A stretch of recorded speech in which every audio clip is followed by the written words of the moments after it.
kill a god? Shame on you, sweet Nerevar. I'm a god.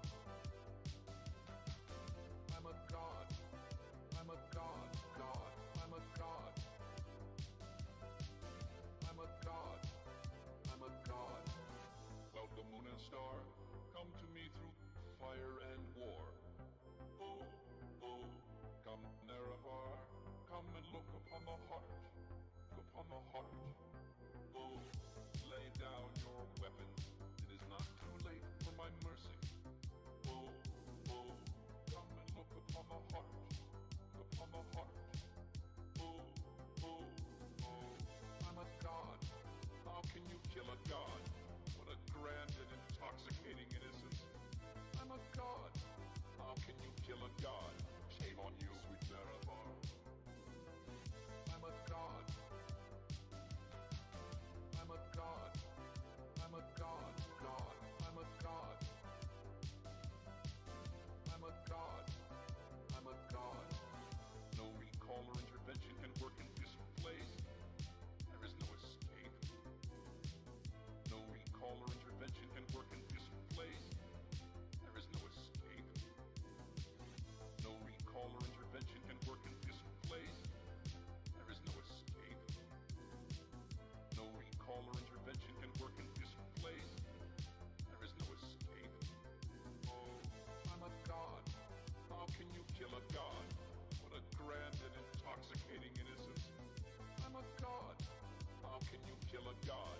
Shame on you, sweet Nerevar. I'm a god.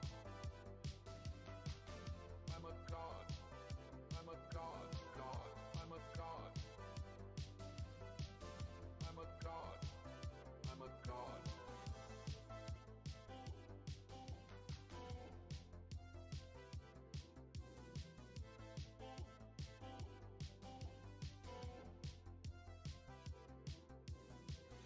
Welcome, moon and star. Come to me through fire and war. Oh, oh, come Nerevar. Come and look upon the heart. Upon the heart. Oh, lay down your weapons. It is not too late for my mercy. Oh, oh, come and look upon the heart. Upon the heart. Oh, oh, oh, I'm a god. How can you kill a god? What a grand and intoxicating innocence.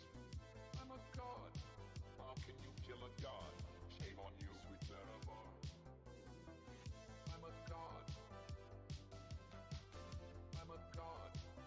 I'm a god. God. I'm a god. I'm a god. I'm a god. Welcome, moon and star. Come to me through fire and war. Oh, oh, come Nerevar. Come and look upon the heart. Upon the heart. Oh, lay down your weapons. It is not too late for my mercy. Oh, oh, come and look upon the heart. Upon the heart. Oh, oh, oh, I'm a god. How can you kill a god? What a grand and intoxicating innocence. I'm a god. How can you kill a god? Shame on you, sweet Nerevar. I'm a god. I'm a god. I'm a god. God. I'm a god. I'm a god. I'm a god. No recall or intervention can work in this place. There is no escape. No recall or intervention can work in this place. There is no escape. No recall or intervention can work in this place. There is no escape. No recall or intervention can work in this place. There is no escape. Oh, I'm a god. How can you kill a god? What a intoxicating innocence. Yeah, just listening things. How can you kill a god? Shame on you, sweet Nerevar. Nakikiramdam actually. I'm a god. Like, I'm feeling. I'm feeling. I'm a god. I'm a god.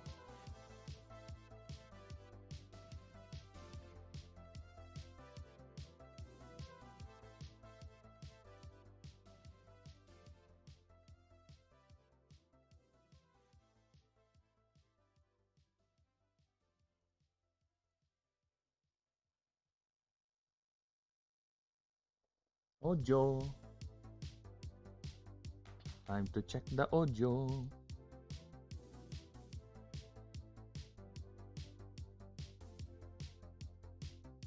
Audio.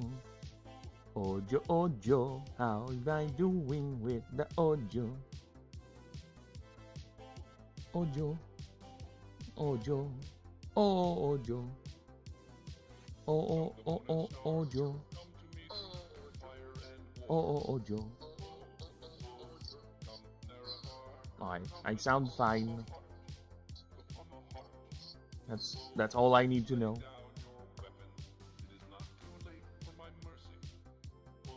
I sound fine.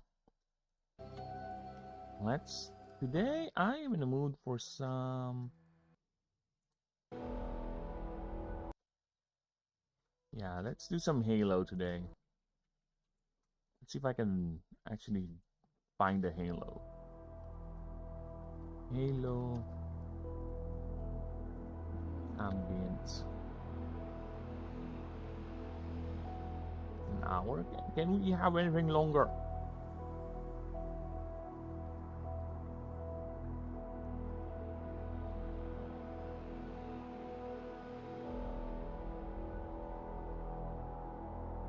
DSD.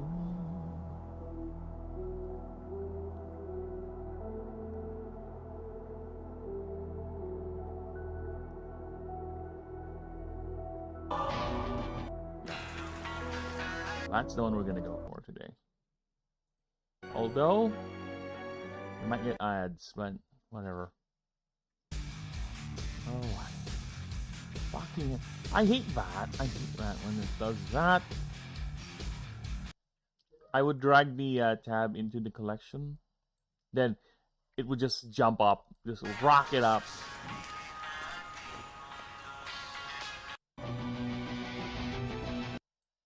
Vicks inhaler. Oh my god, shut up, ads.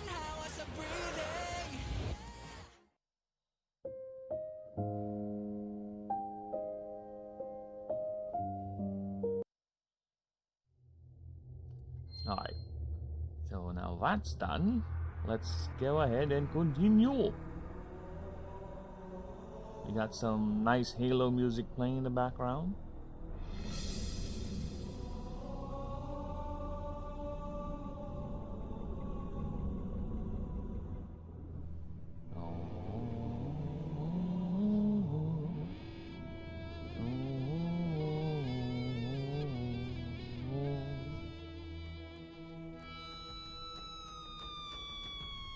There you go.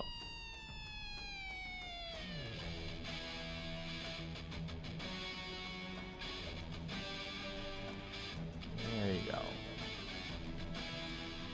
Alright, now let's see where we left off.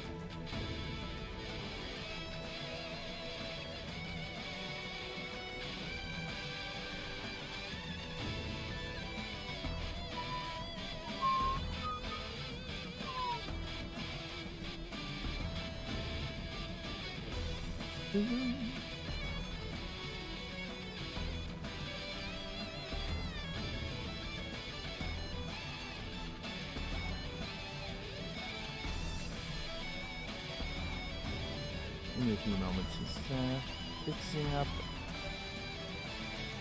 No. Hello, everyone. Welcome back. So, yeah, I know, right?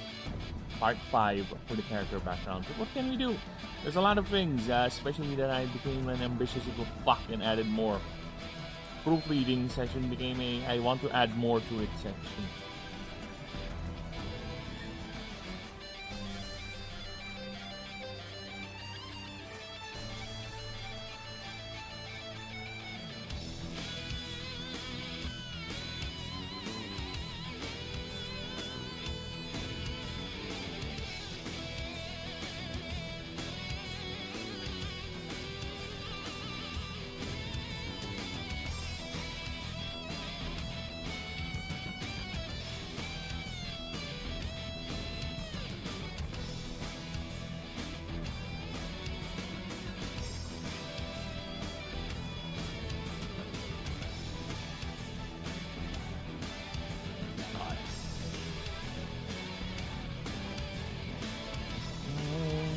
Just one last double check.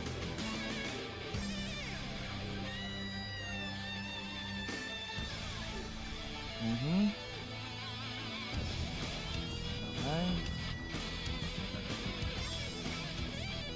Oh, yeah, I forgot about that. So many things to do.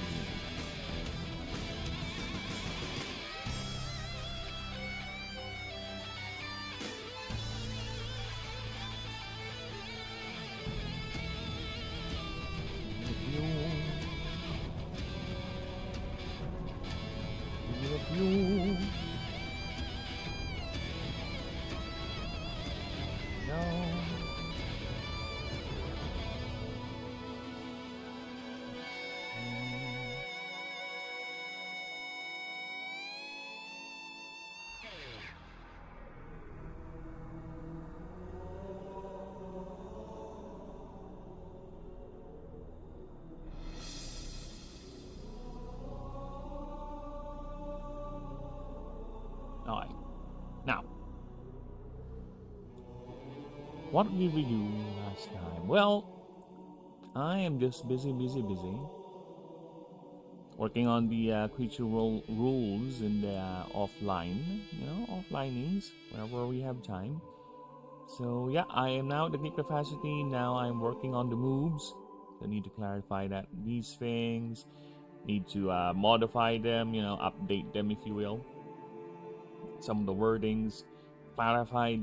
The clip capacity has been expanded significantly. Right. So at least now this is good. I think after the moves, what else is there? Ascension. Yeah, I need to create the Ascension dock.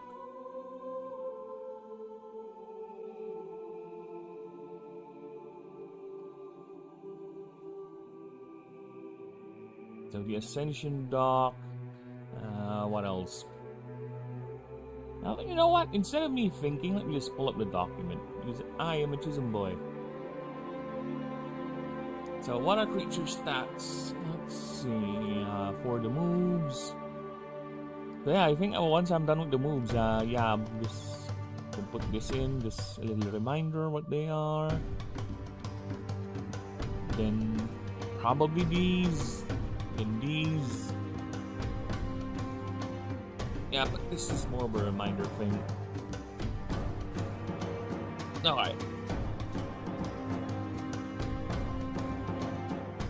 So yeah, not so much left to do.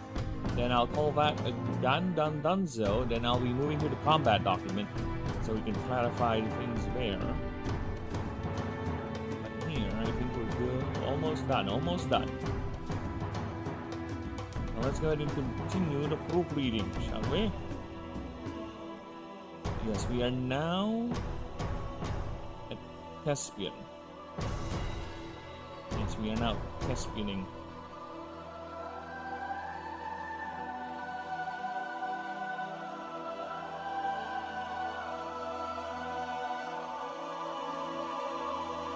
Oh, sorry, I'm just checking something real quick.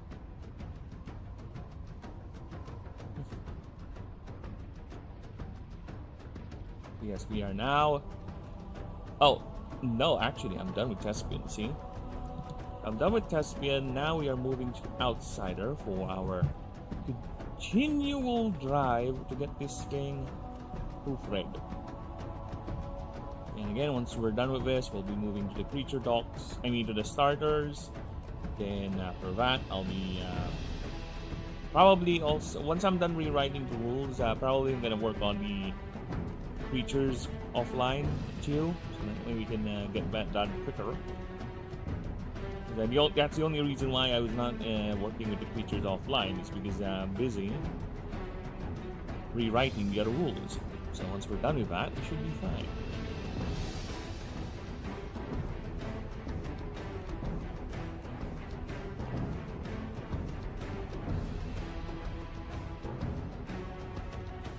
Whew. Oh, I'm tired today, damn it. Alright. So, what do we have here?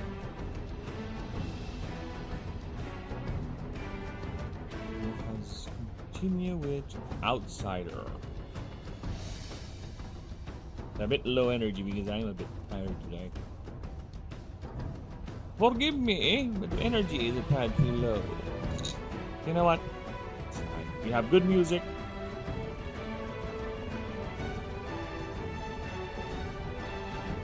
Actually, it's a bit too loud.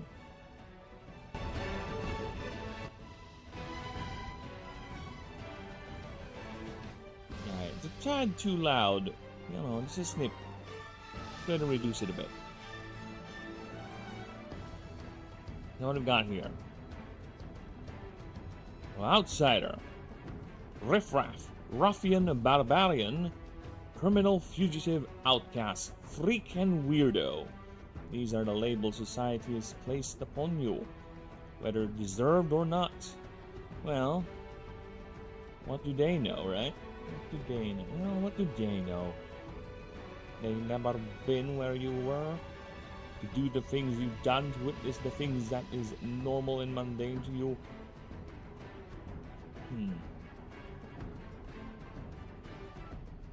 Witness the things that would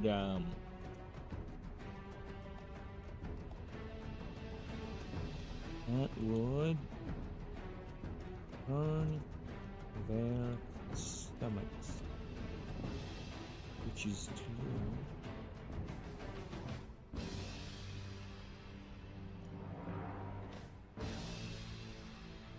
true.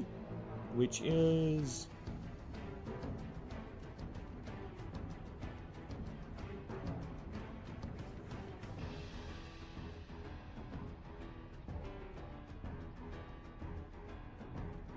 their stomachs, which their stomachs, which you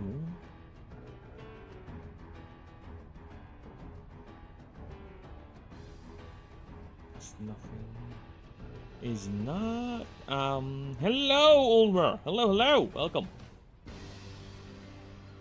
We are just proofreading our character background rules here, so yeah. Proofreading and modifying because I should have been done a long time ago, but crazy me decided, you know what, I want to add more and expand each character background. So the 5 choices became 6. Would you type? Would I type? Yes, I am typing. That is correct. I am very much typing. Okay, what is it? Would turn their stomachs. Witness the things that are normal. Witness the things that would turn their sensitive, or they are sensitive. I don't think I need to put in the sensitive. Their stomachs, which is to you, which, there you go, which is to you. Yes, these are rules for a creature battler game I'm making. The idea of the game first is it seems like a book. Well, technically it is kind of a book because this is a creature battler game that I've been designing for the past few months now. And my main goal is to make it into a PC game, of course. Here, I want to see it here on Steam. But first thing is I'm gonna have it be playable as tabletop because that's a lot more easier vector to test the game. So what I'm making right now is character rules. So yes, this is the character rule set for the backgrounds for your character. So you have 8 races to choose. Then after you choose your race, you choose your background and your patron god. You know, the typical RPG stuff. So I've already done rules for... Well, basically, technically, this is a rewrite. More like the alpha version of the alpha version. Right? Because I've already made character rules already, but I'm now rewriting them to be more legible. Right?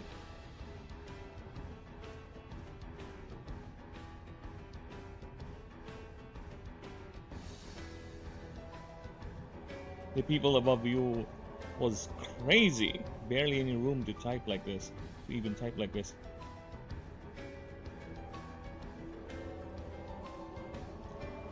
Yes, indeed, it is crazy. It is a crazy endeavor, I'll say that. Because, this just came out of whim. You know? I was like, I just want to, you know what? I just woke up one day, I was like, let's go ahead and make a creature battler. It's so out of the order, so out of the way that I never really planned it. It just exploded now, and now I'm committed to making it. You know? I'm committed. I made an entire universe for this. There's the rules. There's the creatures. See, I already have the the creatures done. So the game has 17 types, and this is basically the rules for all 17 starters with their entire ascension tracks, their types, their movesets, everything. Because again, the rules are already set. I'm just retyping them to be more legible and more easier to understand for people. So yeah, they're all ready to go. I'm just at the point in the game where I am making the creatures. So I'm making the creatures, the assets, so we can go ahead and start testing the game. And I will... Weapons? Yes, there are. There is actually a background in the game because unlike other creature battlers where the player is in... Surprise attack with speed! Oh! Evaded that one. So yeah, unlike with other creature battlers where there are no weapons and your character is basically frozen in time doing nothing, just yelling, you can be other classes with weapons. There are weapon classes, weapon trinkets in the game which are functionally sniper rifles, swords, massive railguns, you know. And hello Denizium, hello, welcome brother. So yeah, there's a class called the Merc with massive fuck off guns. And there's another class called the Mage, where basically you're a spellcaster, right? So yes, there are different classes here which allows the player to do something else other than to just stand there and do nothing, right? I love snipers. I do too, dude. Whenever I play any video game, any RPG, to be more honest with you, the first class I would go is always the ranger. Always the range characters. It's always the sniper. It's always the archer. It's always anyone with a massive fuck off, I'm staying in the back while you die in the great distances character, okay? So yeah, that's why we have a sniper character here too. So yeah, aside from the creatures you have to deal with, you have to build, you also have your character classes to build. So it is very ambitious. It is truly ambitious. But you know what? I think I'm so close on getting that Discord publicized, so we can have actual test games coming up. See, the Discord is... Oh, fuck off. Now I can't move the bloody thing because... Give me a few moments. Discord had to be a tism.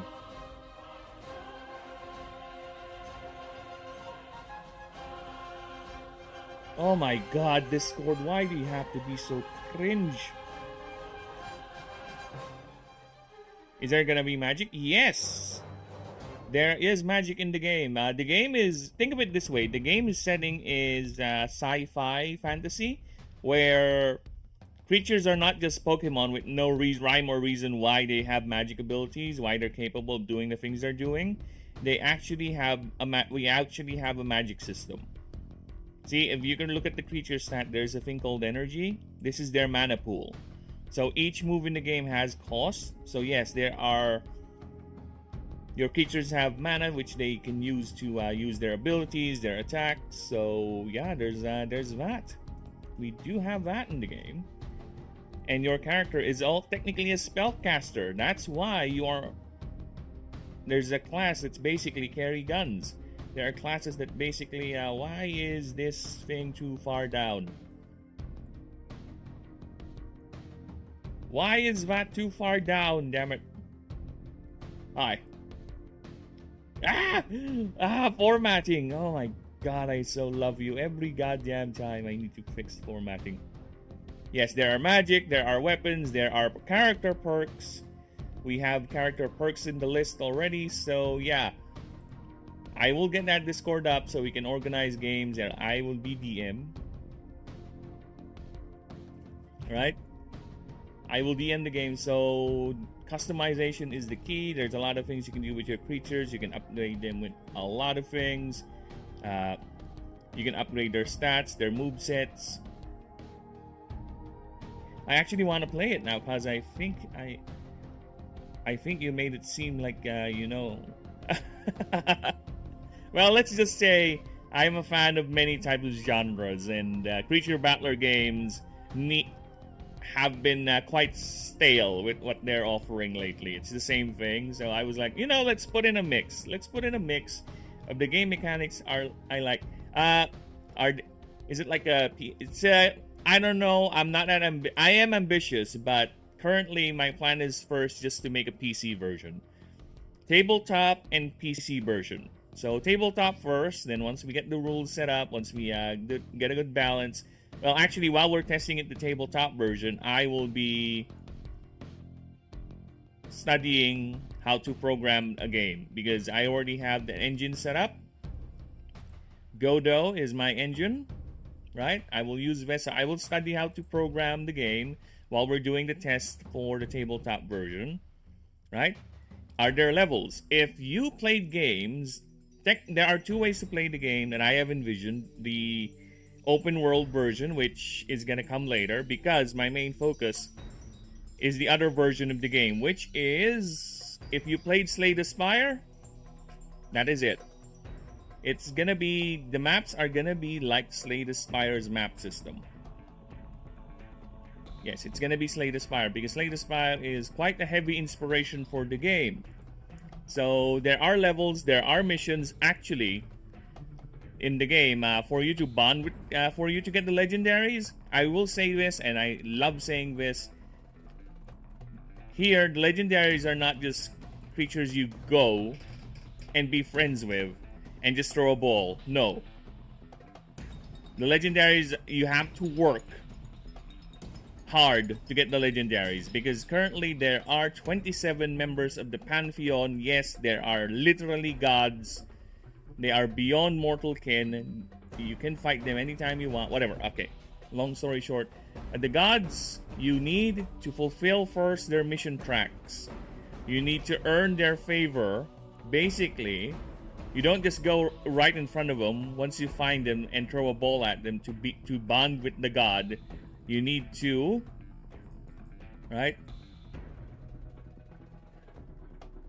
You need to first curry the favor of the god, make sure the god likes you, and once you've completed enough of their task, or once you achieve a certain level, that's the only time you'll be allowed to bond with the god and use them in your party, if you win. And all the gods in this game are designed to be boss fights.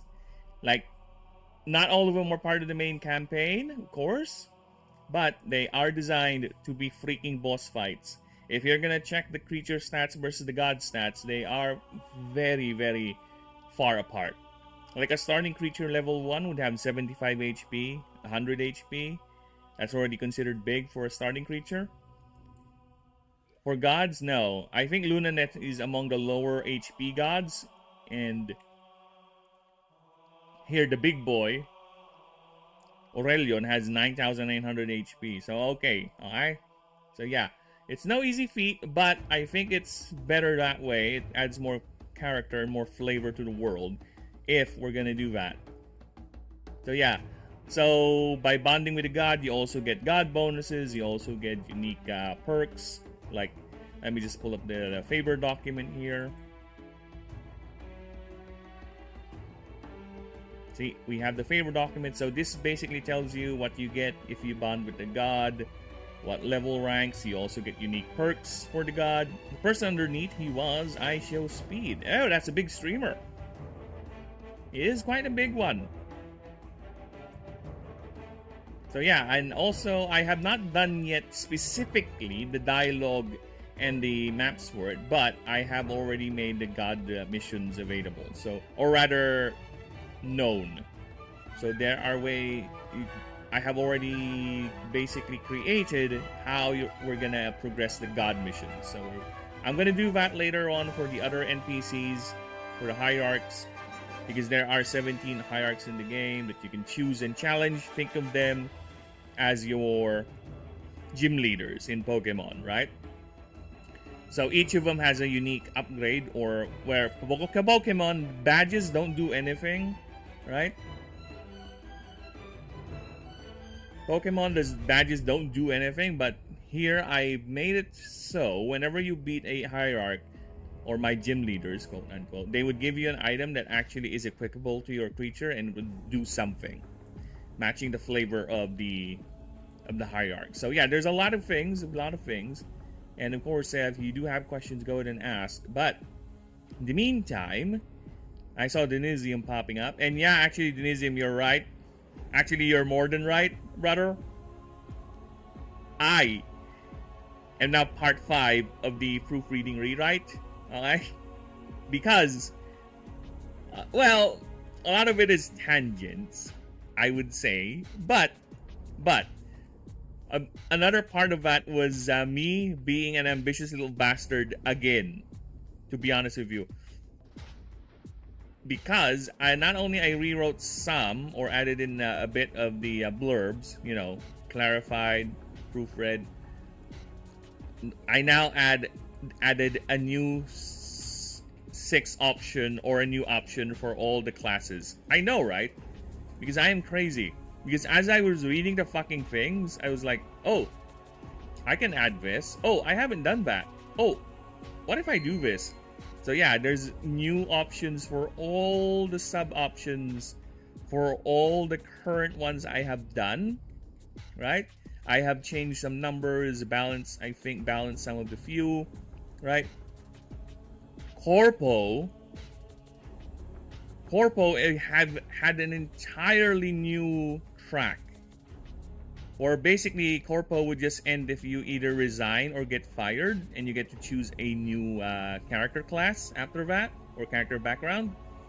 You can also, now, for Corpo, you can actually get yourself promoted if you want in the corporate ladder.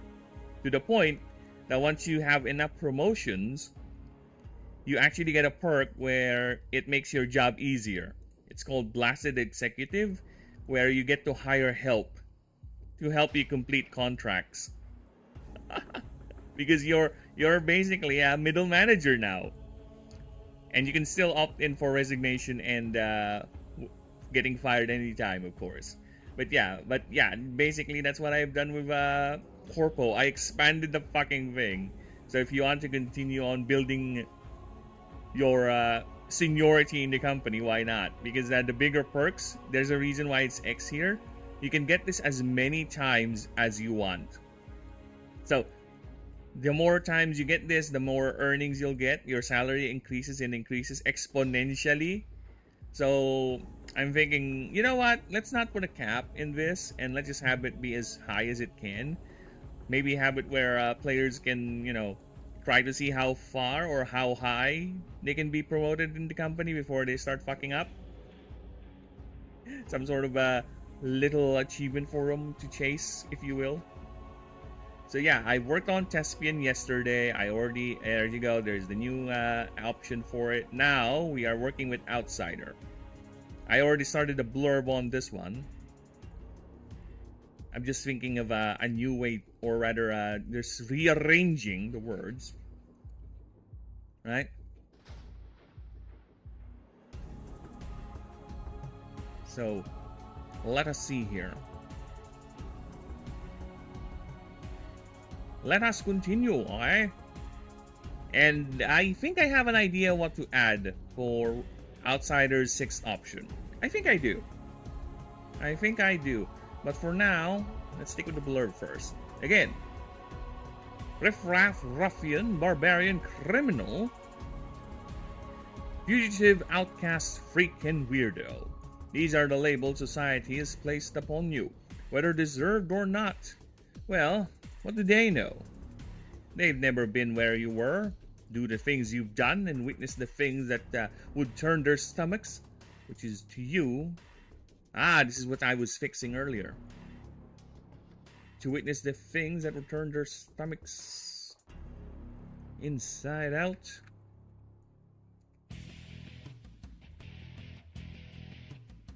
Which to you is nothing but normal and mundane. Which to you is nothing but a regular Thursday. Oh, sorry. No. There are no Thursday, Wednesday, Fridays in this setting. Fuck. Which to you is nothing but the day-to-day. There you go. Yes, there is no Monday, Wednesday, Thursday, Friday in the setting. The days are just 1, 2, 3, 4, 5. I think I already explained why the days are like that in this current era. It's because the universe has changed dating conventions so much. The current government, the Oric Confederation, just decreed that numbers would be the most efficient way of doing it, and it also eliminates because the days and the months were actually named out of gods and all that. So for them, it's a way to demystify certain things and to remind people this is a new era. The time of the Oric dynasty, of the time of the gods, has long passed. And also to enforce the idea that the gods themselves, Lord Aurelian, has given power to them in this new era. He has stepped down from direct rulership, from sole rulership rather, and surrendered all control to 17 high seats, which he actually has one, but currently the top G, the old emperor, or the god of light empire and resilience, is nowhere to be found. He's left, leaving only his wife to take over his vacant seat. So that's why for the Astari you have Lunanef as your choice for patron, not Aurelion, even though he's technically should be the one, because he's nowhere to be seen. I know where he is because I'm the fucking writer of the series, but I won't tell you where. You're the player. Find him. Look for him. Find him. Not me. Hi. Which to you is nothing but the day-to-day. Okay? Their disgust and derision are your measurement for real worth. You stood outside their paltry and soft conventions. You were born in the wilds, or the wilds were born for you. This is your belief. This is your truth. Nature was forced. Nature has forced. No, it is how it should be. You who is of the wilds, you who grew in the real wilds of Ashen, where every creature is a natural disaster. You who grew up with them, your bond is strong. Your bond is strong. You only value their strength, real and raw.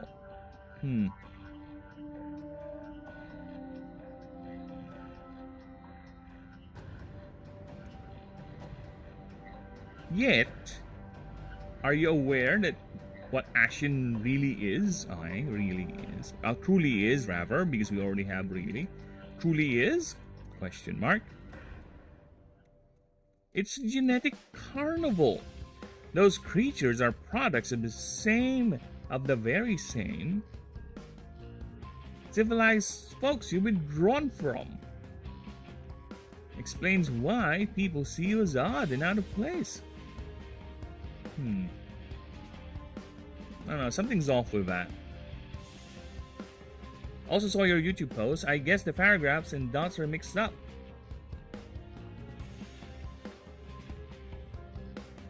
Also saw your YouTube post. Which one? Oh, the one for PixellByte? Yeah, I just copy-pasted that fucking thing. If the formatting got fucked up, well, there's nothing I can do with that. Well, actually there is. I can edit the thing. Yeah, I can edit the thing. That's no problem.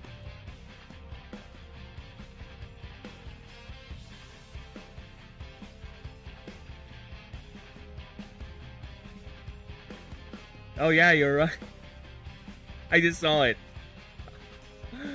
I'll fix it, maybe. Yeah, I just copy pasted that thing.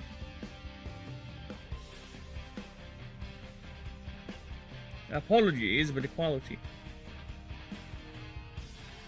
Yet, are you aware of what Ashen truly is? Yep, there is a question mark already.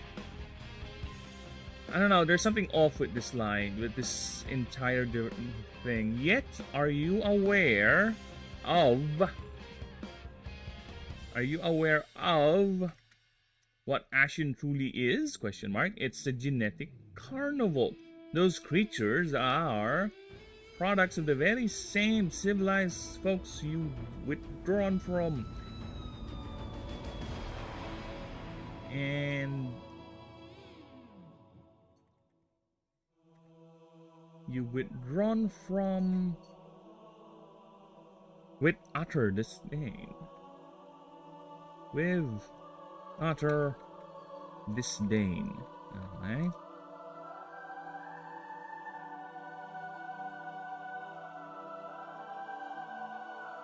You do know that, right? You do know that.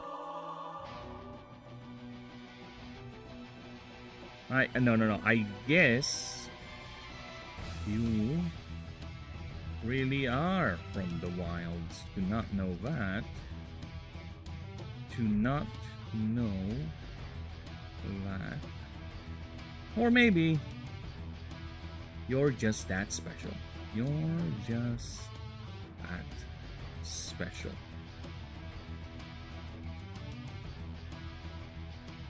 Explains why people see you odd and out of place.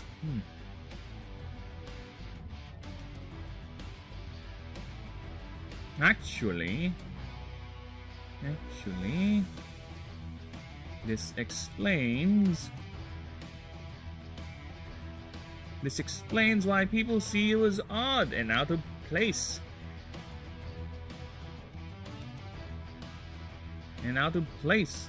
Just own up to your mistakes and return back to civilization. Well, assuming you still know how.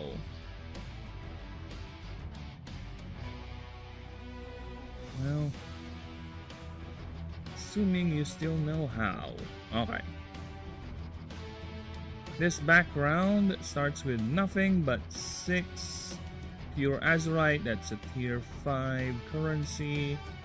Weight 0.050.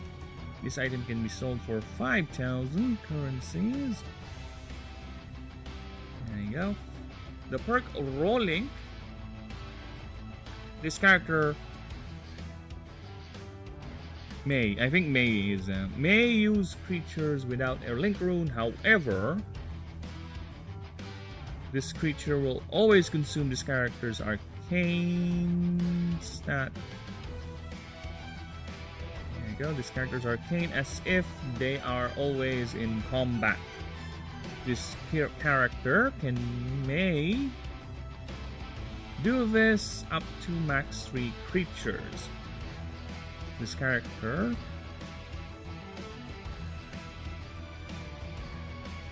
may also pick any non-illuminate type creature as their starter. And just a reminder here,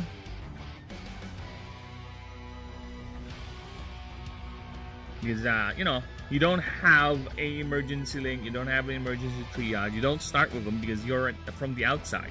So you have no basic gear, you have to buy in. That's why you have the pure azurite, which sells for a fuck ton of money, right? So it's up to you whether you want to buy the gear or not. And I will tell you what would happen if you enter your first expedition map without an emergency gate, right? If this character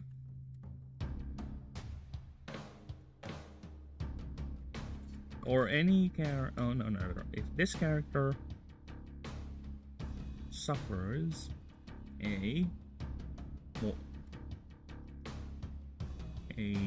what's the word? Suffers 0 morale. at in any mission without a emergency gate,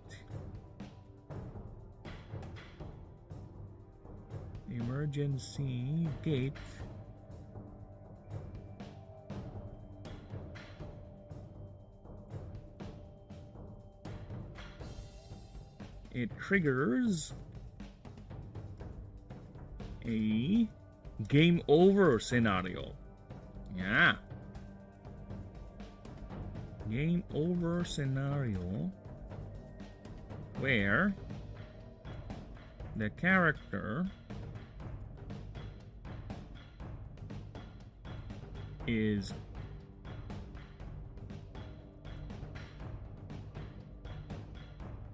reloaded into a state prior to taking that mission. Okay? Any gear or any gear, experience, rewards, basically anything earned and done in that run is lost. Yes, since the idea is the emergency gate exists, so it will pull out a player, an animancer, out of danger the moment either your morale collapses to 0, right? At the point of extreme stress, that thing will activate automatically and pull you out, right? Because technically, the game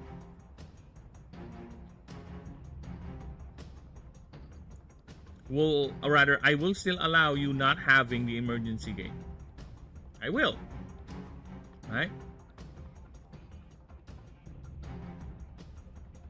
Or a total wipeout, rather. Total team wipeout.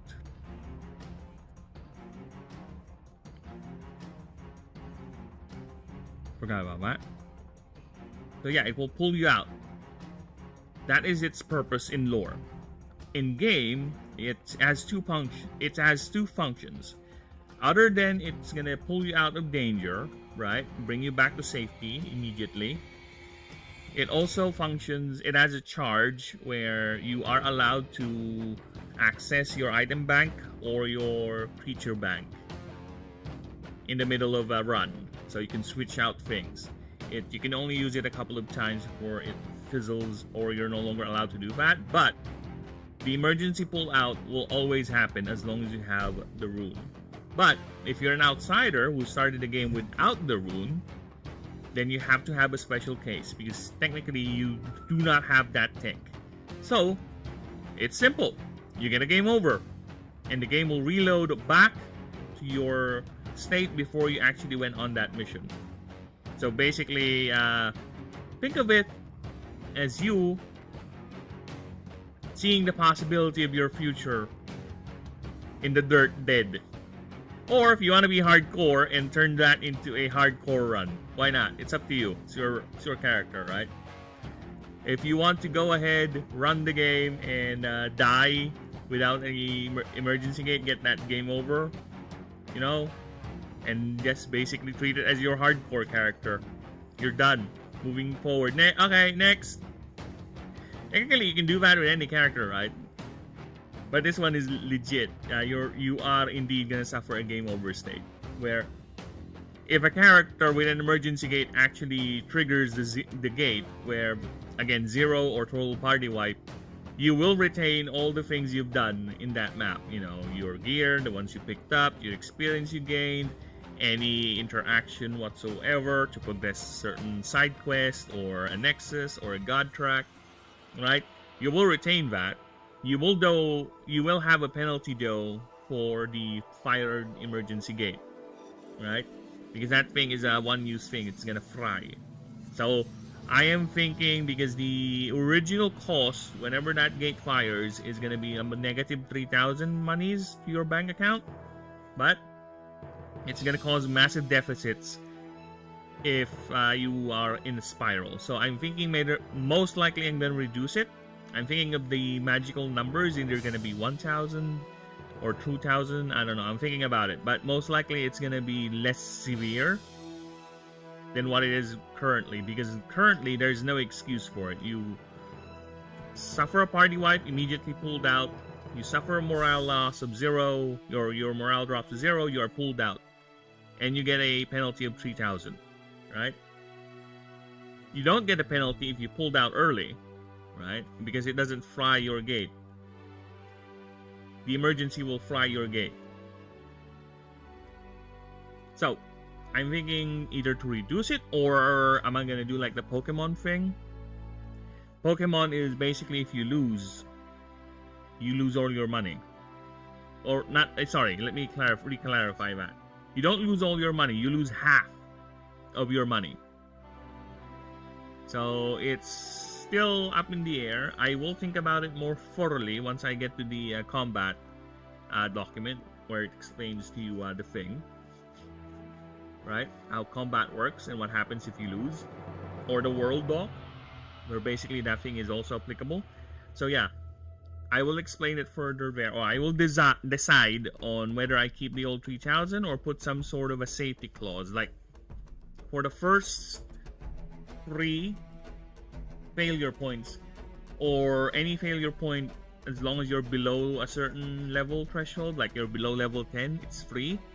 I think that's fine. It's not really that prone to abuse, to be honest, because you will get experience, and there's nothing you can do to deny getting experience. You know what I'm saying? You're always gonna get experience points, so you will, regardless, you will be getting out of that place, that spot, that safety net, right? Ow, ow, ow. And also, it's going to be more generous to people who are really having a bad run, right? Like, for example, you're still new to the game, you're trying to understand all the systems and everything, having a 3,000 consistent debt, and because the game will allow deficits. Alright, the game is set in a sci-fi setting where there are massive conglomerates and corporations, okay? We're talking about creatures getting monetized. Right? I would even use the word exploited. So yes, of course there's gonna be deficits. Of course there's gonna be banks that will just that are willing to put you in the hyper negatives for them to possibly get some money out of you, right? So yeah, you will get into the negatives. There is a thing, you can get negative experience too. FYI, people. If you're gonna read some of the character blurbs here, you are gonna get, you either start with a negative experience penalty. Now, so that means basically you have reduced the experience of your character. So if you're level 1 and you start with negative 500 XP, you start with negative 500 EXP. You're not technically gonna de-level, you're gonna keep your current level, but the progress just got extended a bit. Just a bit, right? So yeah, there are deficits in the game, both EXP and money-wise, and favor as well. Your favor ranks will increase with your favor points, right? You can also get deficits, but unlike with leveling, you can get a D rank. Basically, your god hates you so much, you went from a like to a fucking reviled because of how many times you keep fucking it up. Yes, there will come a point like that if you're really not careful. Again, I have given you all the power in the game to do what you want, but of course you have to work around with the system. It's not free power. Nothing is free. You have to work for it. And besides, think of it this way. The harder you work to get that power, I think the more you will appreciate it once you have it. Am I right? Am I right? Of course I am. Alright. So let us continue. And wow, it's almost an hour already. God damn, how long I've been rambling.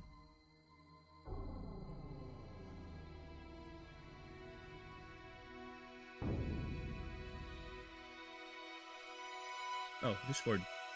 Oh yeah, Discord got tismed. How can I fix Discord then? Oh my god.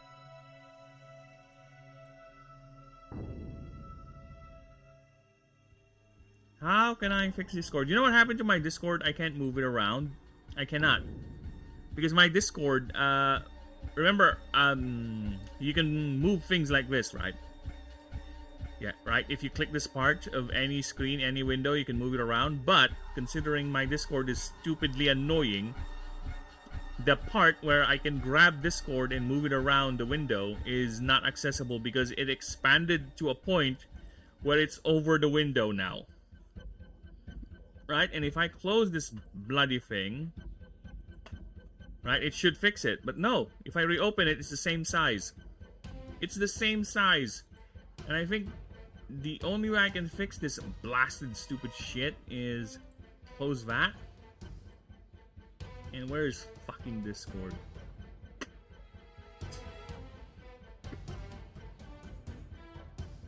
Nope. Doesn't work. Yeah, I can't do it. I can't grab Discord and fix the screen now. Which is very, very frustrating. I don't know. What if I... There you go. Fuck you. Don't ever do that again, Discord. You are useless, annoying. Now I can drag the fucking Discord.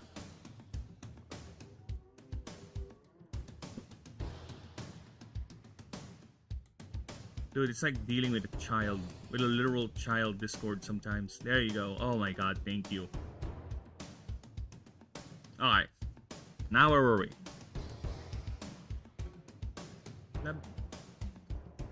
Can you turn on the fan later after you're done?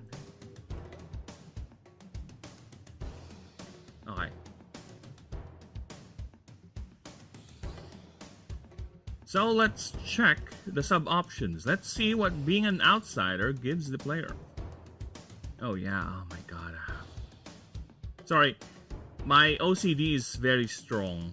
I can't let it be. Damn, music is a bit too loud. Can you chill out, music?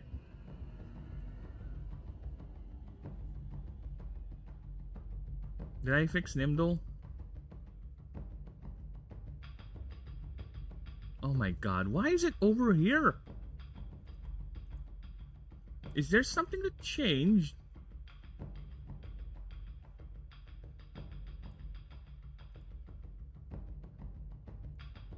I don't know what changed there, but for some reason, yeah, the game just, or rather the dock just decided that to be overflowing, even though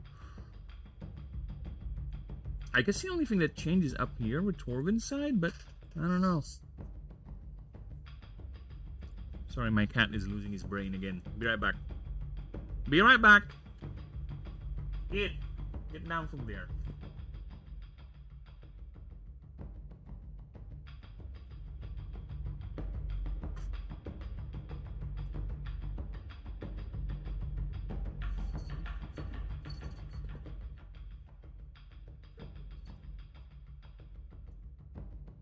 Kid!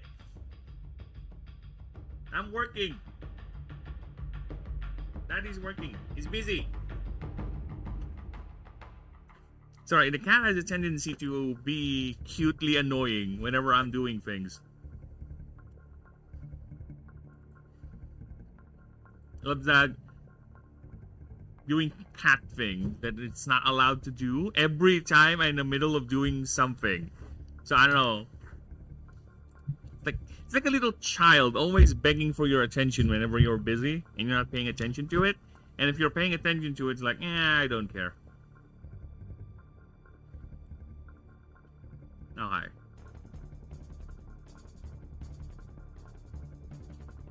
What do we have here? So, Wild at Heart. +3 Arcane.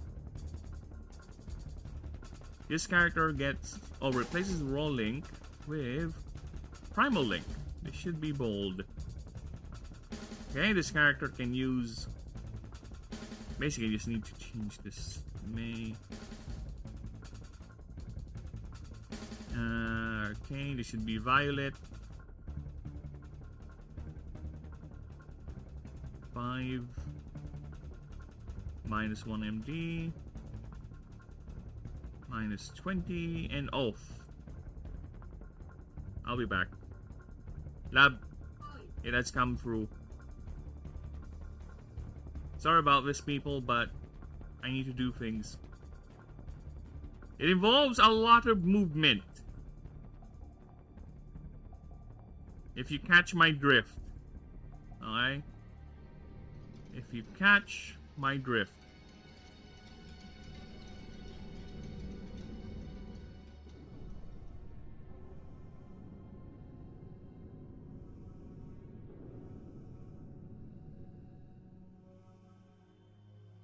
I will be very, very back in a bit. Unfortunately, I cannot take it or contain it. My body is a bit chisholm. So I'm looking for... Where's the... Oh. There you go. I'll be right back. I'm gonna mute ah.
Hello, I'm back. I am done with the movement. If you don't know what movement I'm referring to, well, it's fine. It's better that actually you don't know what movement I'm referring to. Because otherwise, that would be oversharing and gross. We don't want gross. We want chill. We want fun. Alright? That's what we're doing. So let us continue.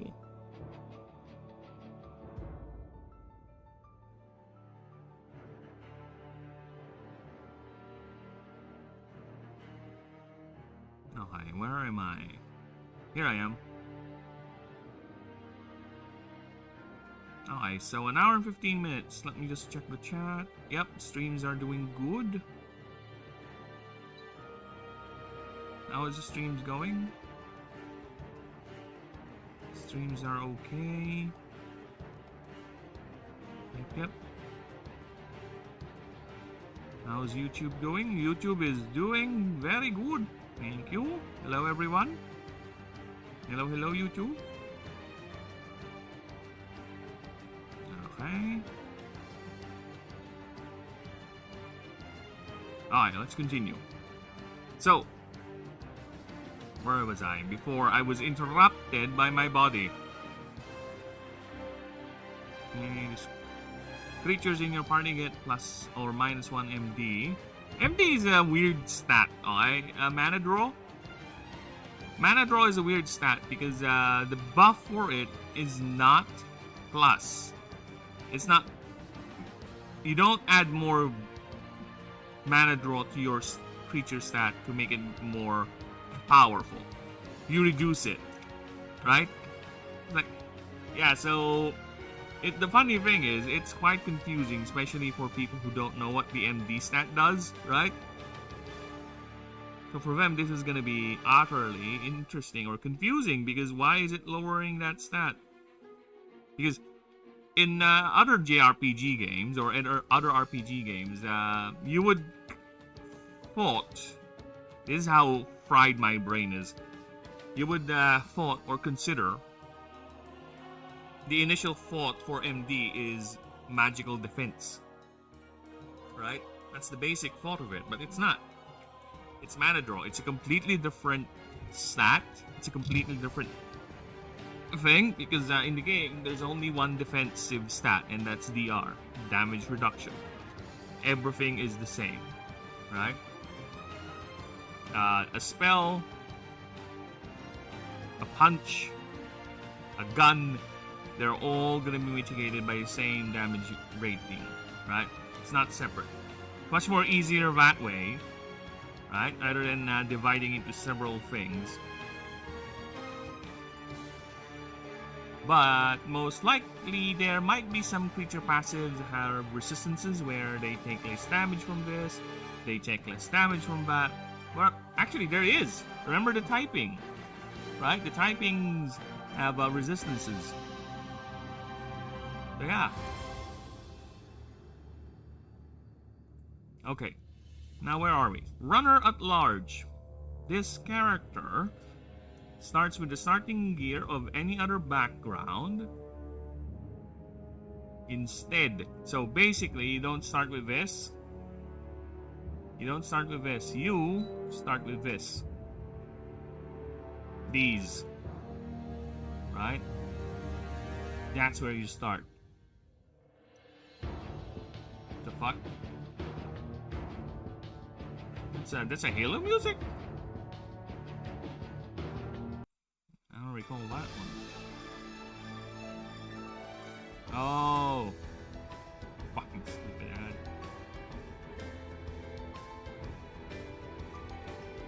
Alright. So yeah, now I'm thinking of maybe modifying this a bit, because this is interesting. Minus 20 modifier to dialogue checks is fine. Because you're just so wild, you're just in tune to the vibe. You prefer speaking with your creatures rather than with actual people, you know?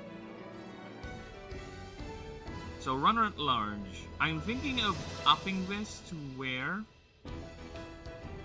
you also get a free option, a free sub option for that background, but I think it's too much. Yeah, I think it's too much. You already start with the starting gear. You have your, for example, if you go with the Veil Runner, you get your,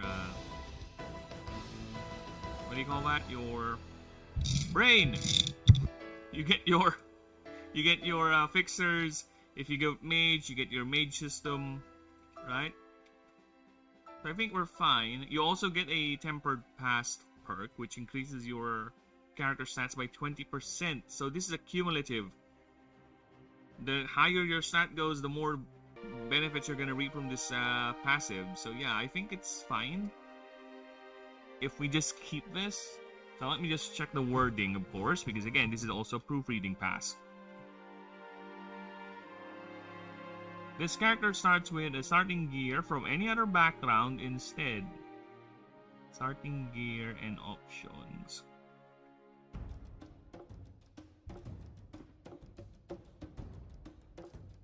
Starting gear and perks. Starting gear, choices.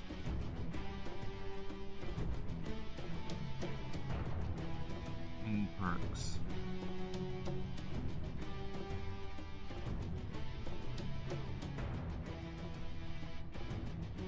This does not include the sub options. Yeah, so if you choose Merc, at least you have the better gun, the advanced gunnery perk. You just don't have the guns of any other background instead of the default outsider.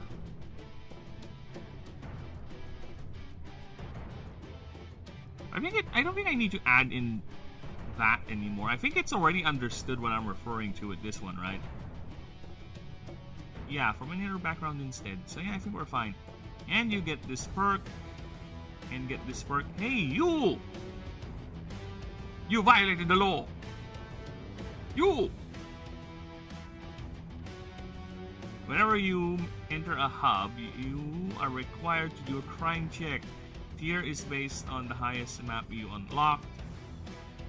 Fail this, you lose half your currencies and glyphs gained last mission. You can bypass this by paying 1,000 currencies instead.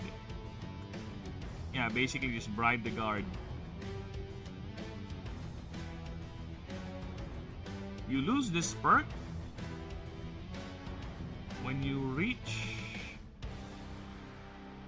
a favor track to rank 8 or complete a hierarch track mission. A hierarch mission track.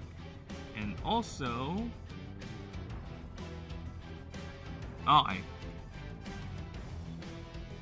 additionally, okay, this looks like, unfortunately, this looks like you only gain this after you get this done. No, it's not. So I think what I'm gonna do, I'm gonna reword this into, I'm gonna take this, right? You lose, yeah, I need to specify that is lost. And this one, I'm gonna move it to the very beginning, right? So it doesn't have confusion. There you go.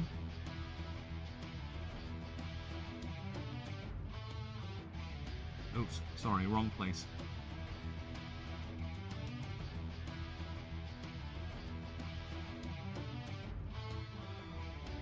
There you go.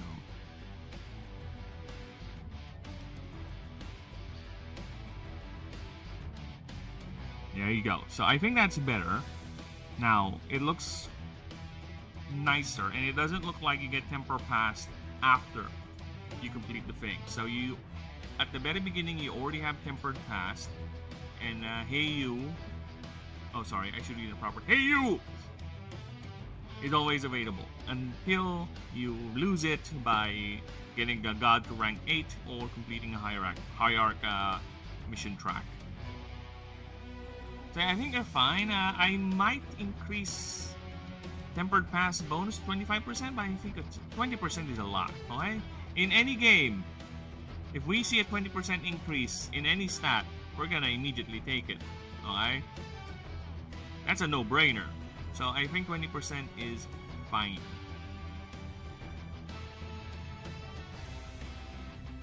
Yeah. So yeah, I'm not gonna change anything else with this one. Just clarify the wording a bit.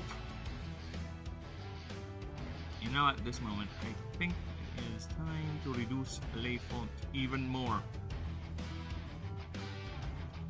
Alright. So next is Outlandish Highlander. Plus face spring.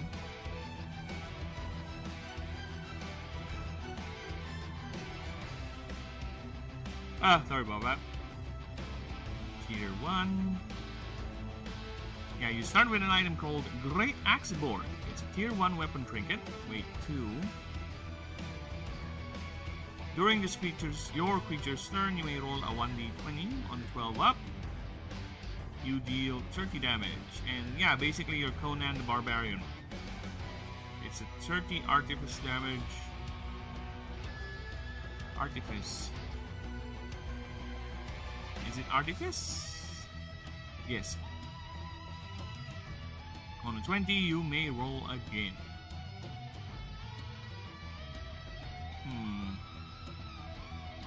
Should be a 20? Yeah, it's a 20. Because this thing is upgradable. Note, this is upgradable in the...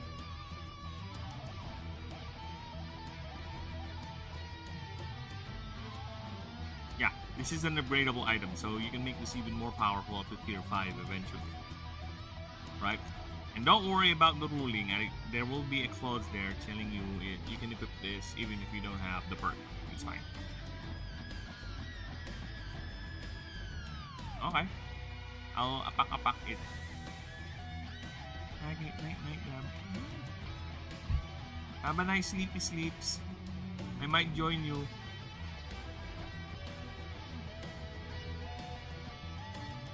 Alright, so next.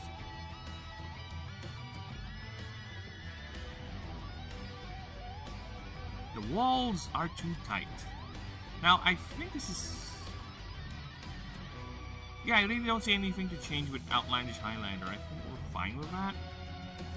We just have a great axe. You're just a Conan Barbarian, you know, sort of character.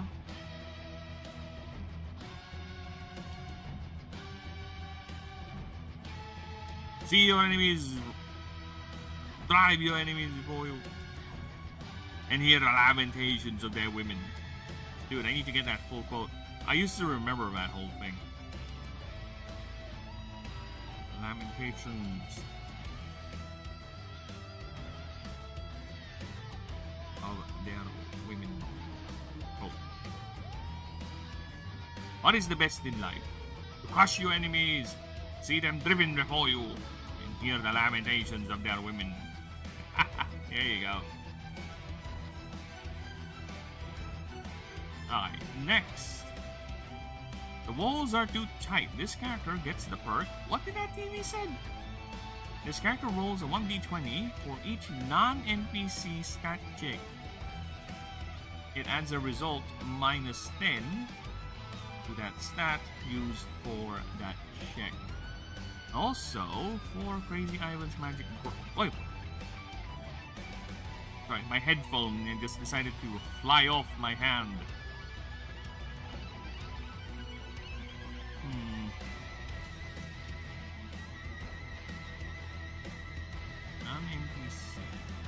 Yeah, I think we're fine. I don't really see the need to change it. Cap 4. Wait. Deal 50 damage to a creature. If it survives, heal 50 plus 30% of max HPs. Because yes, otherwise, that's why I'm doing this now to all healing items. Right? Because Otherwise, this thing is useless. Early game, this thing is useless. We're dealing with creatures that deal 50 damage or 30 damage, 40 damage with their hits, right? And you have a healing potion that just heals percentage of the HP. It's not even gonna be enough to save it. It's not gonna be enough, so it has to be, there's a flat amount plus the percentage. So that's how healing items should look like moving forward. Should. The Wild Provides is the next one. This character gets this perk. Only the Wild teaches. This character gains 20% more experience whenever this character levels up outside the hub. What? Okay. Whenever this character levels up outside a hub, get a random tier 3 and 4 item. Huh. Ah. Or 5 glyphs. Oh, it's a percentage roll. See?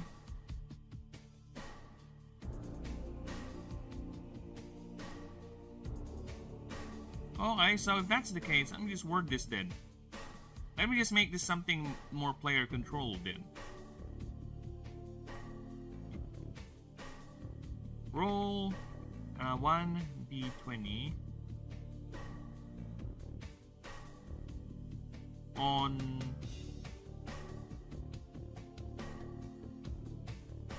2 to 19.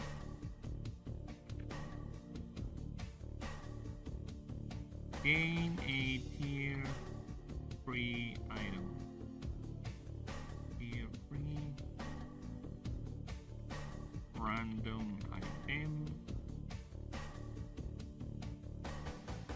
Or on a 20.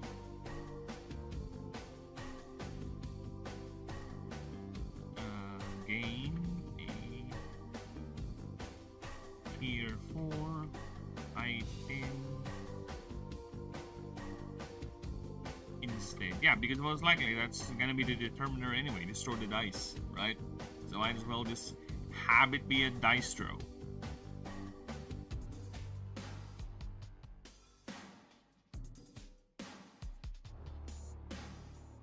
Huh.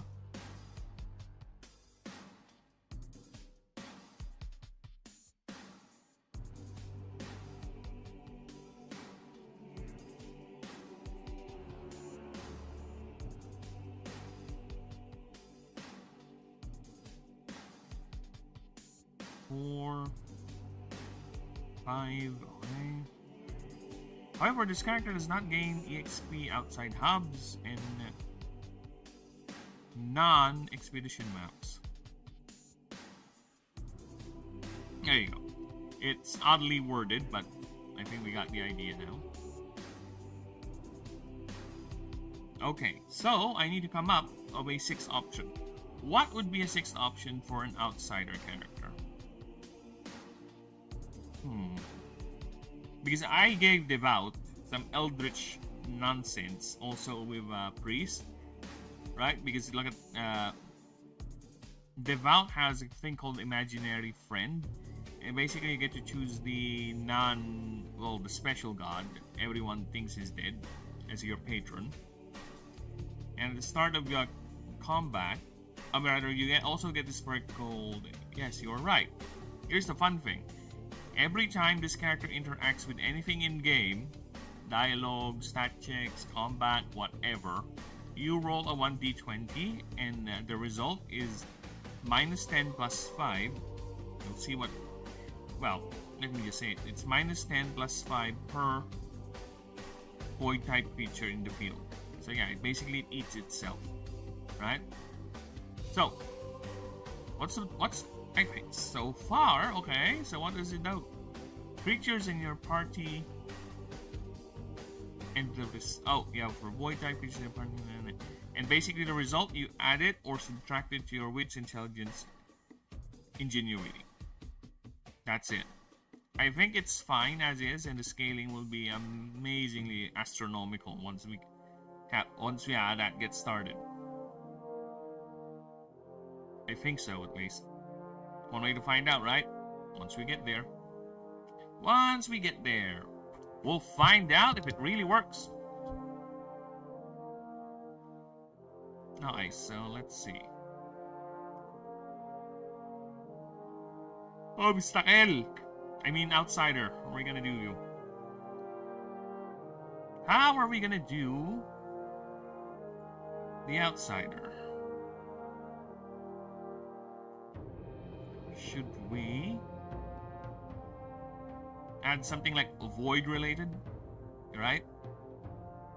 Something that gives it more power the more void it has, or the more void creatures, something to that effect. What to do, what to do, what to do.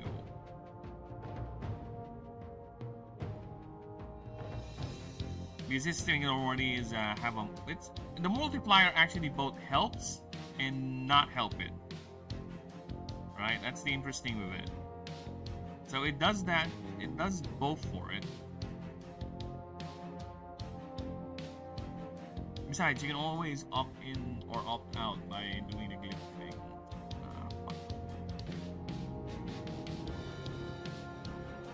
Ah, shit. Guess why? This is why you must take a nap before you start the stream. Gonna do slide chisms. Give me a few moments. I'm right back. I need to wake myself up. I need to punch myself in the face. In the groin, even.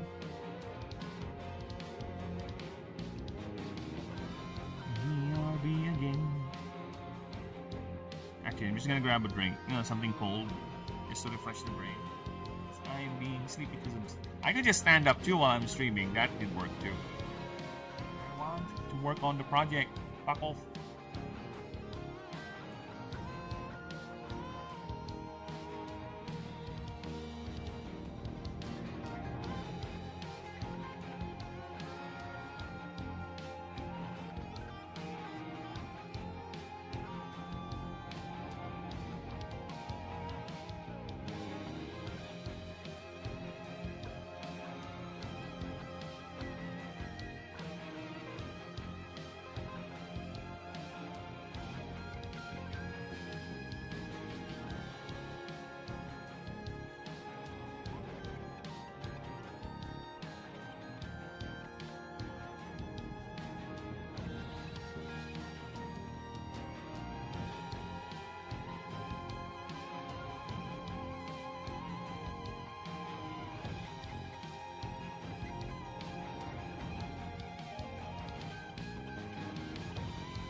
Okay.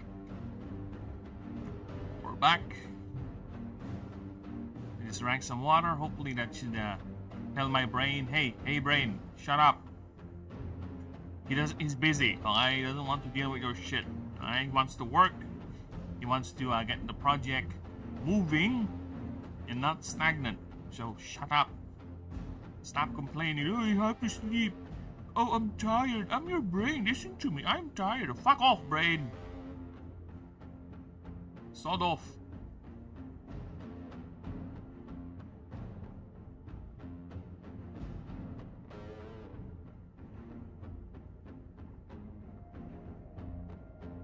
Okay. Let me just check something real quick. Civ 5.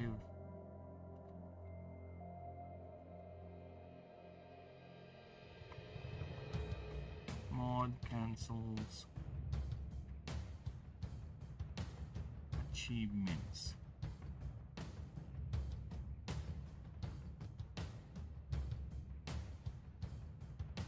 And installing specific user interface modifications.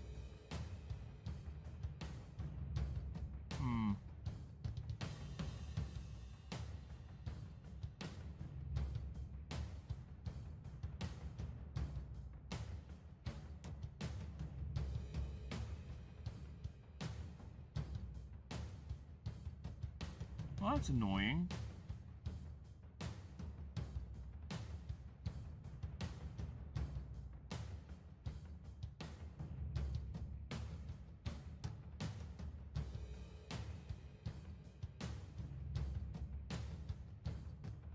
Playing over the mod menu in the game. Yeah, because I was playing Civ 5 earlier. Just a little tangent here so I can awaken the brain or something. I don't know, probably. This little tangent here because I was playing Civ 5 earlier. You know, because I woke up feeling a bit down. So I decided to boot up Civ 5 and do a game. And unfortunately, apparently, the blasted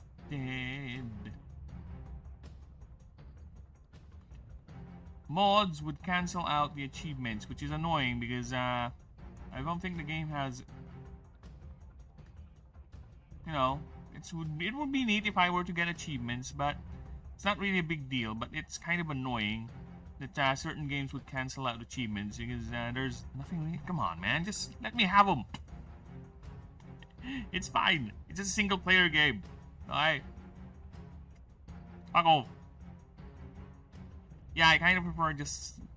You have mods. You allow mods. You know what's even funny? Here's why I find this a bit funny and absurd, alright? Here's why. Because... Why do we have achievements for mods? This is how slow my brain is, sorry. Why do we have achievement for mods? Why? Why is there an achievement that says play a game with mod, download a mod, and the rest of the achievements are locked? I don't know, I find that weird.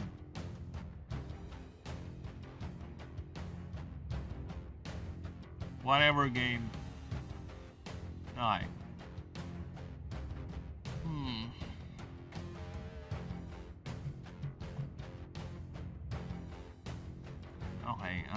Okay, what is the 6? This is why I'm taking long with these rewrites, because now I'm obligated to add an additional option for the subclass, the background, because it's gonna be unfair if I don't add one. Everyone else gets a new one. So it's gonna be unfair if I don't do that for the rest, right?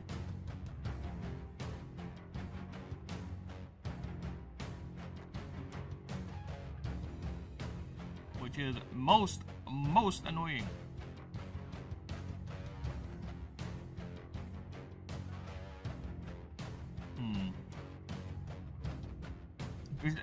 I'm thinking of another void adjacent background. Because we already have the cultist, we already have a void priest.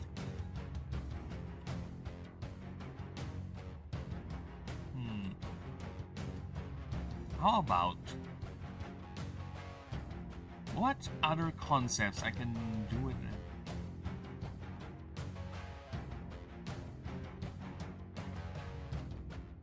Oh yeah, that is something.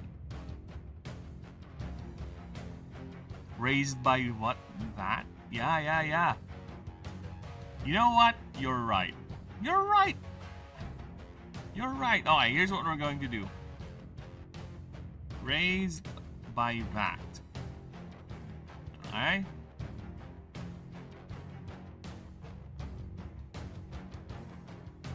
Alright? Here's what it is.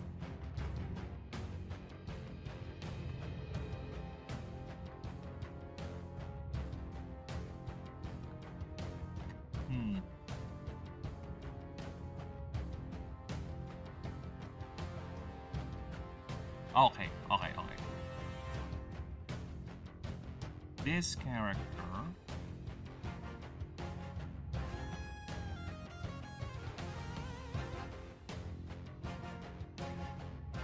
is it a perk or a mark? It's a perk. This character gets this perk.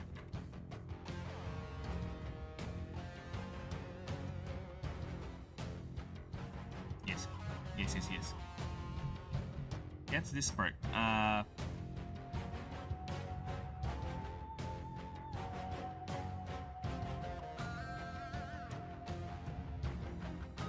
Wildly parental.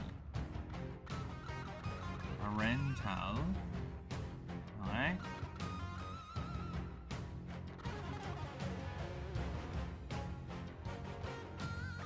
This character's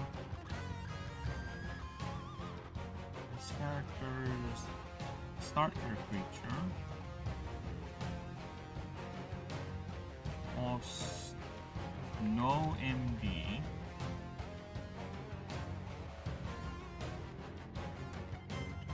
Yes. I think you people are getting the idea now, right? I can't believe I haven't thought about this. You're an outsider who grew up in the wilds, who embraced the wilds. Why don't we have a Mowgli background sub-option? By Mowgli, I mean Tarzan, right? By Tarzan, I mean wild kid. Anyone who's been raised by animals, sort of the idea, right? So, here, instead of you being raised by a wolf, by a literal wolf, here, you're raised by a particular creature that is your starter. Basically, your parent, or whomever the creature is that raised you in the wild, is your starter creature. And it doesn't cost ND because you are bonded with that creature in a more personal sort of thing, right? Now, what would be the drawback? Because, again, power does not come for free. Do you suffer massive morale whenever the creature is incapacitated because that's your mom/dad?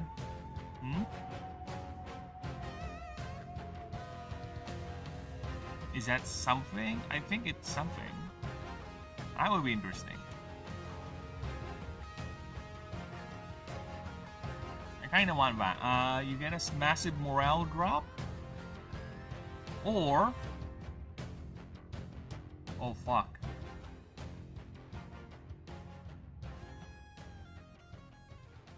Oh, fuck. Alright. Oh, my brain is going a lot of places. Alright.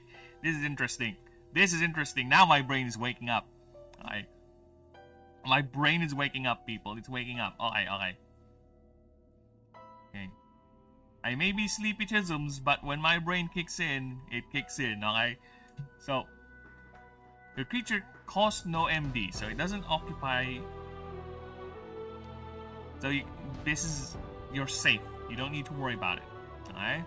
However, whenever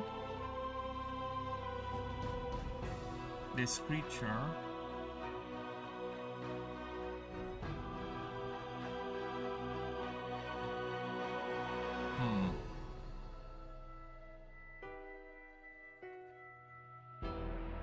incapacitates or levels up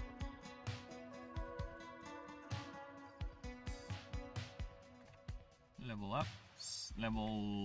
up. Welcome to Suno V5.5. This is our Your best sounding model, but more importantly, it is our most personalized model. We built 25 V5.5 morale. around the idea that the music that you create should carry something of you. Your voice, your sound, your taste. Because V5.5 captures so much musical nuance and timbre, it unlocks 3 brand new experiences for the most expressive Suno experience to date. The fuck? Custom model. Why is there an... fuck you, ad. Whenever this creature passes creature will level up, your character gains 25 morale. So basically, happy, also happy, yay, mommy, beating ass. Now here's the pain. Whenever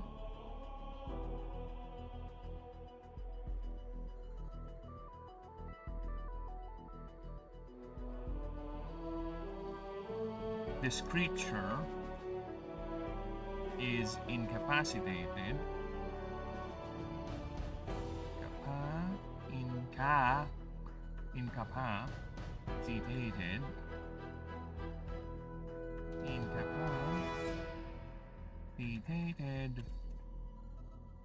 this character loses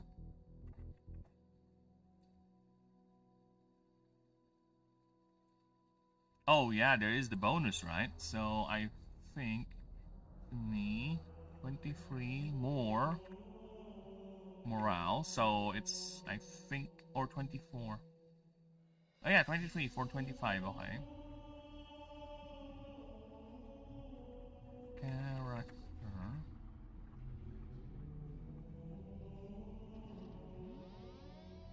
Actually, let me just double check Halo. Is it copyrightisms? Shit, is Halo copyrightisming me? Halo! Are you triggering copyrightisms? Shit, I need to be double checking that, actually.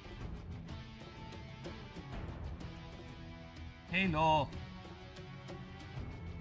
I don't see any copyrightism, so I think we're safe here.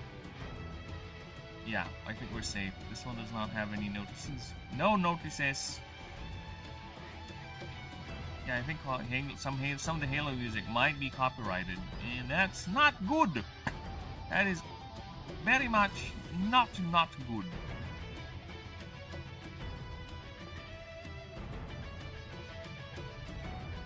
Alright.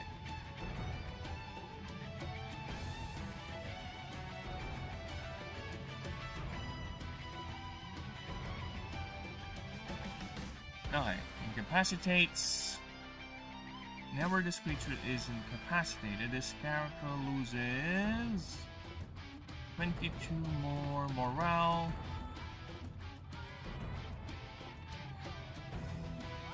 Whenever this character is incapacitated,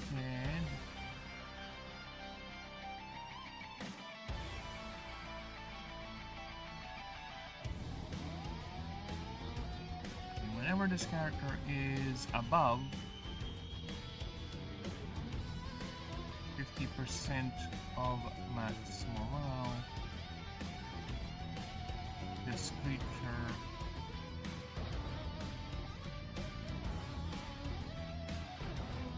gains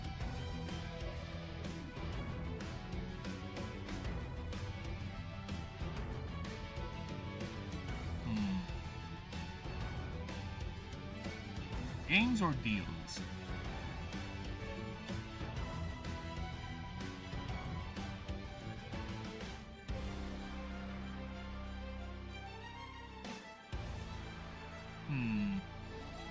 I think if the character is high morale,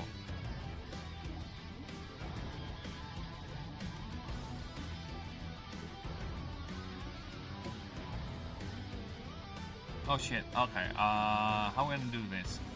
If the character is high morale, it does that. If the creature is on low HP, it does this. Alright, which one is more frequent?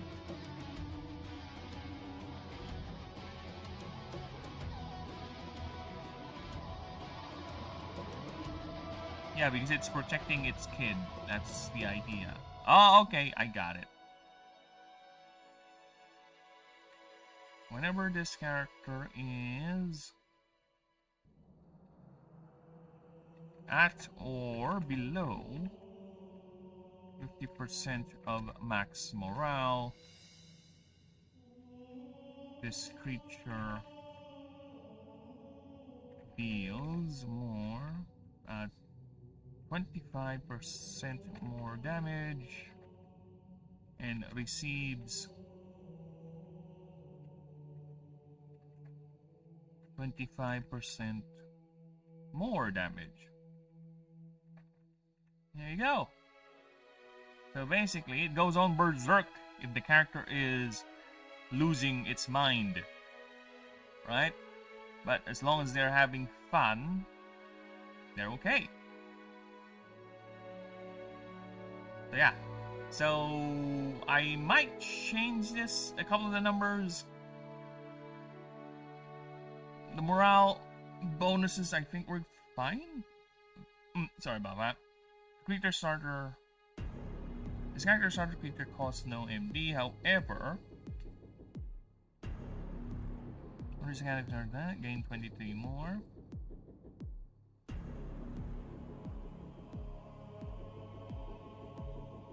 Is incapacitated, character loses 2 more morale. Whenever this creature is, or rather, is below 50% of max HP. No, not 50%. 20% below, is below 20% of max HP.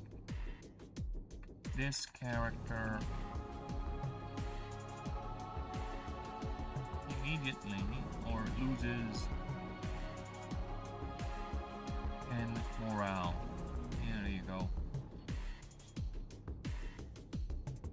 So yeah, I think that is good.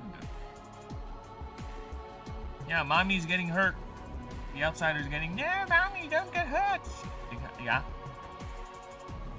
And once the character is starting to panic, mommy's gonna get angry. Yeah. Okay, I like this. I like this one.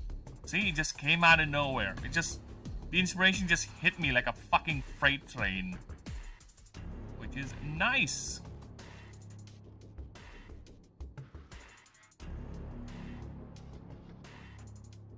And that's how you do it, people. Now, where's the OBS? There you go. Nice. Nice! So yes, now you have an outsider that's literally been raised by the wild. I clap at my brain for achieving this idea even though it's partially awake.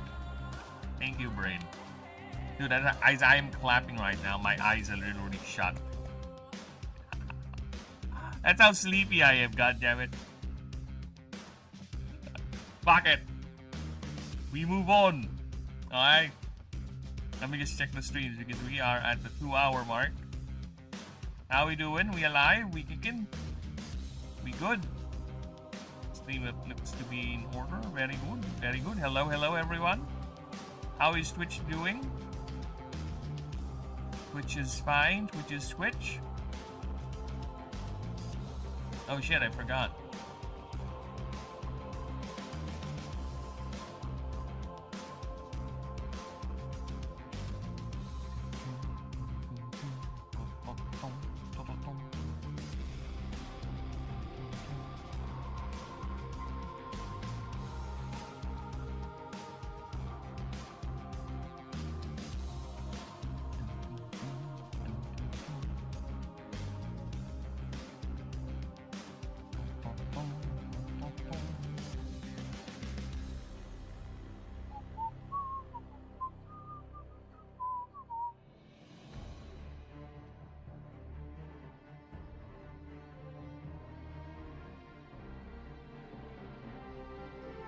Alright.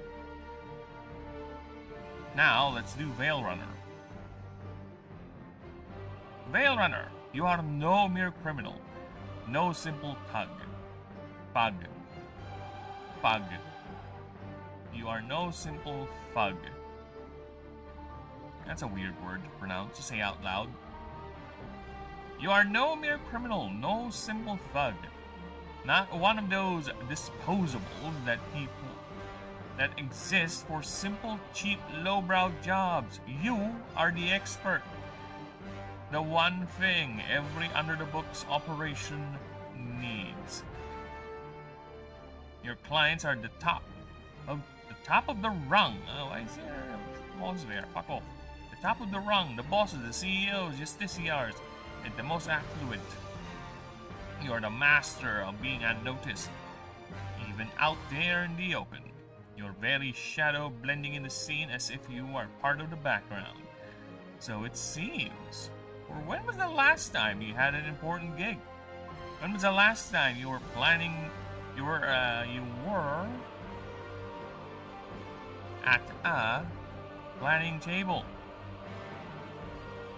being the center of attention.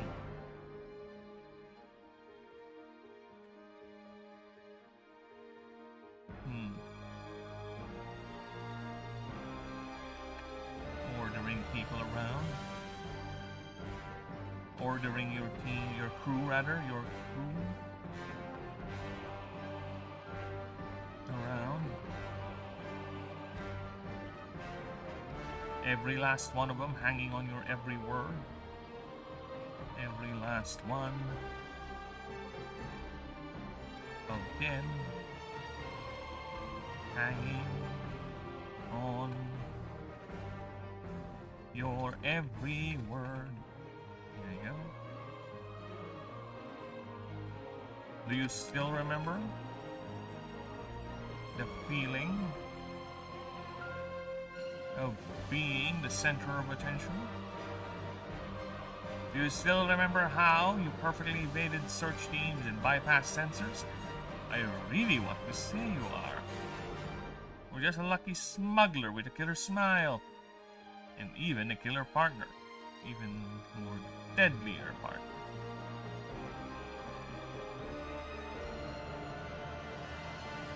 You claim to have fancy tech, but you now have the... But now, all you have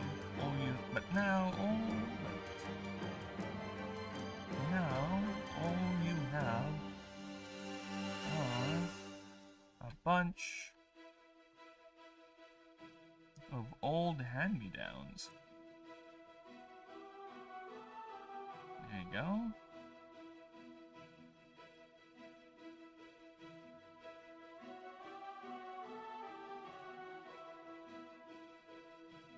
You are a bunch of old hand-me-downs, most likely to explode than work. Maybe that's really why you're here. Maybe that's why they really don't notice you. You're washed up, used up, discarded here in the ass end of nowhere.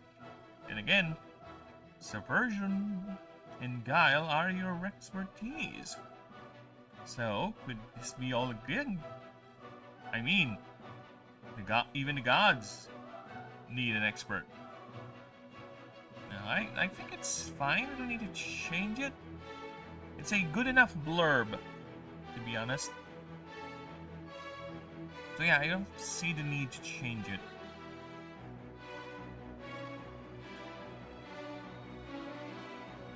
So yeah, we are not changing that.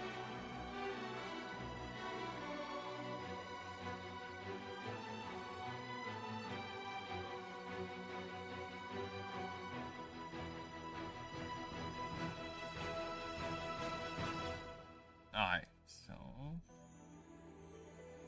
this background starts with one of the key items. Okay, that's the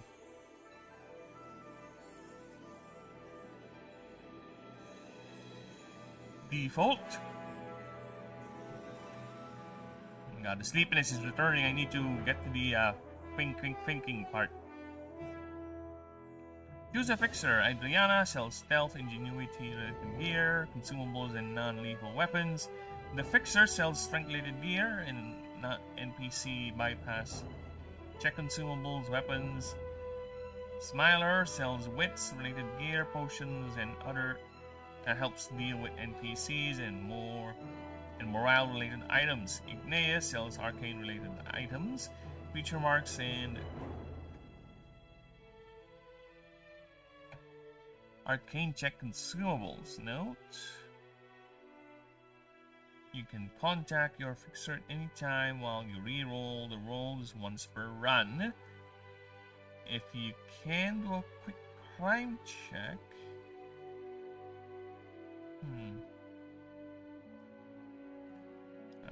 contact that fixer will tell next. And they're in Doria. Oh, you will. If you've done a crime check, you cannot contact that fixer till next run. Okay.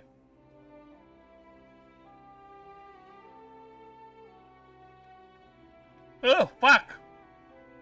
Again. Take a nap first before you fucking start a stream.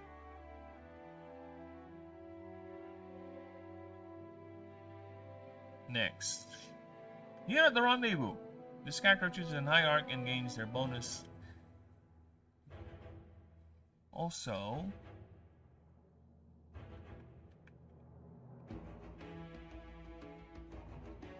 character gets an immediate access to Hierarch's mission track. Also, the item called Ashen Ship, Tier 5, key item, charge 1.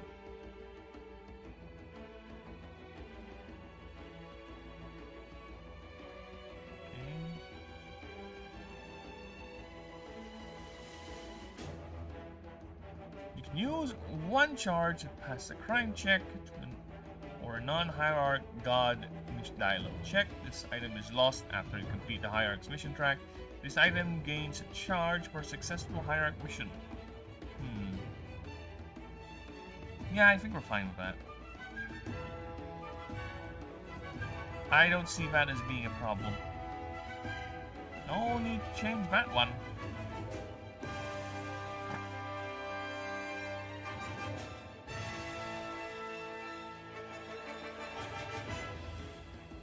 I'm in! This character gets the perk Text Savant plus then Ingenuity and/or Arcane for non-NPC stat checks. So it's a modifier. Modifier. 4.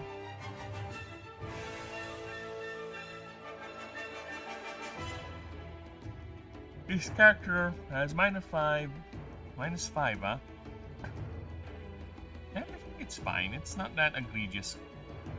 Right? It's not like you're literally breaking the rules for creature party limits.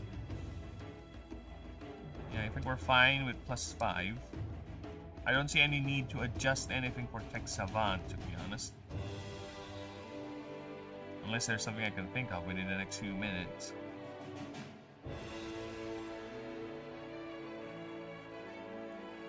Okay. You hear that? That's me cutting my nails. You know why? Because my brain is once again telling me to fall asleep. I'm trying to keep it awake. Alright. -1, which is basically a Star Wars reference. This is my smuggler right here. He's my Han Solo. I kind of want to... You know what? I have an idea. I kind of have an idea as to what to do with the 6th option for Veil Runner. -1. This character gets an item called Grubby Hand Cannon. Tier 2 weapon trinket 2, weight 2. Once per turn during your creature's turn. Once per round, rather. You must have 4 extra arcane to use this item. Or roll a 1d20 on a 15 up. Deal 40 fire damage to a target creature and it gets this perk.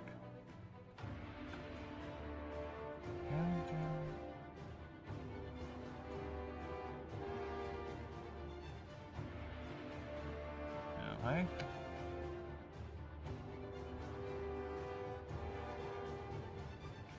Alright.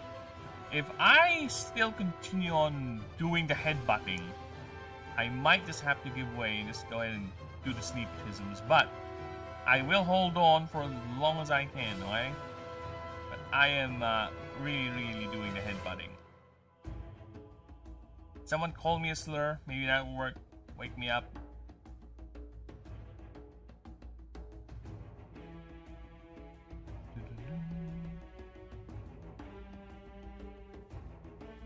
Fucking hell, really? All I wanted to do was to highlight this so I can put that.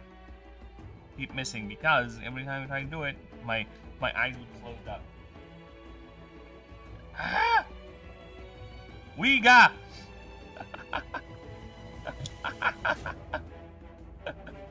That's almost can wake me up.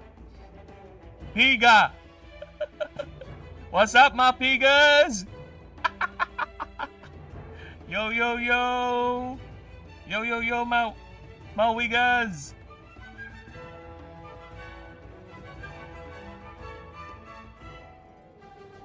Sorry.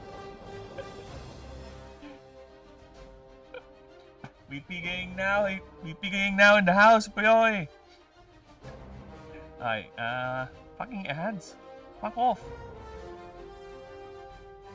Alright, let me just check the... I think the Halo ambience is almost running out.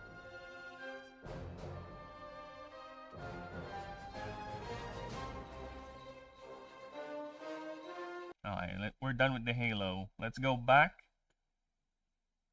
Let's grind. Yeah, let's grind. Okay, my piga, let's go. Washed up, but could be. Alright, this character starts with an item called Mark II Stealth Suit. Tier 3. Torso, weight 1.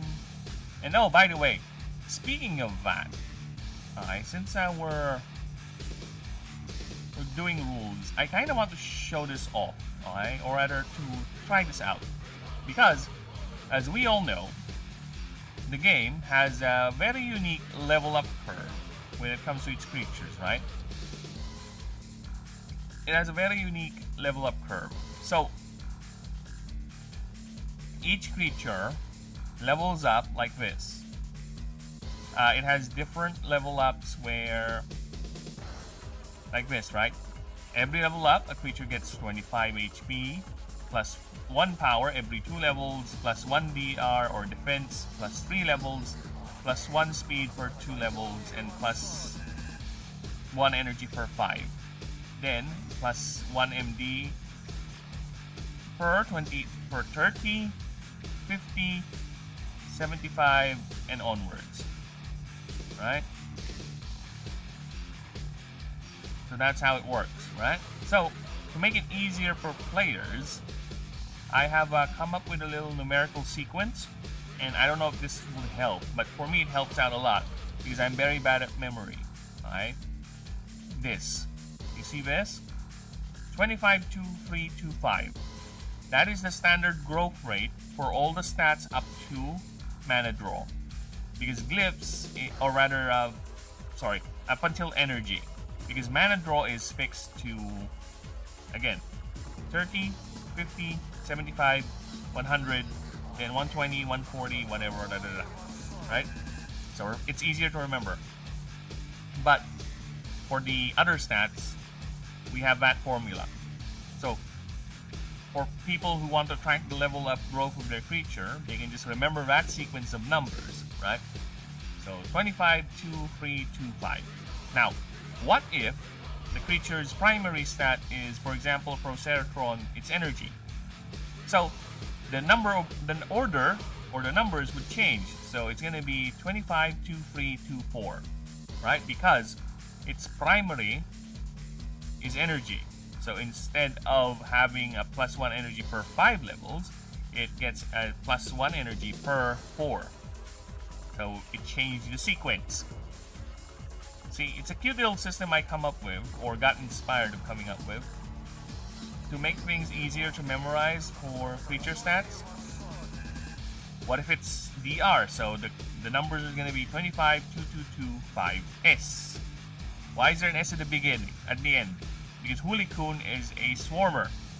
Swarmer types do not have a normal MD growth.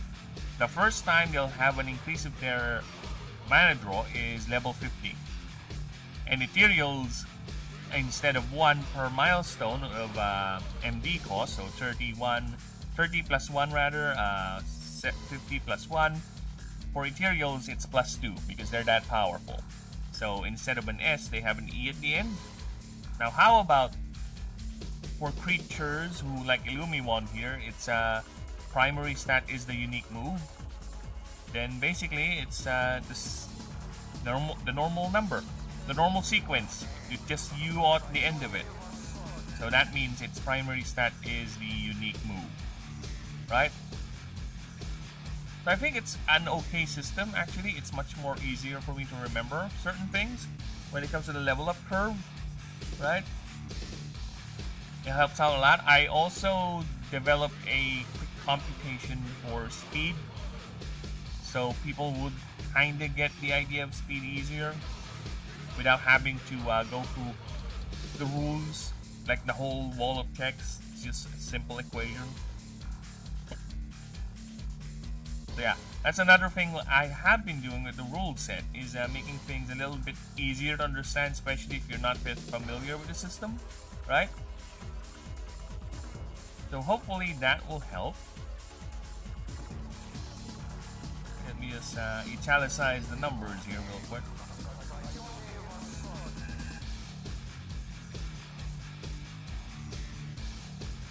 The fuck?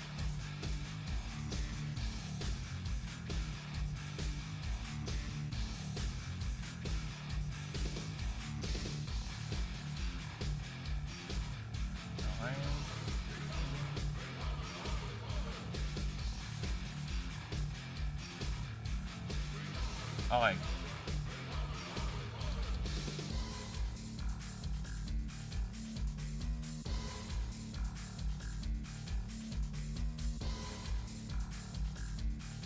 So let's see what this, what does this do? And should I change it? Character starts with an item called Worn Mark II Stealth Suit. It's a tier 3 torso, weight 1. You may lose 1 arcane, so this would be violet. 1 arcane to get plus 2 ingenuity per arcane spent. Max 8. So you get max 16 plus ingenuity stat. Roll a 1d20. On a 15 up, this item can be used in a hub. So this needs to come first.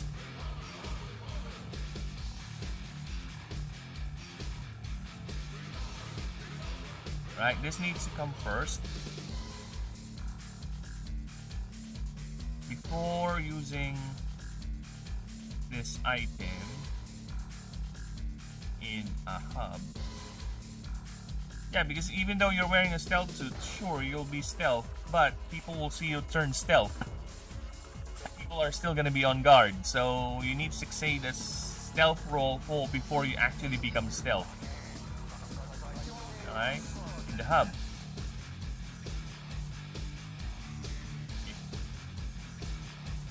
You may lose 1 arcane to get. Okay. Arcane stat. On a 20, you do not need to do a crime check.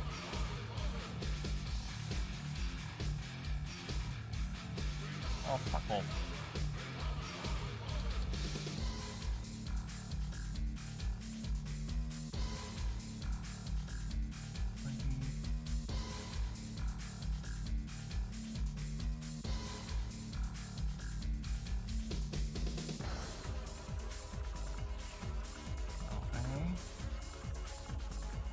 Okay, so the roll comes first. Okay. Oh shit. Fuck, wrong. Wait, why is wait? Oh fuck, I'm getting confused. Dude, I'm getting confused. I thought the stealth suit. This is not the stealth. This is the stealth suit right here. Idiot. On the 20. Okay. That's the stealth suit. Alright. Again. Before using this item, roll a 1d20. On a 15 up, this item can be used in a hub. On a 20, you do not need to do a crime check to pass a pickpocket.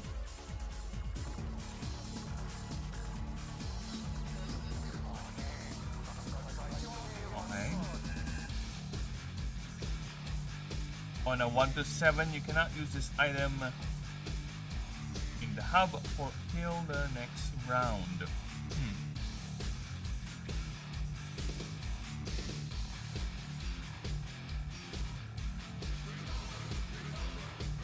You may lose 1 arcane to get plus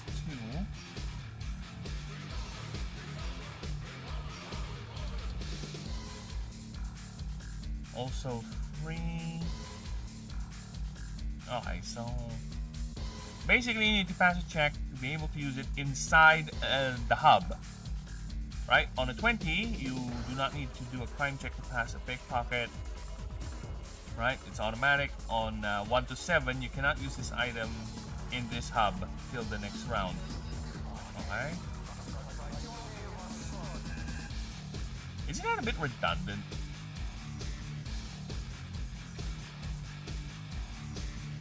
Yeah, I think it's a bit redundant. Because 15 already says 15 up here. 15 to 19 actually. 15 to 19. So 1 to 7 needs to be something different.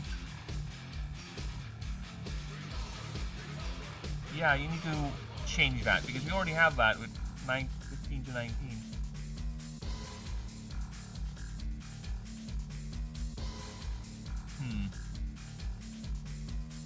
I'm gonna change this to 12.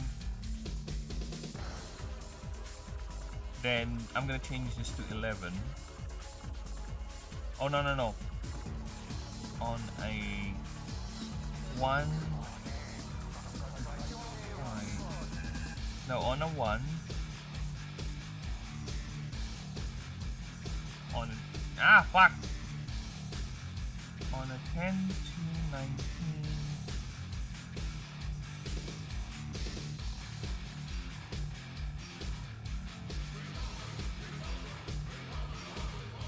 Uh, 1 to 10? I think that's enough, right? That's fine. 2 to 11. 11. You need pass a crime check. No.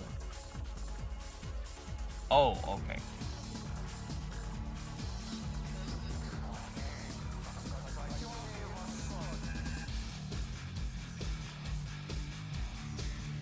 Huh.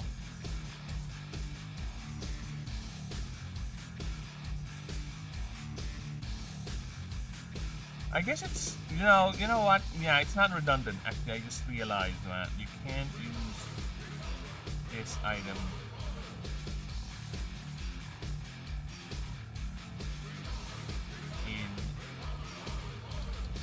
in the hub after your next round.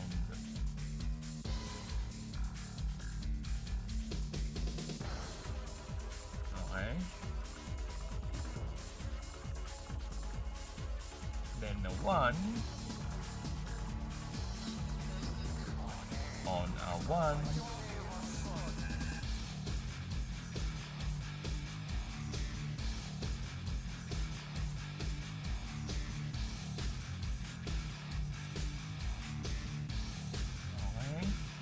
on a 1, this item is per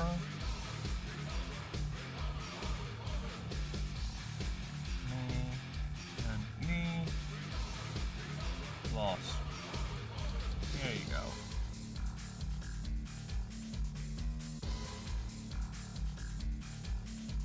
There you go. You may lose 1 arcane. Also, you get hollow keys. It's a tier 1 support item. Weight 5 or 0.05, 0.50. Roll a 1d20 on a 15 up. Plus 15 modifier to a non-NPC check. Otherwise, this item is lost. So basically, if this thing's broken, it's broken. You can never reacquire the holo key. How can it look like it's rusty? It's holographic. Decayed. Deteriorated. Flickering.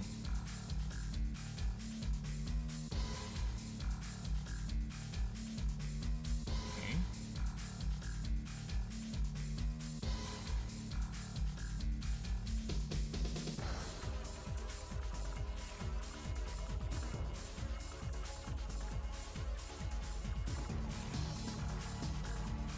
Do you have a feeling? Plus 3 wits and ingenuity. I think it's a bit too overtuned, to be honest.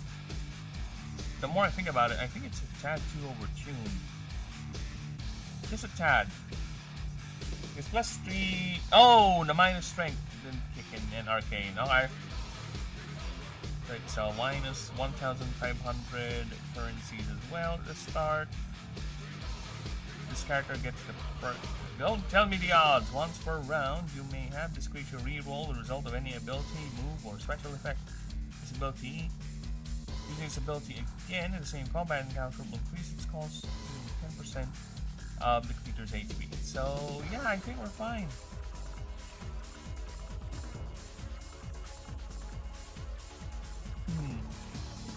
Now, don't tell me the odds. Let's see what it does. Once per round, you may have this creature re-roll the result of an ability, move, or item effect. Basically costs 10% more.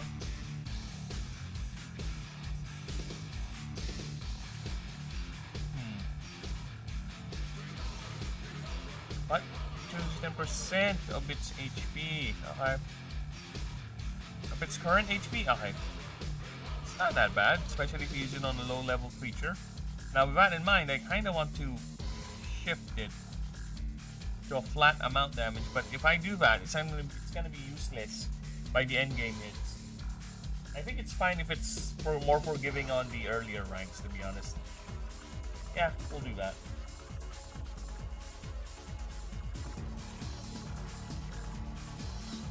Next, I have 3 more to go. Justiciar is the next one. You are the law. Well, not really. Eldritch is the law. You, however, are her arm, her protection, her judgment, and retribution made manifest. You who has seen and who has seen and read too many criminals, or rather, read and let? I think let was the word. Let too many criminals walk away.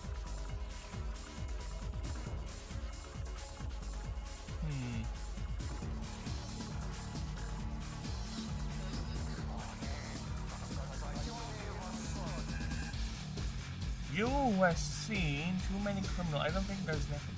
Too many criminals walking away from the real and physical consequences of the law. How long have you fought to produce justice only to be beaten by the sheer weight of unfairness and loopholes? Years you spent in the constabulary scene smiling handshakes with your chief, those dinner parties and donations to your department, every bit made you turn your stomach in disgust. How many times you cold parade as criminals and raiders pillaged and abused your family? No answer came. Or that answer came as you closed their eyes forever.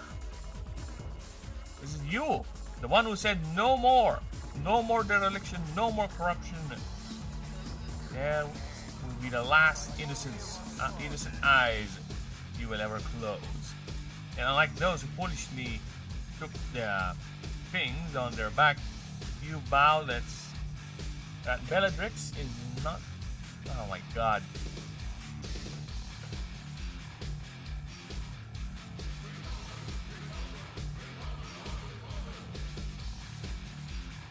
Yet unlike those who foolishly took things in their own hands,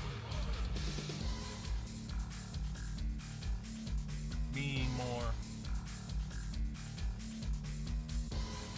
nothing more than a blind, rage-fueled anarchist.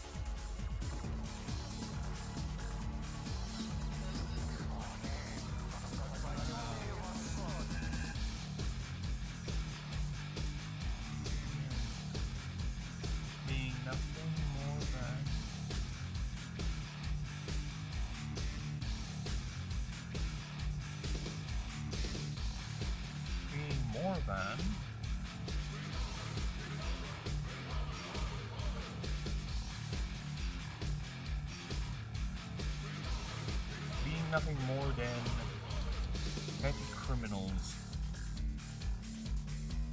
Petty, impatient,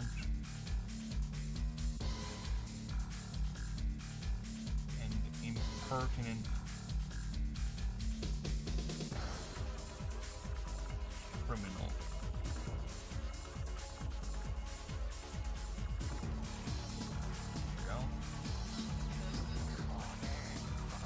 You! Oh, fuck off.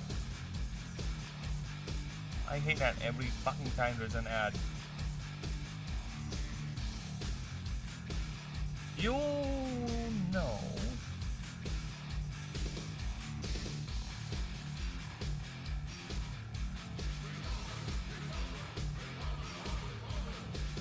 You know that Bellatrix is not just a goddess of justice. She is also the goddess of vengeance. They are shield and sword. She wields them with impunity.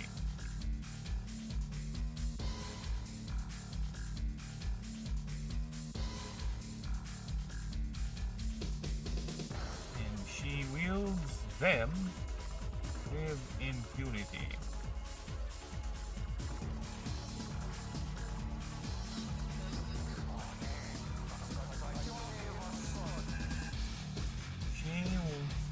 Down the hammer.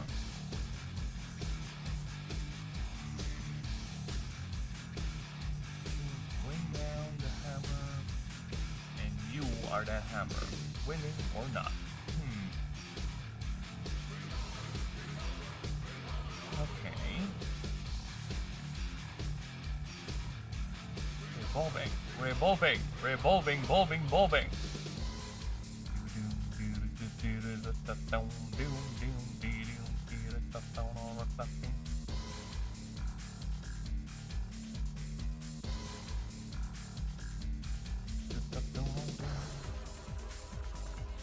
Oh shit.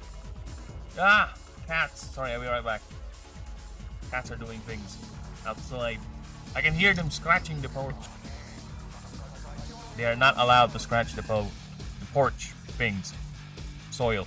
You know what I mean. No, you don't. I'll be back. Either way.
They have been told not to go there, and trust me, they will be back there, because that's how cats are.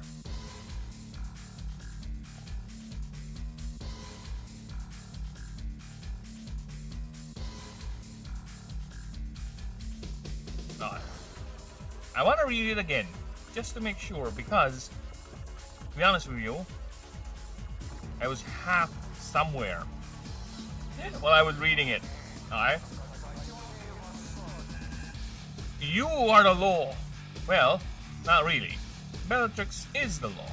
However, you are her harm. Her projection, her judgment, her retribution made manifest. You who has seen too many crimes walking away from the real and physical. You who has seen too many criminals walking away from the real and physical consequences of the law. How long have you fought to produce justice only to be beaten by the sheer weight of unfairness and loopholes? Years you spent in the constabulary seeing smiling handshakes with your chief, those dinner parties and donations to your department. Every bit. Okay. Okay. Every bit made you turn your stomach in disgust. How many times you called for aid as criminals and raiders pillage and abuse your family, and no answer, even as you closed their eye, and no one answered. Even as you closed their eyes forever.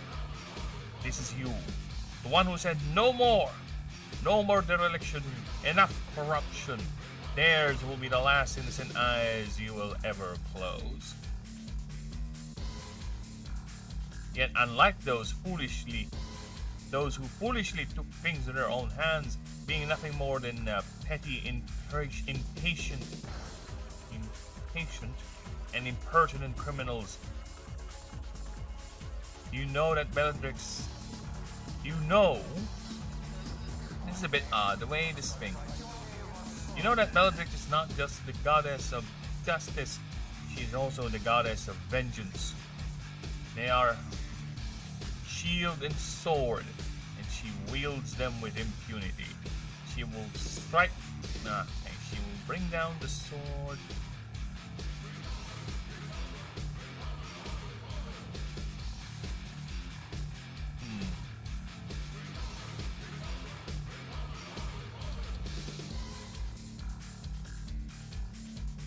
Bring down the hammer. I'm thinking maybe changing it to something sword-like, right? Because she is sword and shield. That's what I said. Unless I change it to hammer and shield, right? Hammer and sickle. No, Bellatrix is a communist. He's not a filthy communist. He has weighing scales, alright? She strives for pure fairness and purity. He's no filthy commie.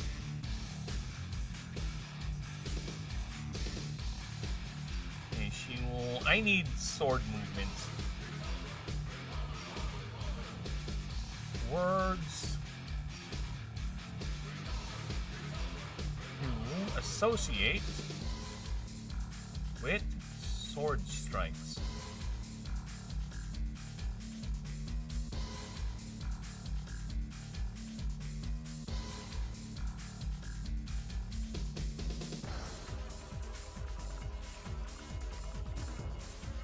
He will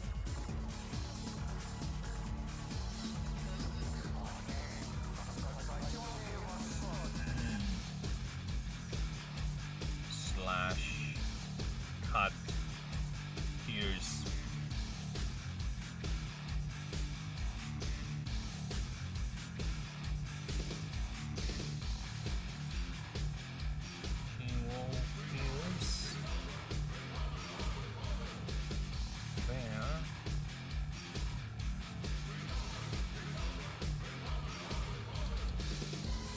corrupted hearts.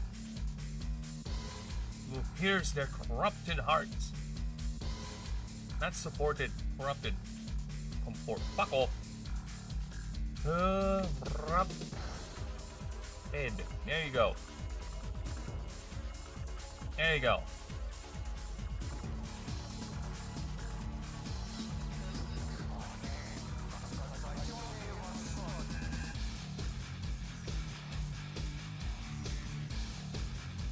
That's how you do it properly.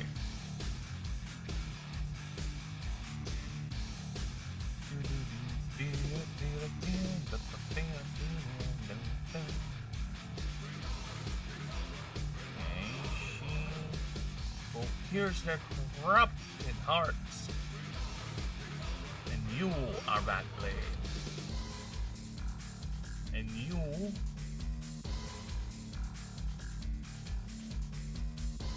will deliver them to her.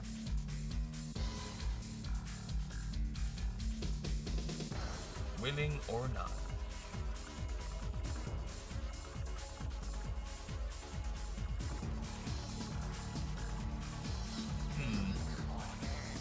You will pierce their corrupted hearts and you will deliver them to her.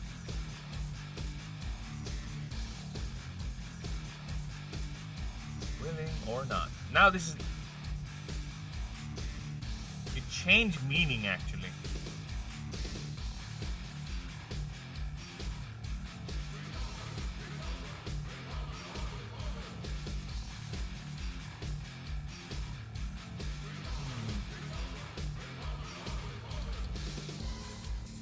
Yeah, it changed meaning from telling or making it ambiguous whether you really want to do it or not to the targets being willing or not.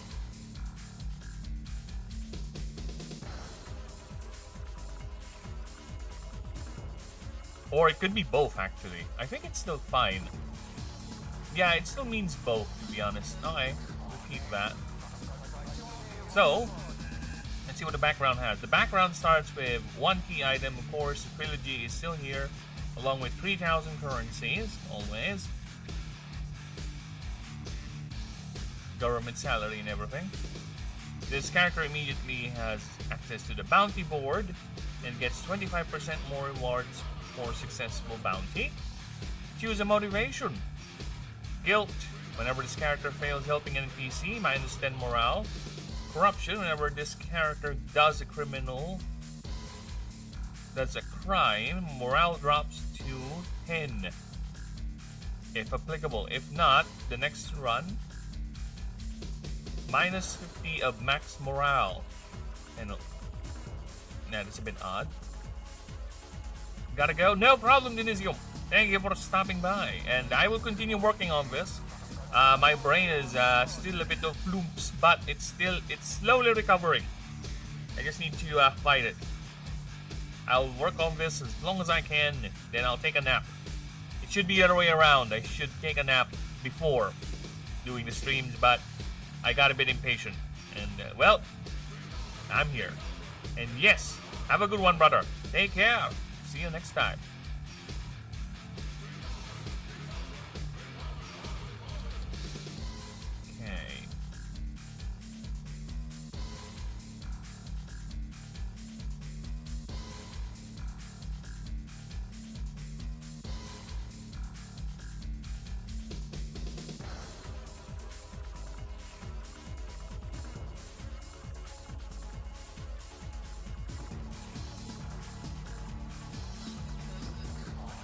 On the next morale, next minus for run tragedy. Whenever this character loses the combat scenario, minus 5 more morale.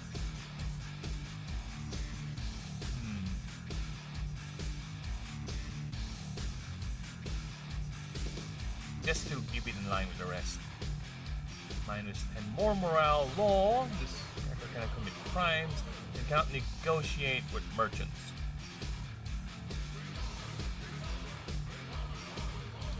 Okay. Negotiate with merchants and bounty targets. There you go.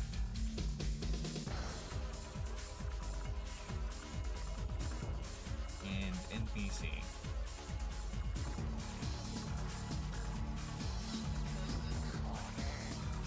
The Dallas Arbitrage. Let's what this does. This character has Bellatrix as their patron. If the character is a Sullen or Oprix, they start with 2 favor rank. Okay.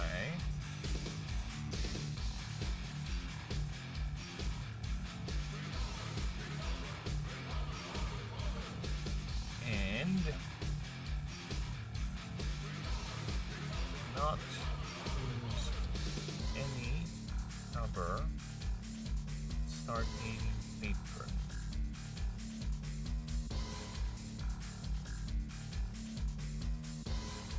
This character cannot earn any other favor from other gods till they reach rank 4 with Bellatrix. This character gets his perk, Smite the Wicked. This character gains plus 20 favor per bounty claim, half on prestige ranks. When fighting a non-bounty NPC, this character may declare the NPC guilty.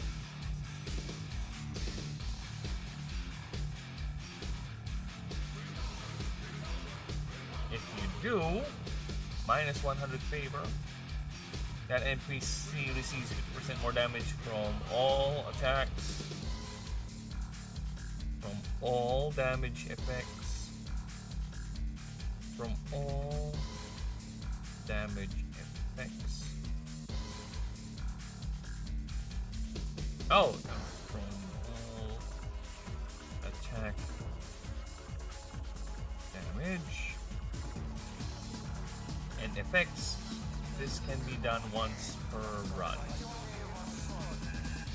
I need to put in the clause. Favor, loss, and cause.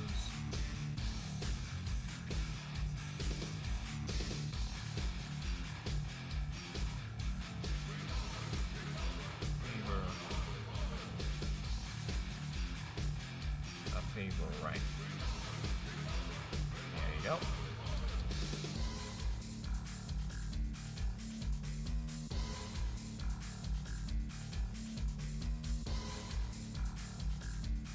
Alright. Bounty Hunter, Bounty Maker.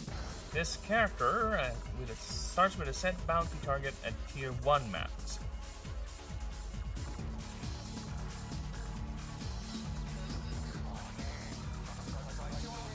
With a non-skippable bounty target. Bounty target mission on a tier 1 map. This character gets his perk, Dragging Down With Me. At the start of any expedition map, 3 combat nodes are marked as bounty targets. Start of any non-bounty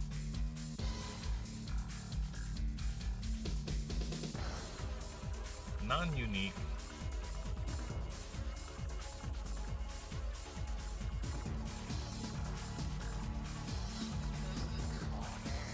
expedition maps.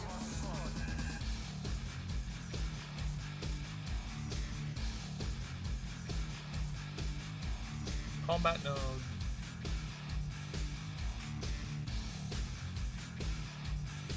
Three.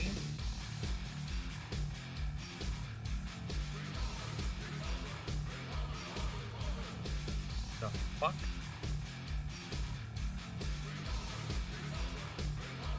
Three combat nodes are marked as bounty targets with these are considered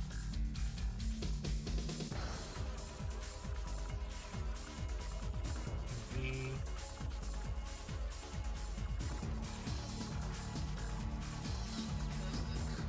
the same as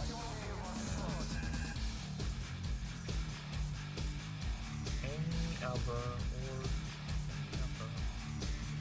bounty level NPC or creature.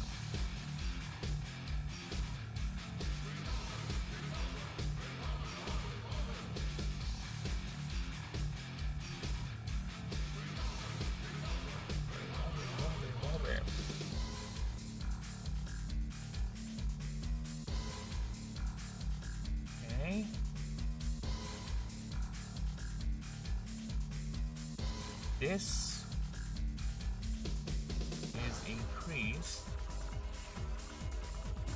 by 5 on a tier to 5/8 map, 7 on chaos mode. You get this one. You get 1 per node, and you get this character.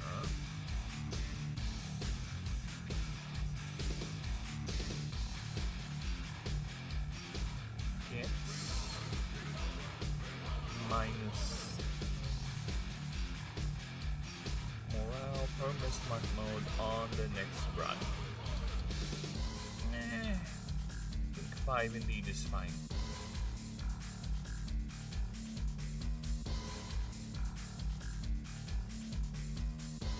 Yeah, I think that's fine.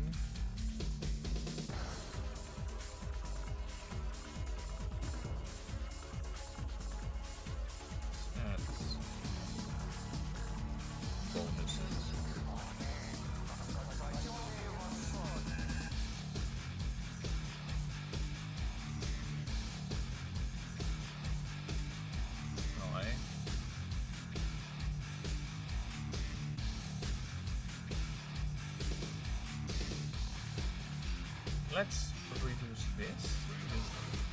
Oh, fuck!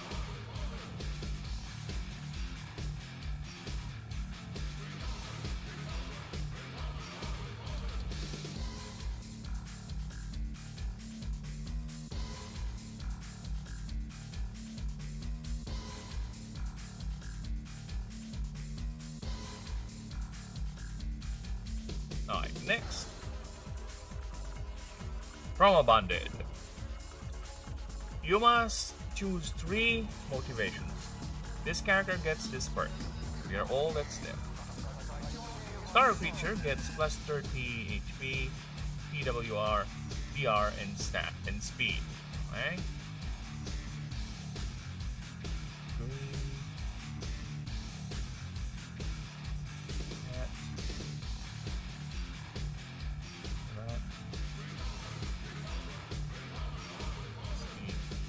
This bonus is reduced by 5% per creature in your current party. Okay.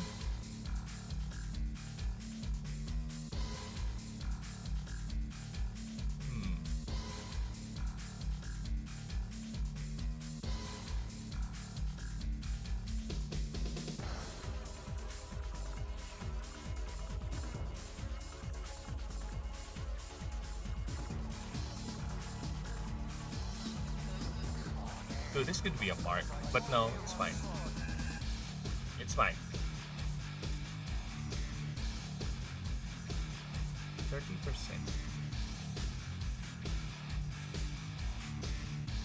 Per other creature, actually, because with this wording, it's gonna be minus 25.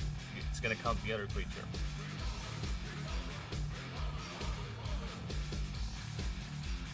Yeah. So if you have 7 creatures in the field, or in the party, it's basically killed, nullified, this effect.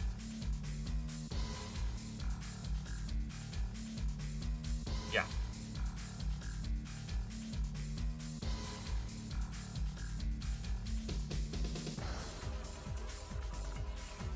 I was deputized, actually.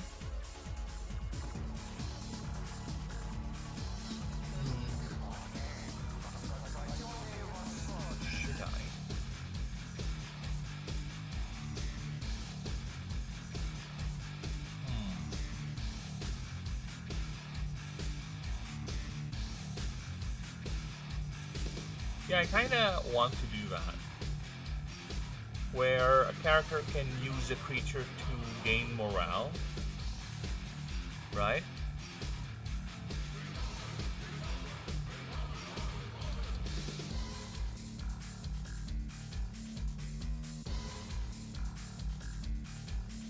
That's it. I think it's fine.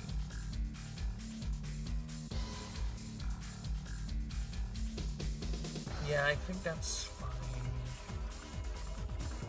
I was deputized, actually. Let's move to that one. I was deputized, actually. this character gets this perk, Harsh Dedication. This character does not suffer from its motivation, and only once its morale is at below 50% of its max value and is at a hub, this character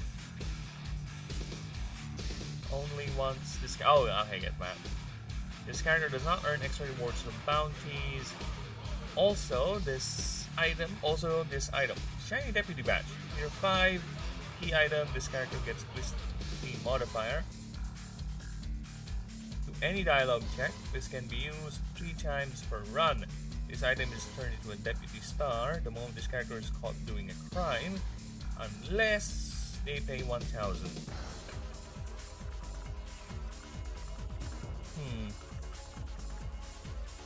Is there anything we can do to change that? I think it's... Yeah, this one is okay already. Nothing to change here too.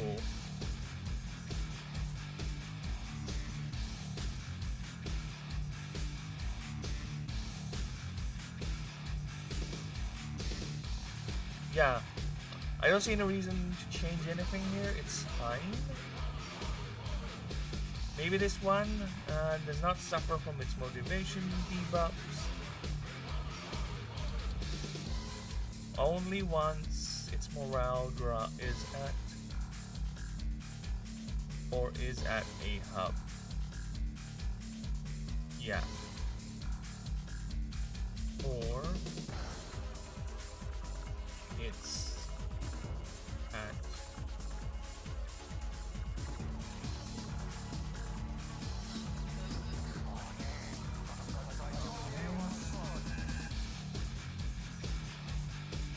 I can remove that. That's a qualifier. This character does not suffer extra rewards. Does not earn extra rewards from bounties.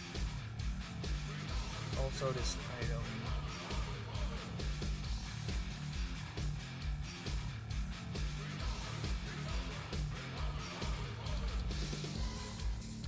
And yeah, I think we're fine.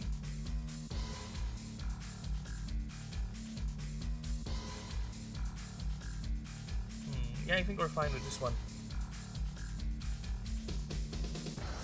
Unless they pay an extra 1,000. Yeah, I think we're fine.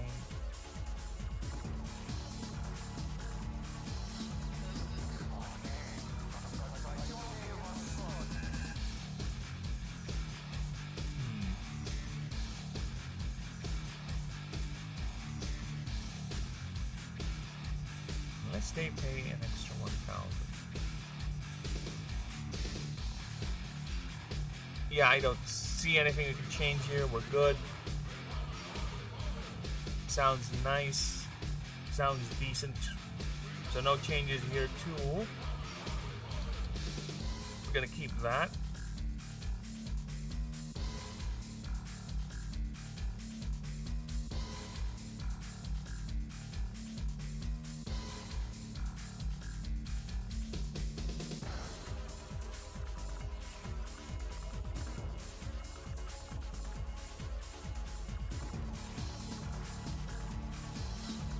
Empowering Past. This character gets this perk, the Ghost Auril. Every time this character fails its trauma check, or rather, I need to change that. Each time this character suffers,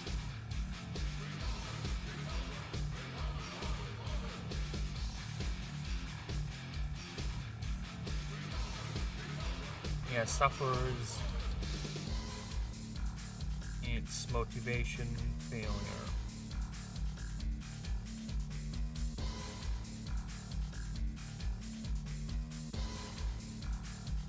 Motivation effects. This character gains 10% of the needed XP to level up. For corruption, this character gains 20% instead.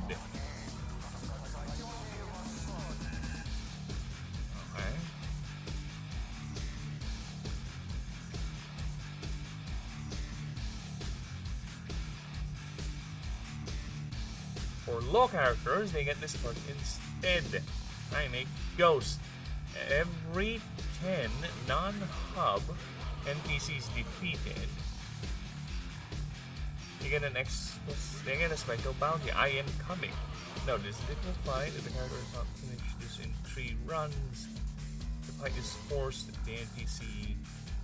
Okay, but you get 5% more rewards and a random tier 4 item.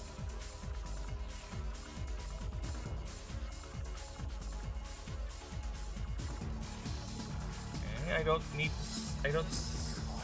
the need to change anything.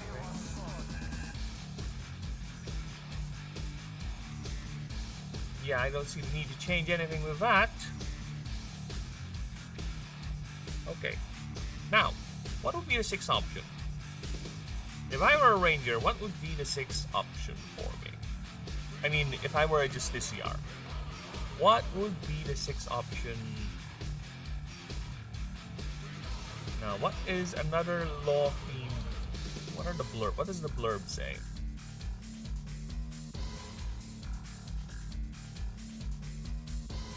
Right?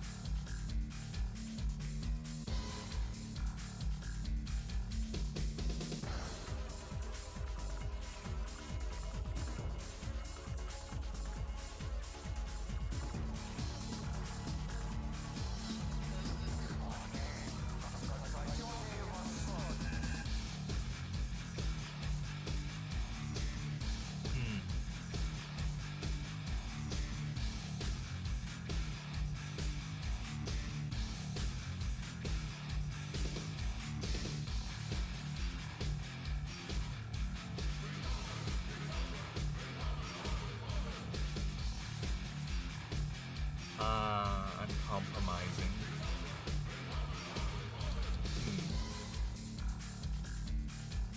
How about empowering the law?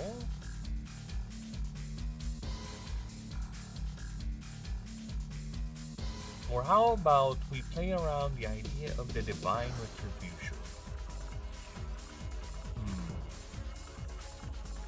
Or just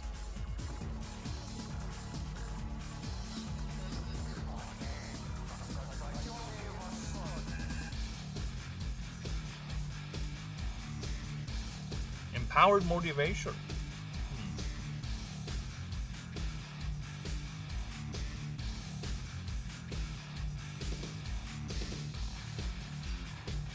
Empowered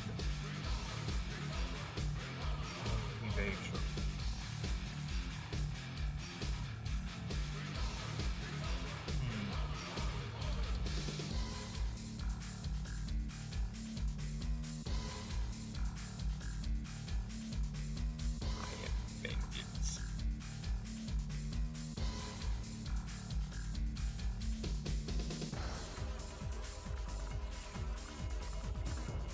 There you go. I am vengeance. It's gonna be like Batman with this one. You all seen a bit. Alright. This character.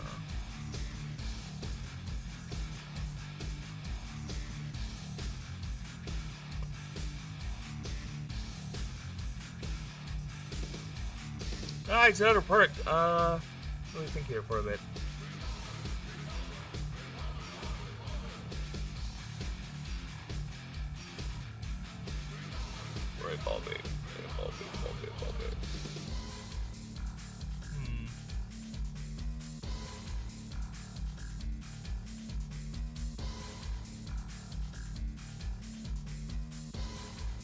Is it a mark?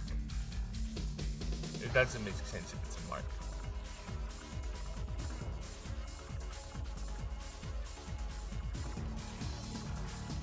This character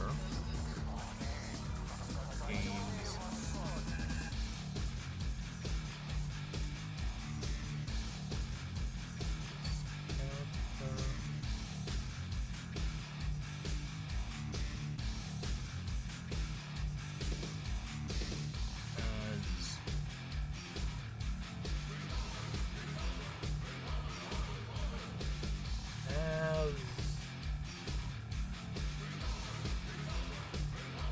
Is it a perk? Because I've been adding in a lot of perks already.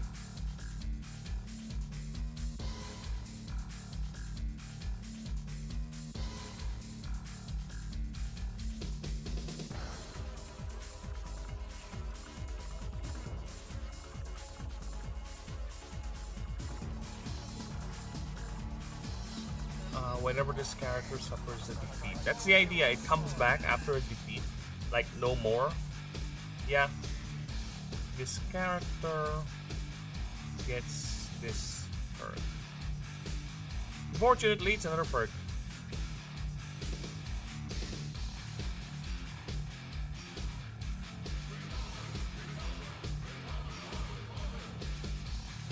Oh, fuck. This is how sleepy I am. Don't have an additional one for Veil Runner. I need to go back to Veil Runner after I'm done with this one. Shit. Who gets this perk? No more.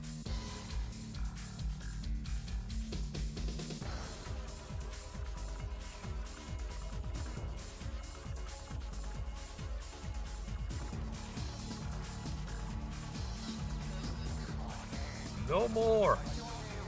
Whenever this character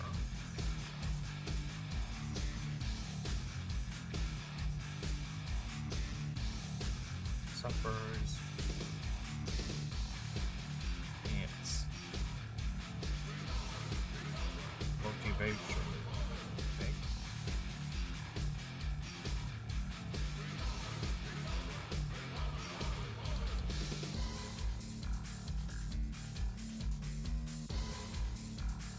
Creatures in this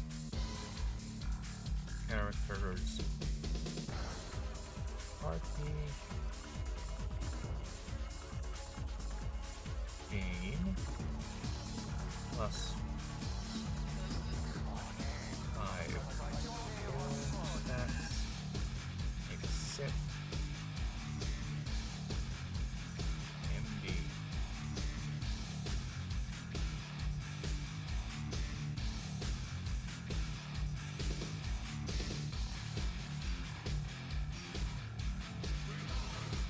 That's DR, idiot.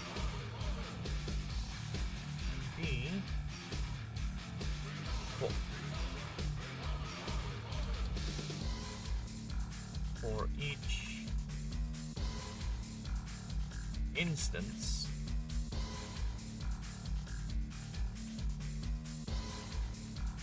on for the next combat encounter.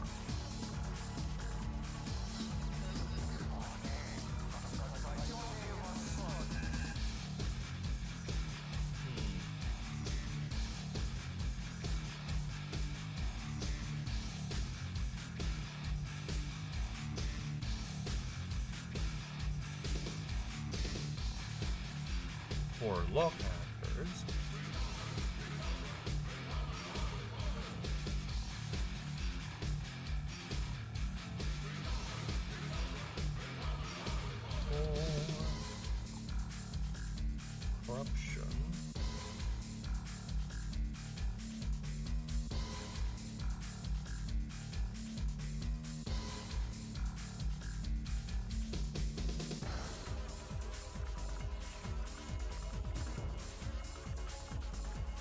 for corruption,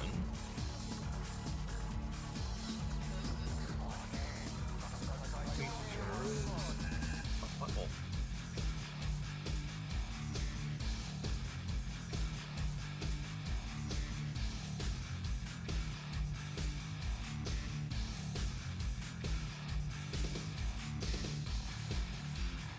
It does not lose morale.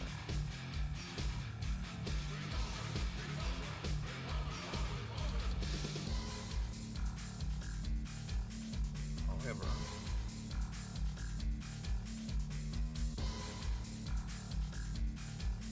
creatures in your party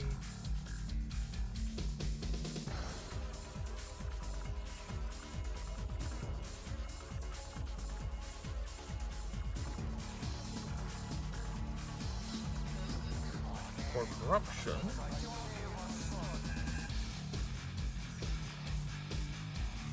Morale.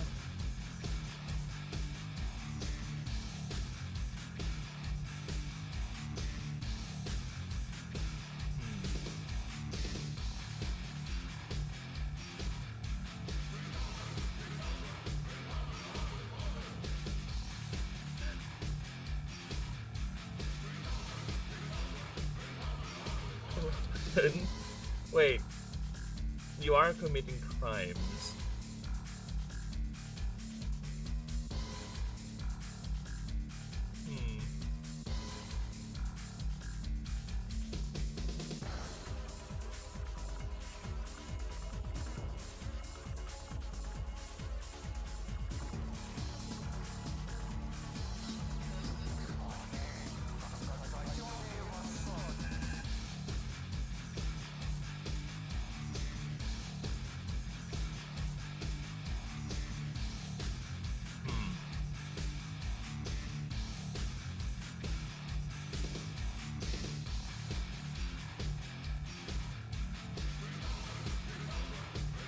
Yeah, because it's... Ah, shit. Because it doesn't make sense for corruption, because corruption, whenever you commit crime... So you're going to tell me it needs to commit crime every time? So yeah, the theme does not make sense.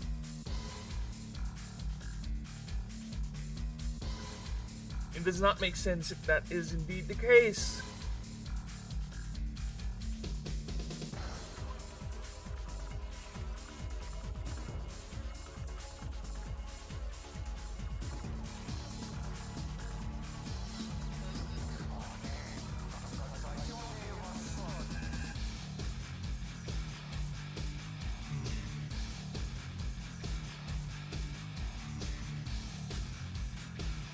Does not lose morale. Shit. Ah, okay, I'm getting a bit hizzy on this one. Yeah, it doesn't make sense the more I think about it. Because you're gonna actively... Unless... we change it.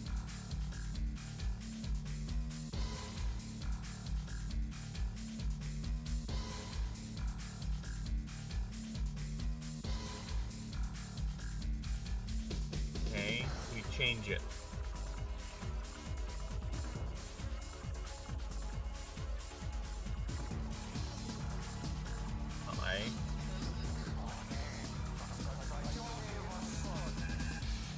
This character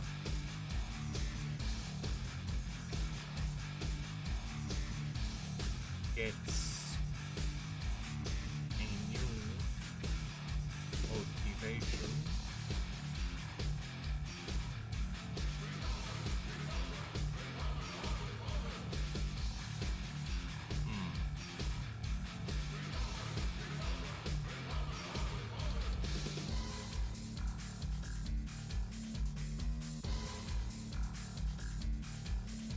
Buried outward.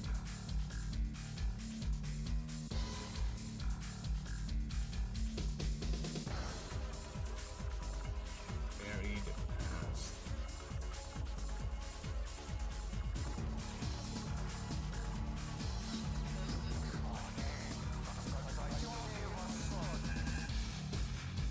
Outward.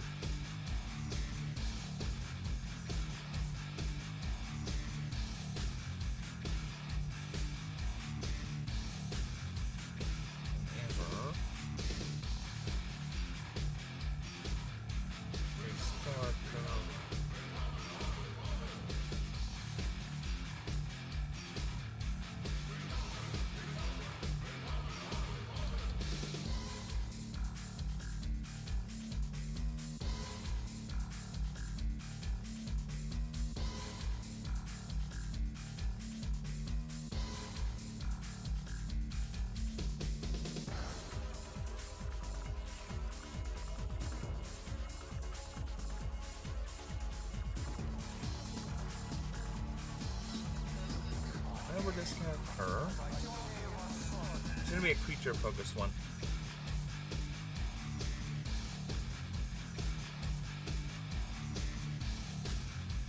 Gets a creature. Oh, whenever creature in this character's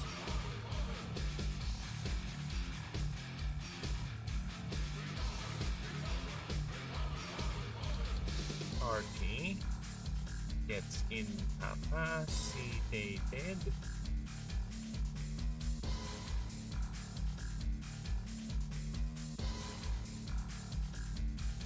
this character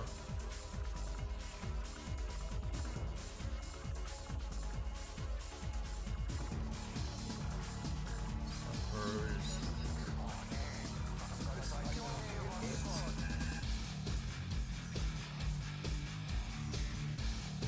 -3 more morale.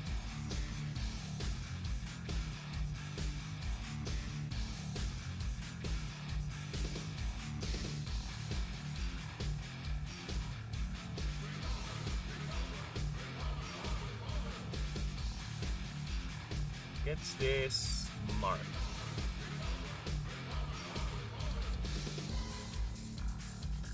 Okay.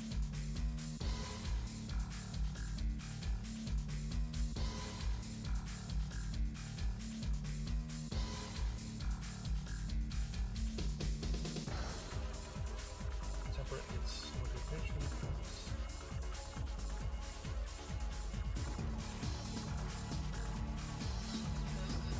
Motivation effects.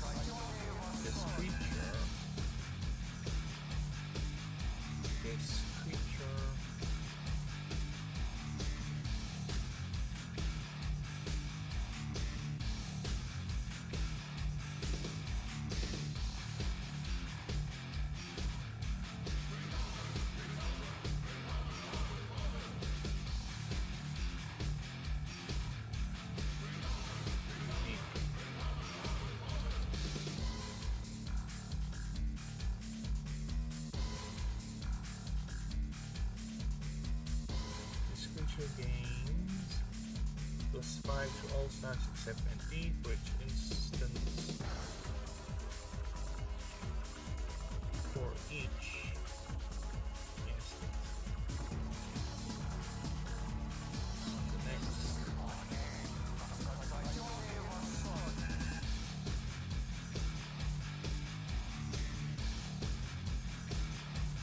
Okay.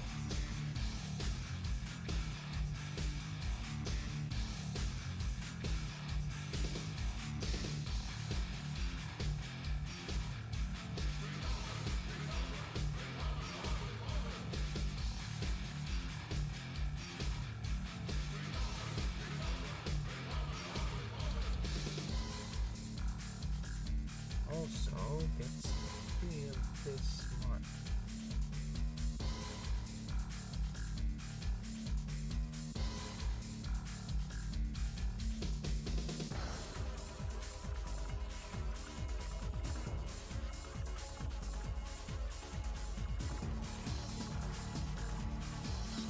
Each actor gains a new motivation, bearing outward whenever the feature this character's party gets incapacitated. This character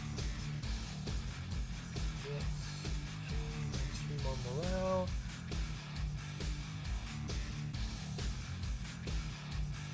Also gets 3 of this mark. No more.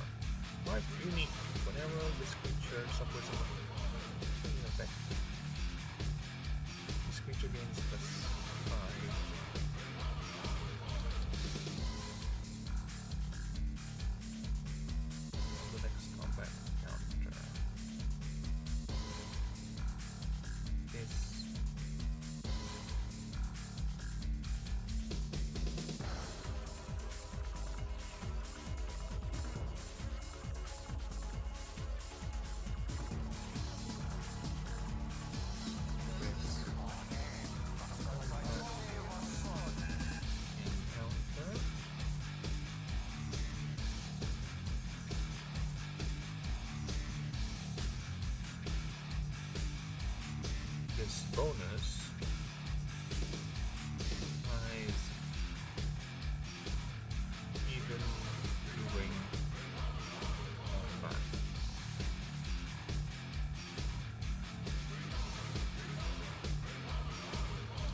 lot of vehicle sections on Half-Life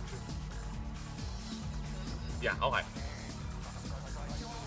Now I need to go back to Veil Runner because Veil Runner has nothing.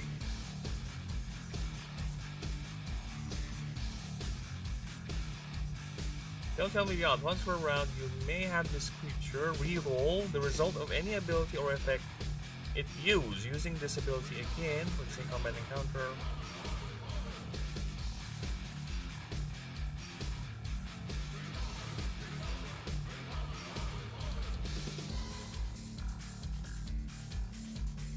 Alright.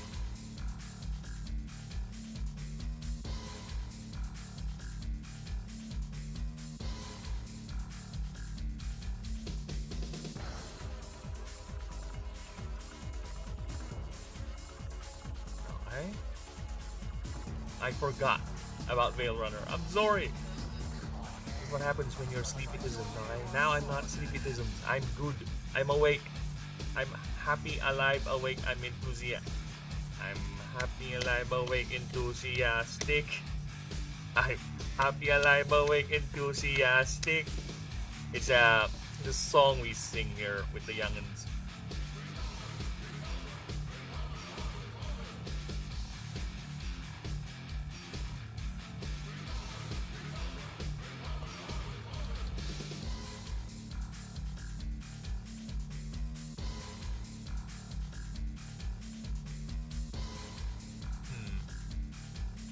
What would be? Let's take a look here.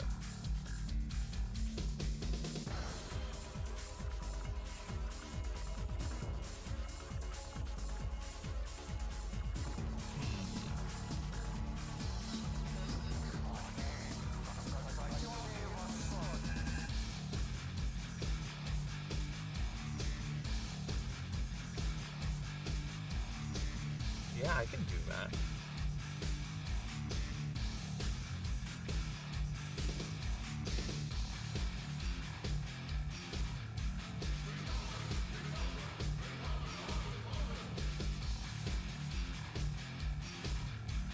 Pulling strings.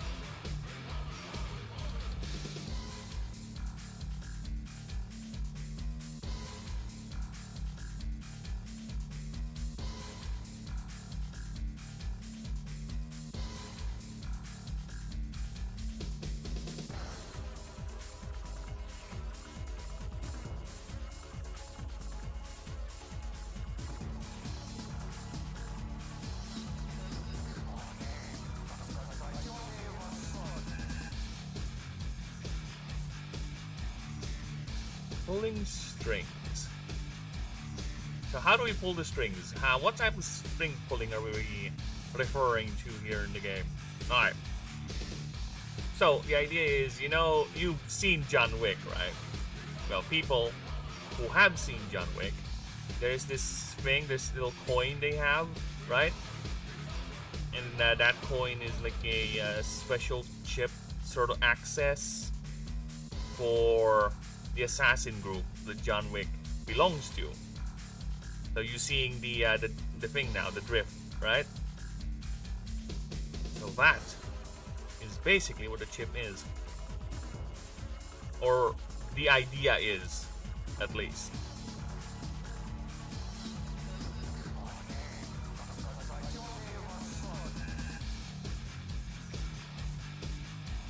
Okay, so this character.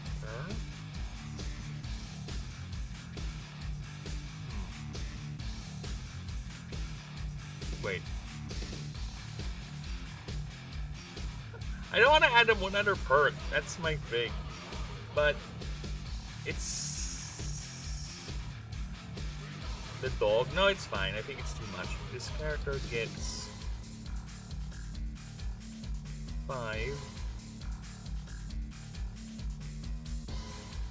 5. Oh.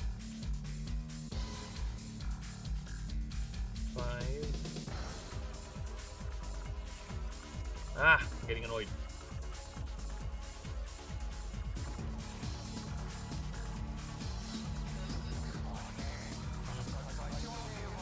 My days are numbered, so to speak.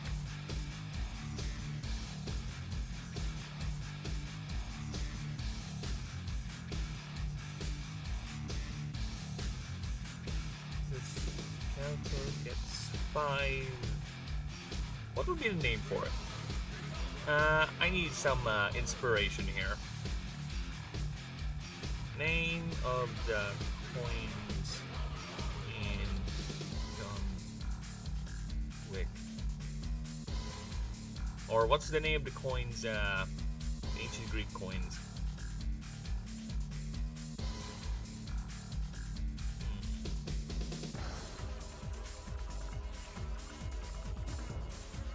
Coins of the afterlife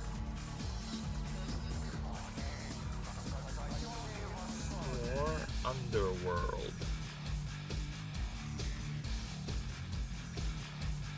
Let's see what we got here.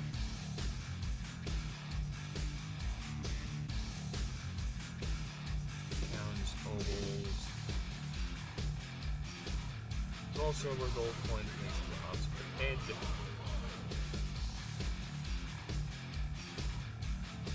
Ah.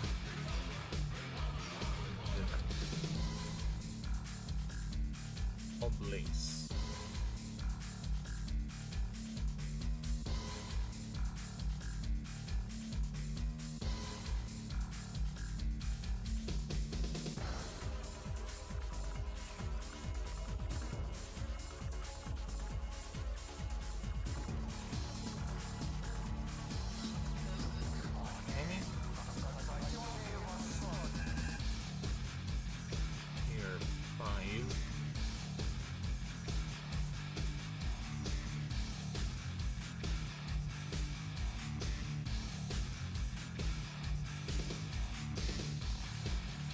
Tier 5, it's a currency item.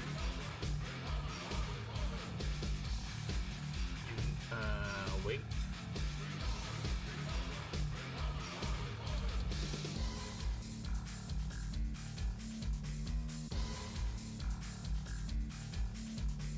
Should be a weight. It's just a coin. It's a heavy coin.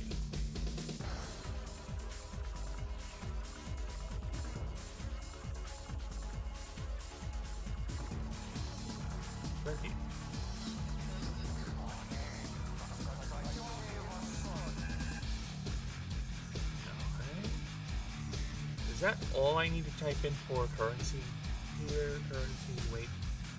Unless there's something else it does. I don't think it does anything else, so yeah, I think that's it.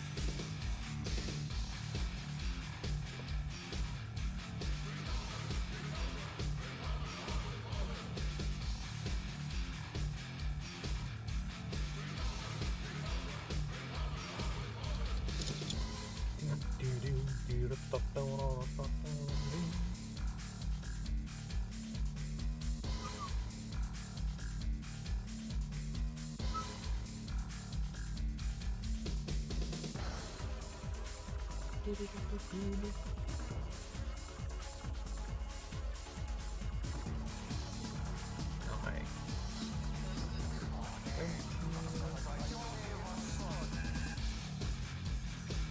20. Alright. This item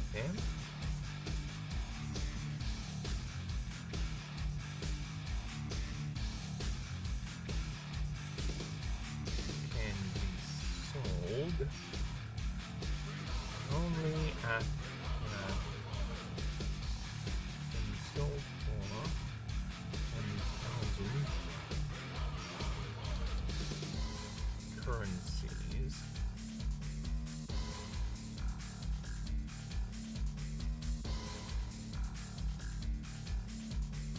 $5,000 currencies is or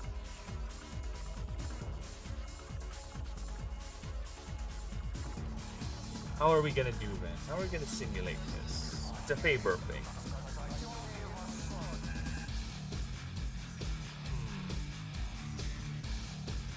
Ah. You may use this item to mitigate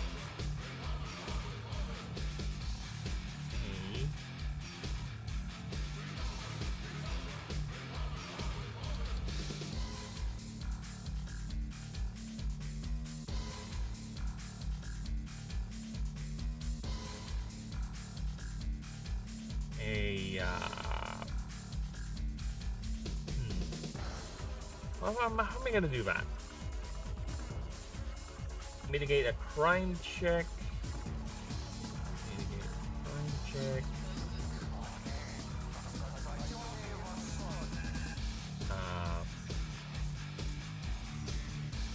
Auto pass. A none. God. Dialogue check.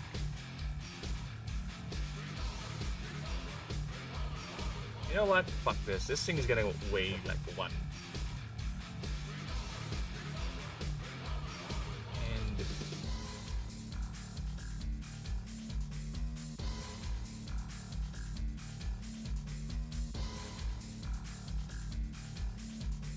And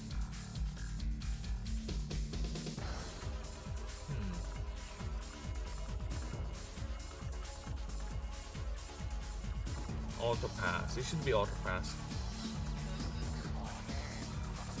Auto pass.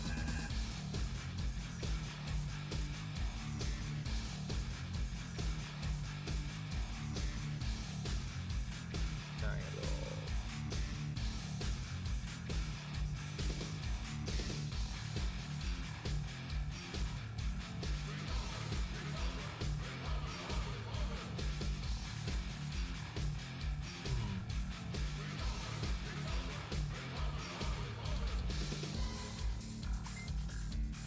Dialogue check. Okay, what other things can a connection to a very elite underworld token can get person, right? That's what I'm thinking. So you can pass dialogue checks, you can mitigate a crime check. What other thing? You can sell it for money, it's already there, right? I'm thinking of something else.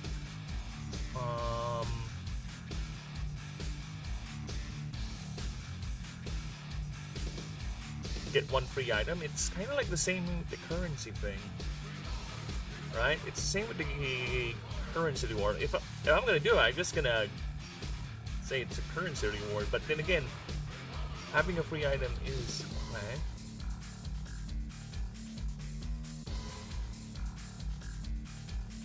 Acquire item for free.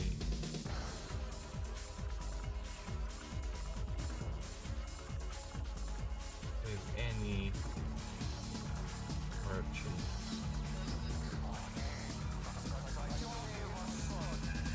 Let's see. Alright. There you go. Okay. I think this is fine. Now let's double check it. Let's reread the thing, right?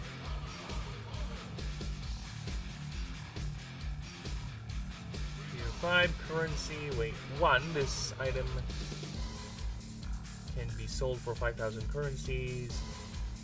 Or you may use this item to mitigate a crime check, auto pass a non-dot dialogue check, and acquire an item for free with any merchant type NPC. Okay. The weight 1, that's already 5, eating up your weight cap. So yeah, if you're a... Yeah, I think the weight is enough to offset this thing. Right? Because you start what? If you're a human, you start at 10. So it's already eating half of your carry weight. Right? Unless you're just gonna offload it. Sell it right away.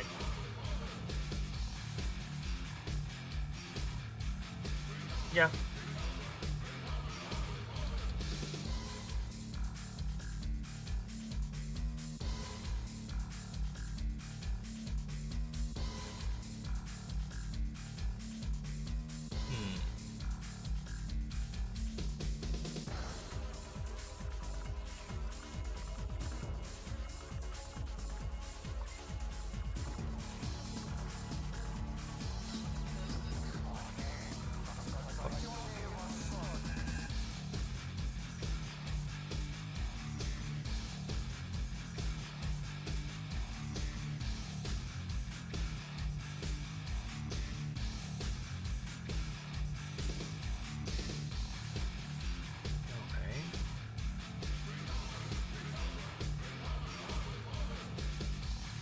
I'm thinking what other things I can put in. Some sort of a downside. But I think, again, the weight is already a downside enough. Right?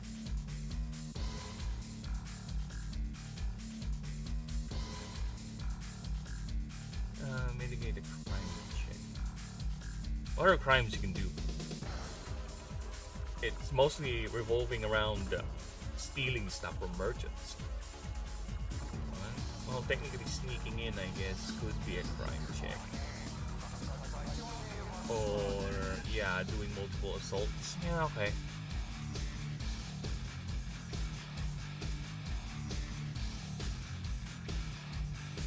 So we are vengeance. Next is ranger. So down to 2. We are down to 2 people.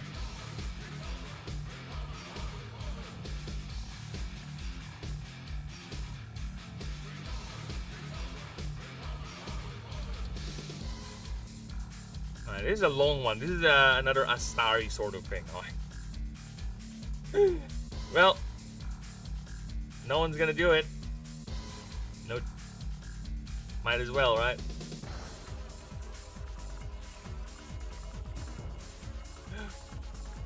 So let's look at a ranger.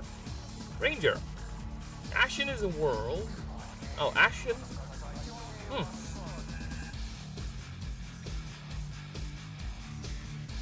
Where Ashen is a world where, despite its modern trappings, is mostly unclaimed and untapped nature. Whether because of the countless wars and crises that engulfed the world in the past 2,000 years,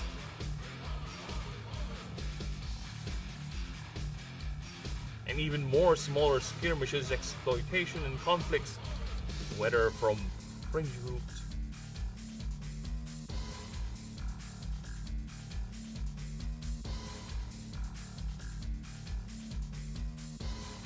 with even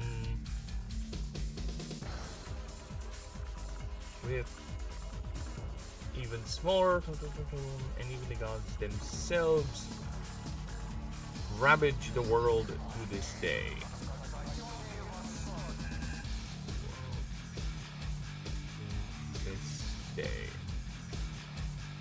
Alright. Skirmishes, exploitation, conflicts, whether from fringe groups, separatists, criminals, corrupt corporations, and even the gods themselves ravage the world to this day. The world is always a crucible of small and utterly world-devastating events, and regardless of reason and cause, it's always the wilds and creatures, the regular animals that suffers. It is you who belong to the many orders of Rangers of Ashen. Your job is to protect all that dwell outside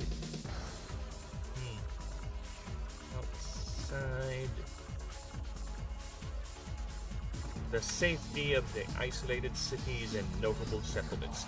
Travelers, nomads, adventurers welcome you, while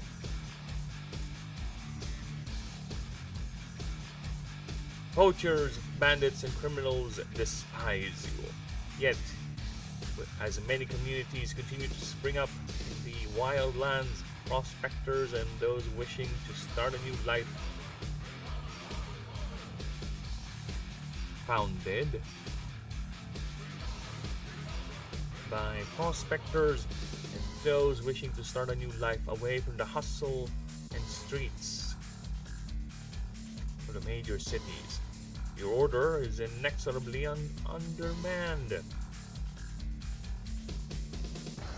Inexorably and perpetually undermanned.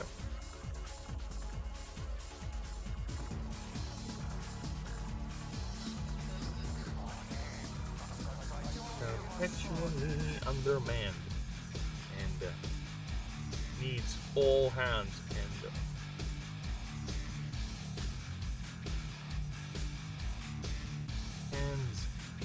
arms, legs, and even lives.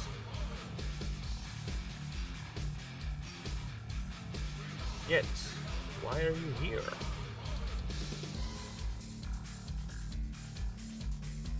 This is the blasted waste.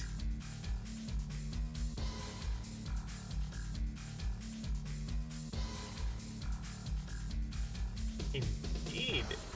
This is the wildest of all places. Maybe that's it. Maybe that's it. All the activity in those busy roads killing the vibe. You're too overworked. Are you thinking it's easier here? However, poachers.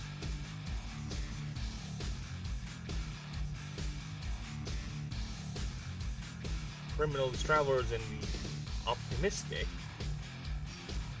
And the foolish. The optimistic continue to flow into it. Continue to dive into.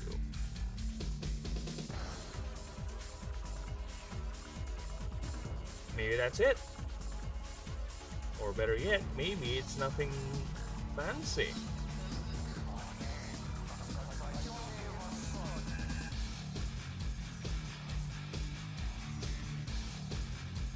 We'll always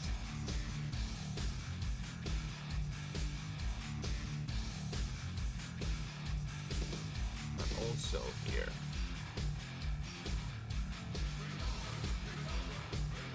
Needing.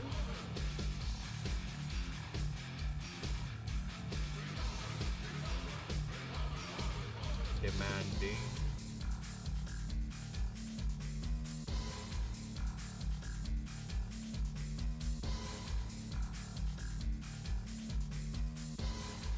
Demanding your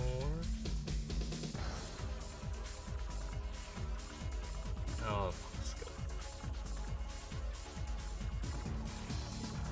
Stalwart.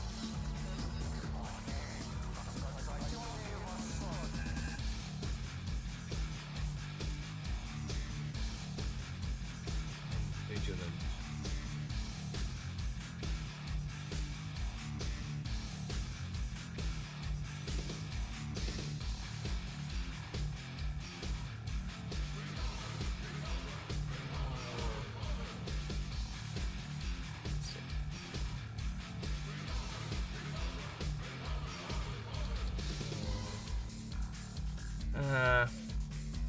Words.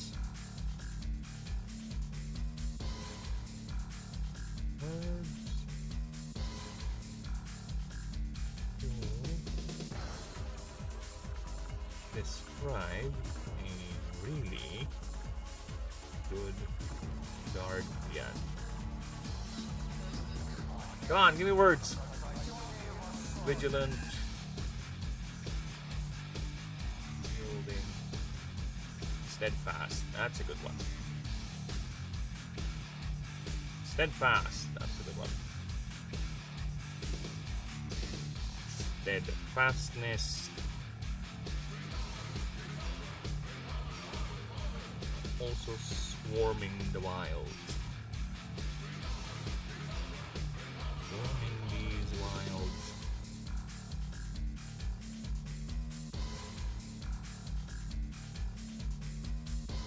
Demanding steadfastness and vigilance.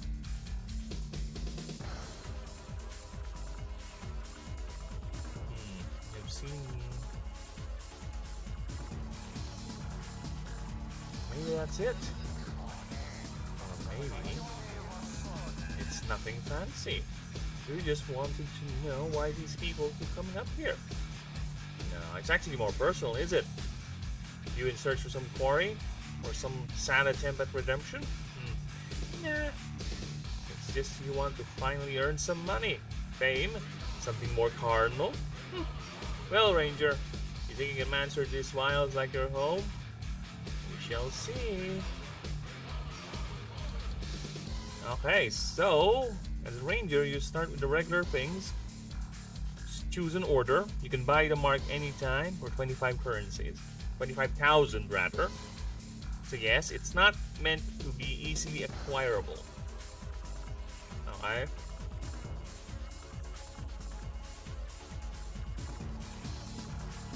So there are 15 in total, because a lot of them, or 2 of them, covered a lot of areas. They got absorbed in. They're just too big. Alright? So, let's see what they are and if they need changing. Shall we? So, Yaldic, Rangers of Gadrina and Yaldesha, Protectors of the Magna Yaldeshi Rainforest, +2 Arcane. You can pick any Verdant, Fey, or Vase type creature as your starter.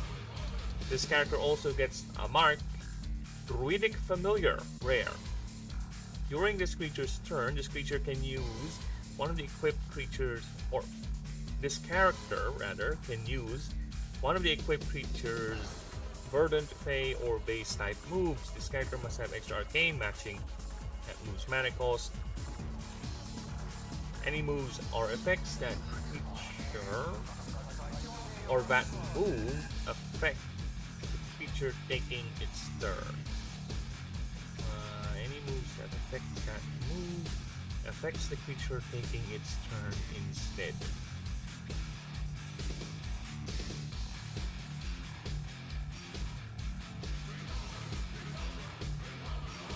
Oh, there it is. This can be done once per combat. Okay. That's it. I don't need to change anything there. That's good.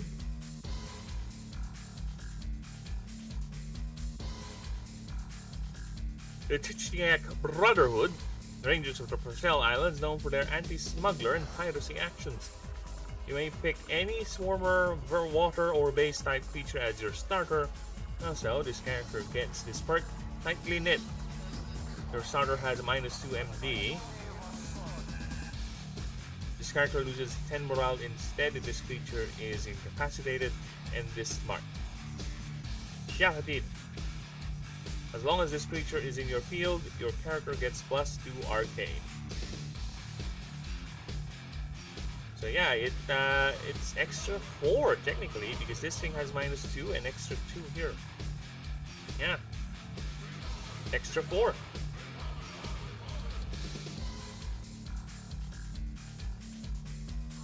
Valley Rangers, the Rangers of Terrarion, Watchers and Keepers of the Sleeping God Gale Varix.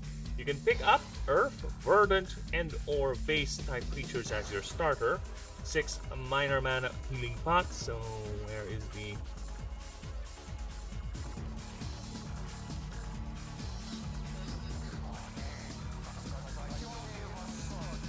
pot? This mark. Also this mark. Grover's Badge. Mark rare. This creature gains 5 XP every time it is hit by a weakness hit. This creature gets -10 less max HP. Gets hit by a weakness hit and a resistance. And if its moves are resisted.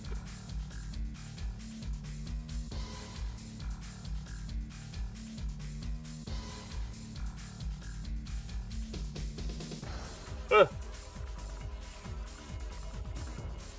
50. 25. Give it 25. Why not? I'm gonna power level your creature because it's getting killed by its weakness hits anyway.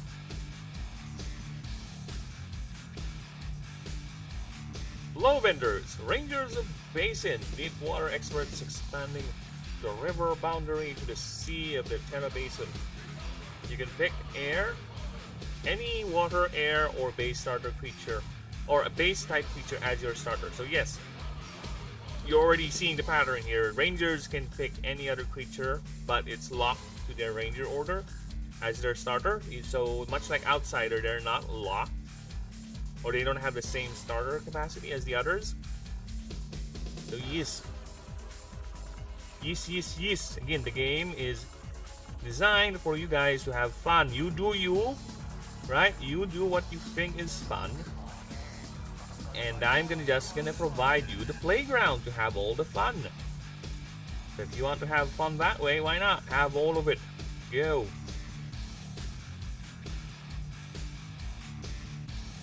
Okay, now let me just check. How is the stream doing? Stream still alive? Stream is still kicking. Very nice.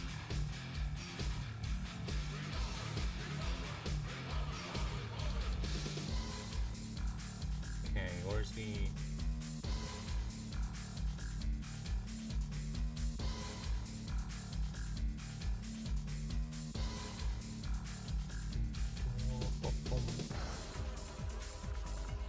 God, why is there an ad playing?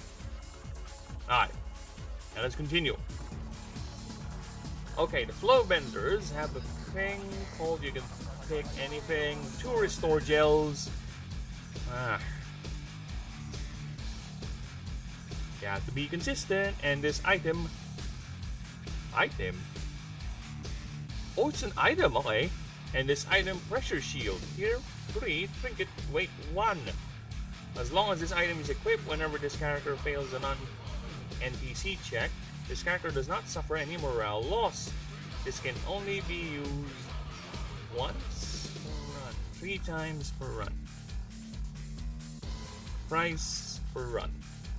And also the Mark Flow Regulator.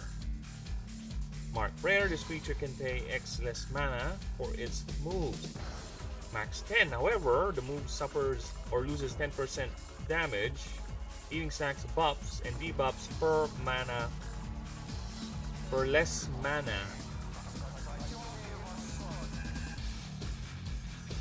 Yeah, 4 mana.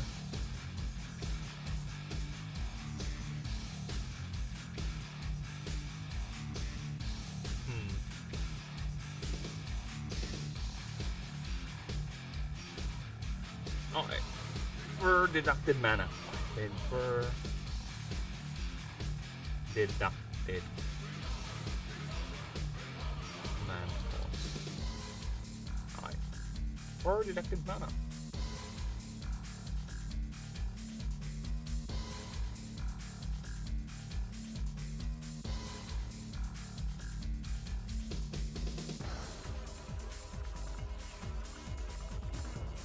Next up, we have the Wind Raiders. They're a nomadic warriors of Ragnvaldr that operate in a skyship base called Cyclex. You can pick any air, martial, or base type creature as your starter. 3 adrenal boost. And the mark. Yeah, you're right. This should be bolded. Alright. Seal of the Endless Sky. Mark Rare, this creature's moves are counted as air type. Moves also. If the chosen move is already air type, it gains 10% more damage instead. Alright.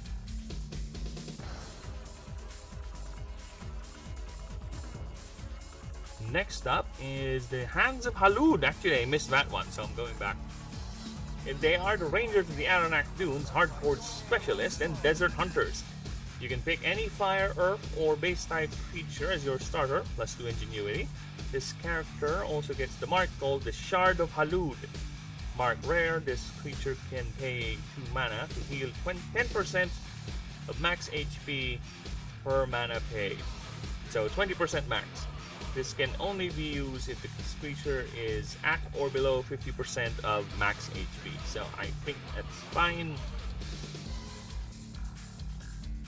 Number 7, the Bush Rangers. Exceptional hunters originally from the tribe of the Soroware. Task them to protect the creatures of Africanum. You can pick any martial, voltaic, or base type creature as your starter. Plus 2 strength. And this mark, Mesha. Mark Rare, this creature's weakest hits deal 10% more damage. Okay, the Nova Corps, well-funded ranger order of Babylon, reputed to be more like a company corporate security than an actual ranger order. You can pick voltaic, artifice, or base type creature as your starter. This character starts with 2,000 currencies, more currencies.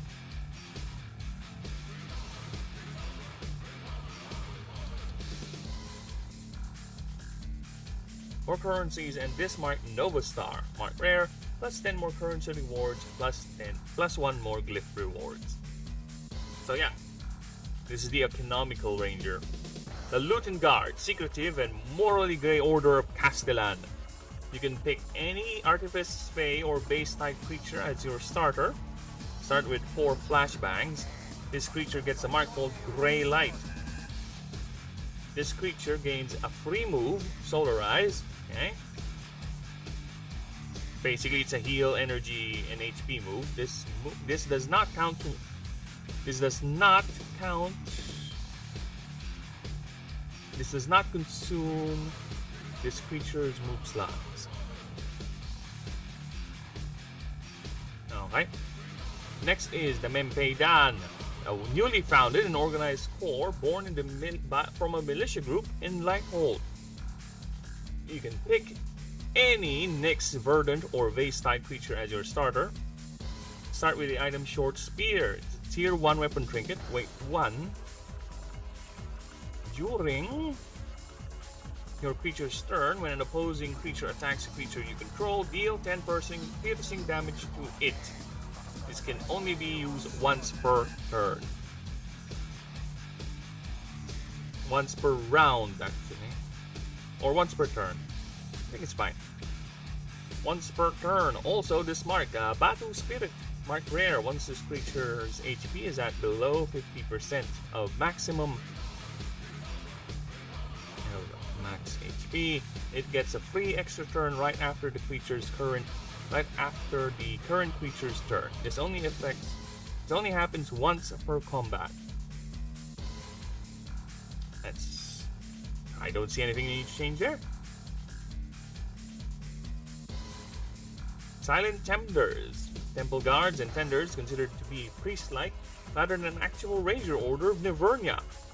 You can pick any Essence Eater or base type creature in your starter, Starts with 3 Revitalizers and this mark Light Seal. Mark rare. This creature revives instantly at 10% of max HP if incapacitated. And remove all stacks, debuffs, and buffs, and all its current mana pool. This can only be once per combat. We use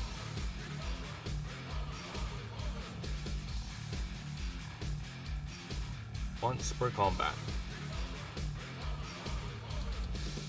Next up, the Mage Hunters, Ranger Order of Arcanus. They specialize in hunting renegade mages. You can pick a Ether, Void, and or Vase type creature as your starter. Starts with 3 null fields and a mark called Flow Disruptor. Mark rare, or creatures attack tag moves apply mana drain instead of its corresponding effect stack. Moves this effect apply plus 1 more mana. So basically, all your status effect moves will be applying mana drain instead of whatever. Prowlers of the Waste. Masters of the Blasted Waste, founded and led by the family of the current hierarch, he which calls foes. Ranger Order of Island.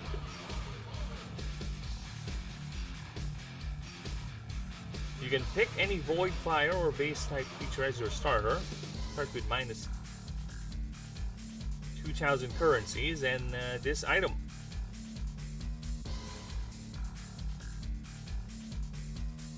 Envirosuit, Fear-Free Torso, weight 6 plus 20 morale, 6 ingenuity, 6 weights, active ability.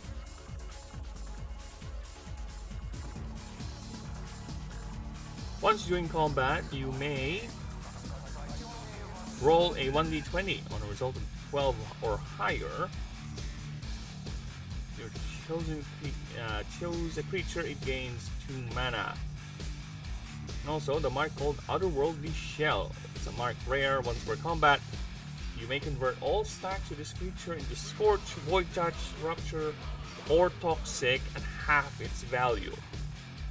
Scions of Mageclaw, former Ranger Order of Aurichalcum and Aslan, renamed from the Golden Order. They patrol what little wilderness in Aslan and the entirety of the Brim Mountains.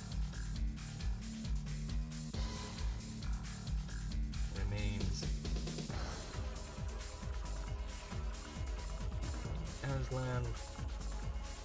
You can pick any mythical essence or base type creature as your starter. Start with 1 golden thread. And also this mark, Legacy of Azure. Mark for rare. This creature has PWR equal to this creature's double. Max double this creature's max PWR. If this creature is incapacitated, the creature who did so heals 20% of its current HP. Yeah, so basically it gets a nice power boost, but it also heals the one who takes it out. Change your ways, border guards and tourist guides of the Valley of Miracles. You can pick any non-mythical, non-illuminate creature type as your starter. Basically everyone. +2 wits also starts with the mark Miracle Badge. This creature is not affected by weakness hits. However, all its moves are considered base type. So yeah. It cannot be hit by weakness, but all its moves are neutral to everything. Not really, it's base type. So it's weak to a couple. Again, the power is given, but it's rarely with no strings attached. Alright, now for the sub options. Before we get to the sub options, I'll be right back. That was a straight talking talk. I'm gonna go ahead and grab a drink. Give me a few seconds. It won't take long, alright? I'll be right back.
This indeed will be the last episode of the proofreading streams for the character backgrounds.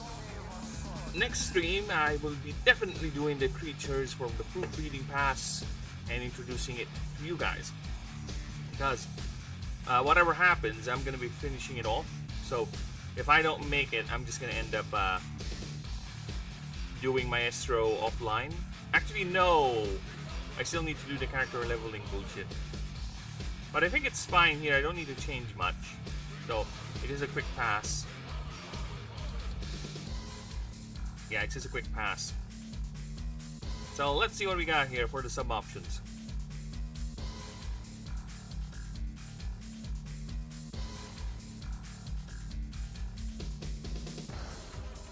Alright.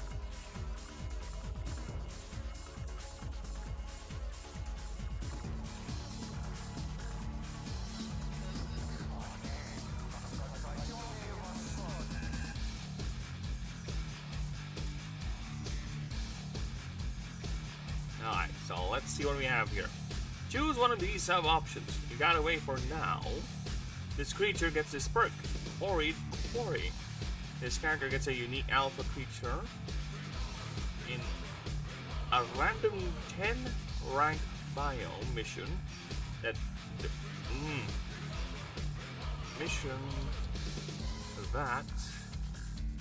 appears every 10 levels till level 70. This alpha creature is always 10 levels ahead of your character, and each fight gives you rewards. This fight is unskippable and must be done. Win or lose, this mission is lost till the next time.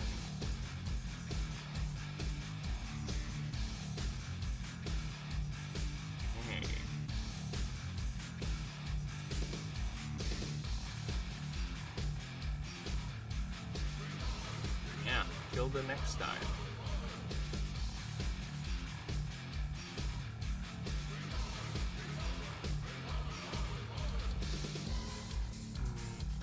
It's fine. Disgraced? Question mark. This character gets an item called Reminiscent Object. It's a tier 5 key item. This character needs to roll a 1d20, 7 nodes, every 7 nodes. On a 10 up, plus 10 morale, otherwise lose 10 morale. I don't see anything to change here. The essence is still there. Character looks at the item every now and then because it's a part of their past, right? They get either sad or just remember something nice. Next is Duty Has No Bounds. This character gets his perk, Not Yet Done. This character may stay in expedition after completing its primary mission. It can move in any direction as long as the nodes are connected. However, each time you do this, minus 5 morale. This effect only applies after the primary mission is complete.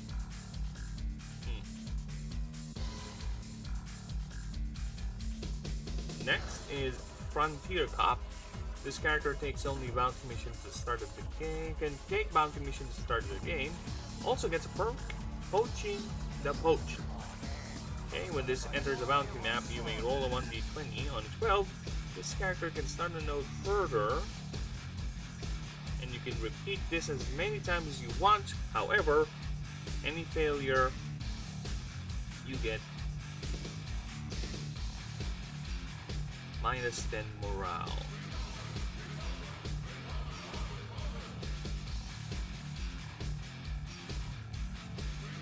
Next.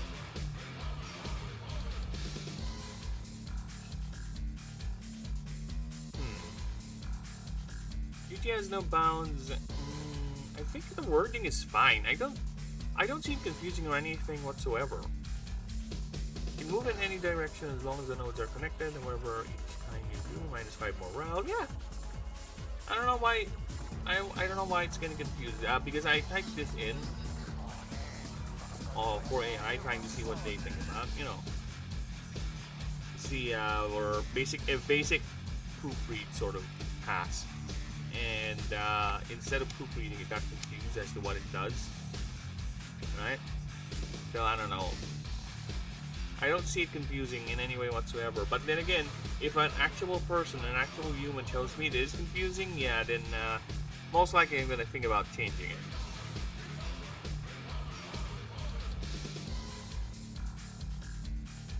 Okay, so next.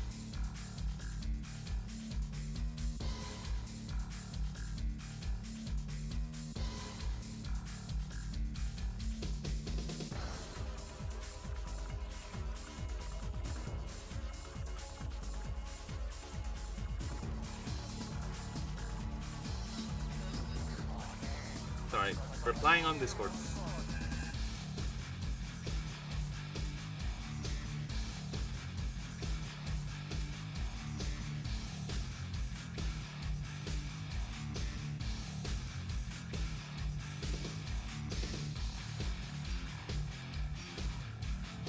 Where is my OBS?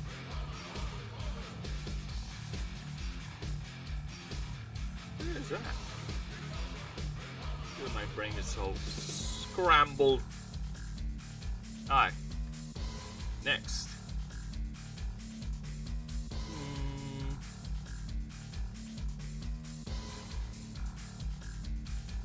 Can start a node further up.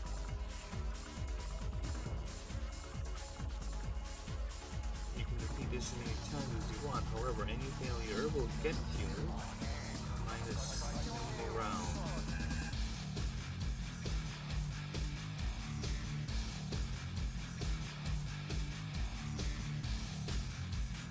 Yeah, I think we're fine with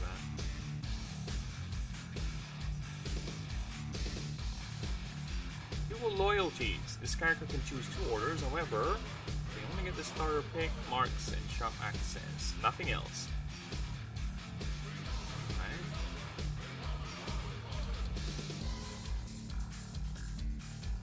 I'm gonna reduce you to this. That should be enough for the next number. Now, what is a good 6th option for a ranger? Someone who has ranger orders, someone who is tied to the wilds, right? But more institutionalized.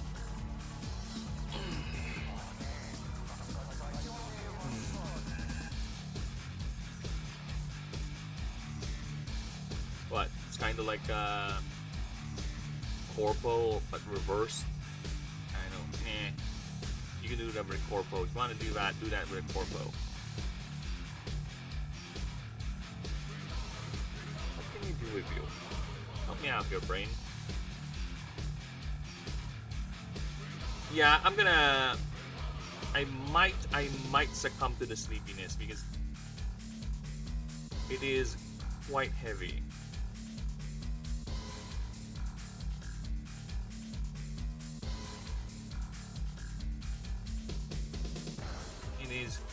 My eyes are getting too heavy, unfortunately. Probably.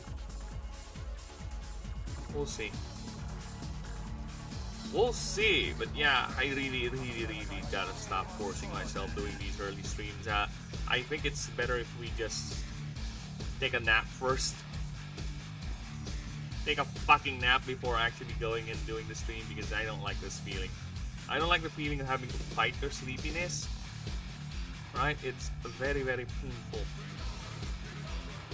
Painful for the brain.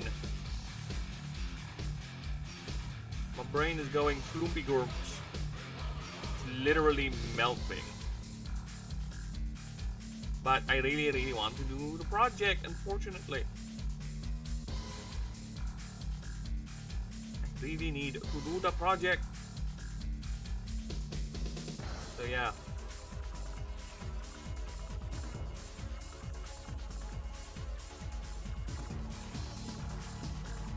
So I just need to figure out, come on, figure me out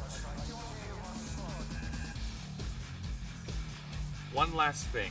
One last option for the ranger. What would a ranger have?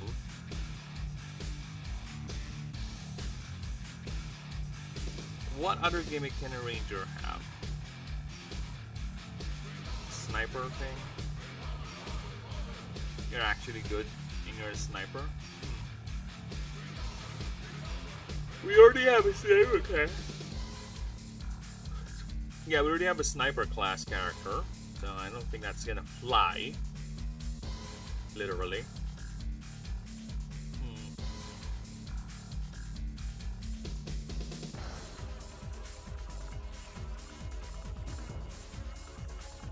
God damn it.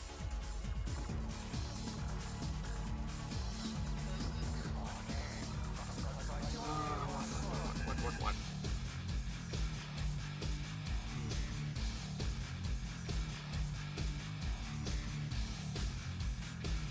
Well, Frontier Cop.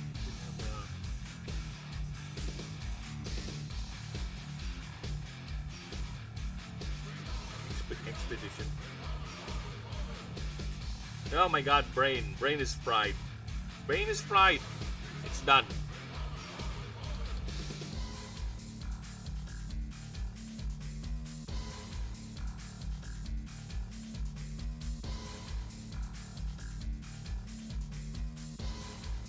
Ah, the brain is mush.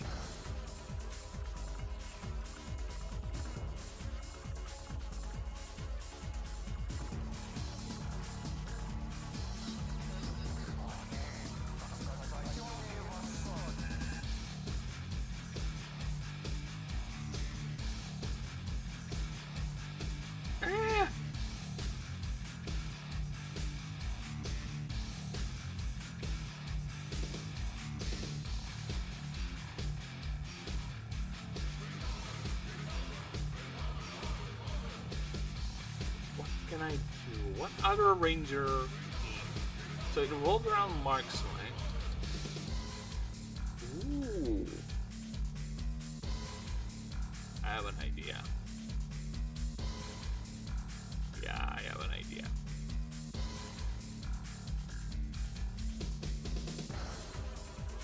I have an idea.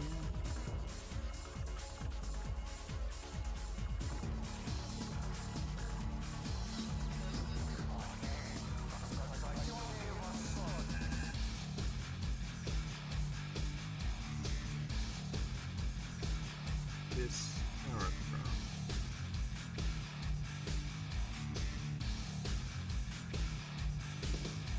It's gonna be perk or an item.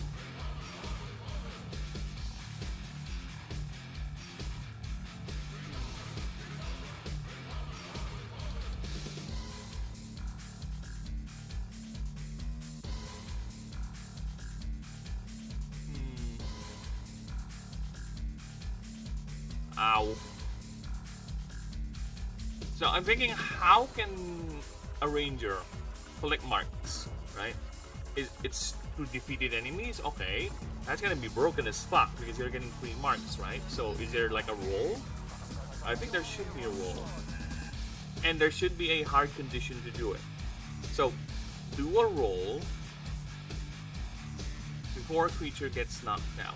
And it's gonna cost your creature's turn. And you can only do this once per round, right? Or rather once per combat. And the roll is gonna be very high, like 18 to 20 is a success window, right? So I think that's fine.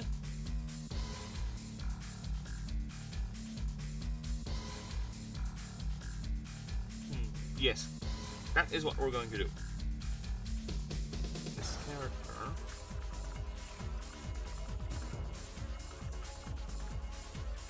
gets this perk.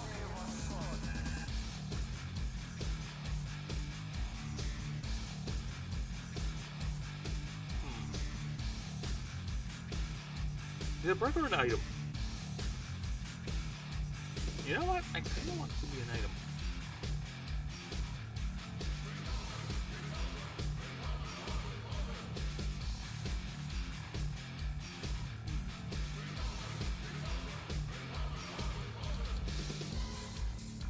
It's an item. Big game ranger.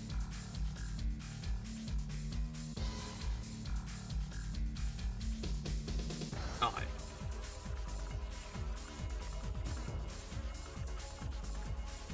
It's this item.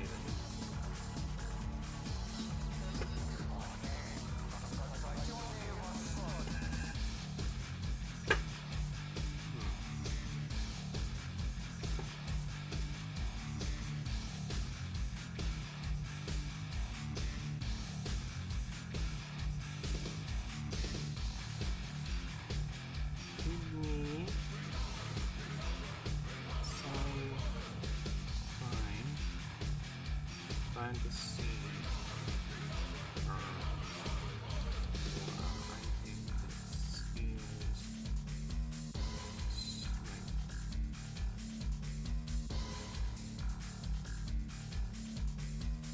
leech something. Come on, I need a good name.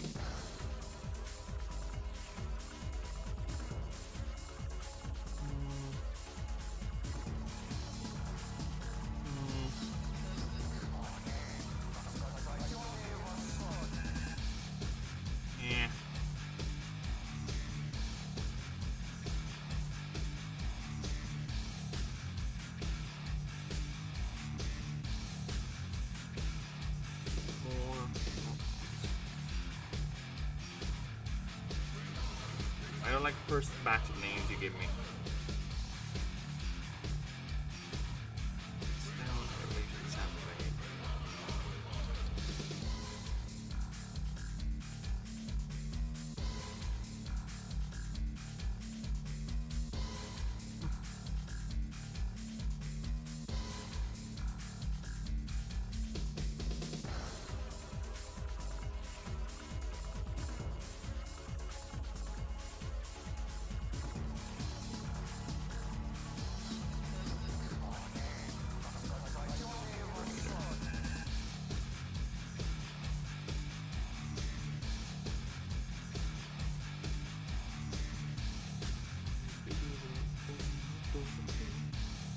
Tier 5.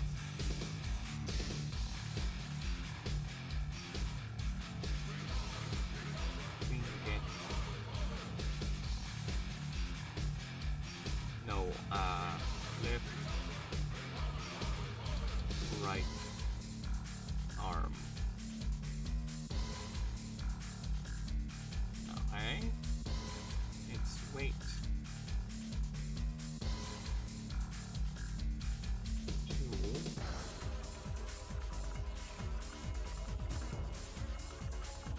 I think that's it.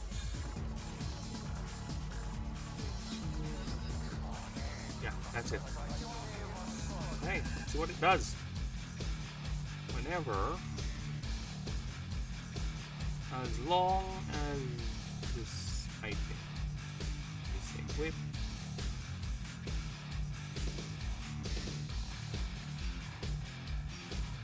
every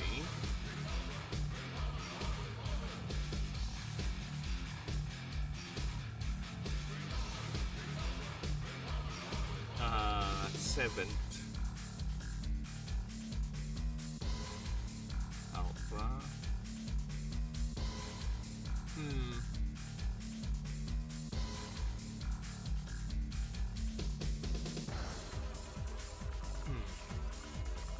If every 7th alpha queen.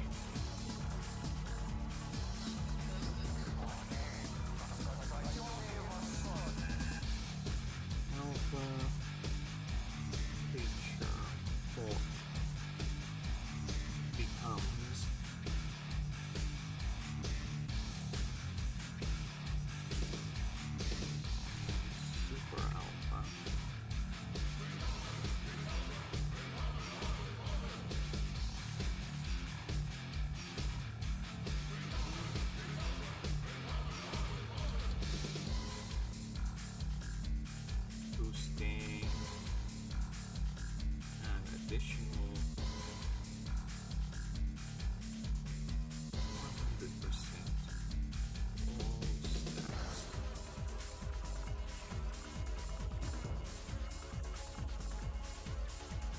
Okay.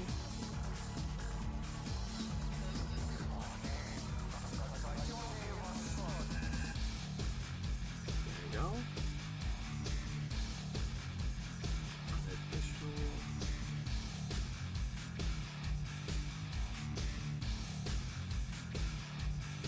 This creature is beaten,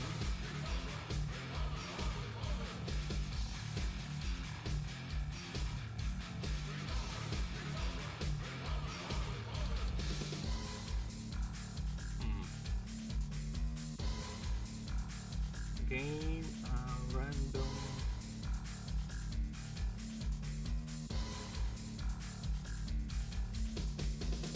non-unique mark.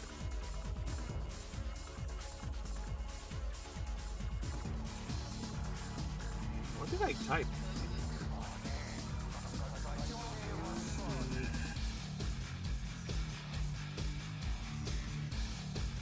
Mark.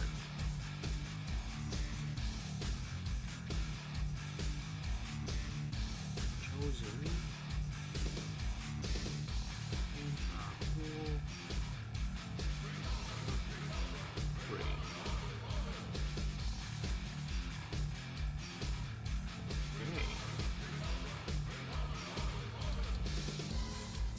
Okay.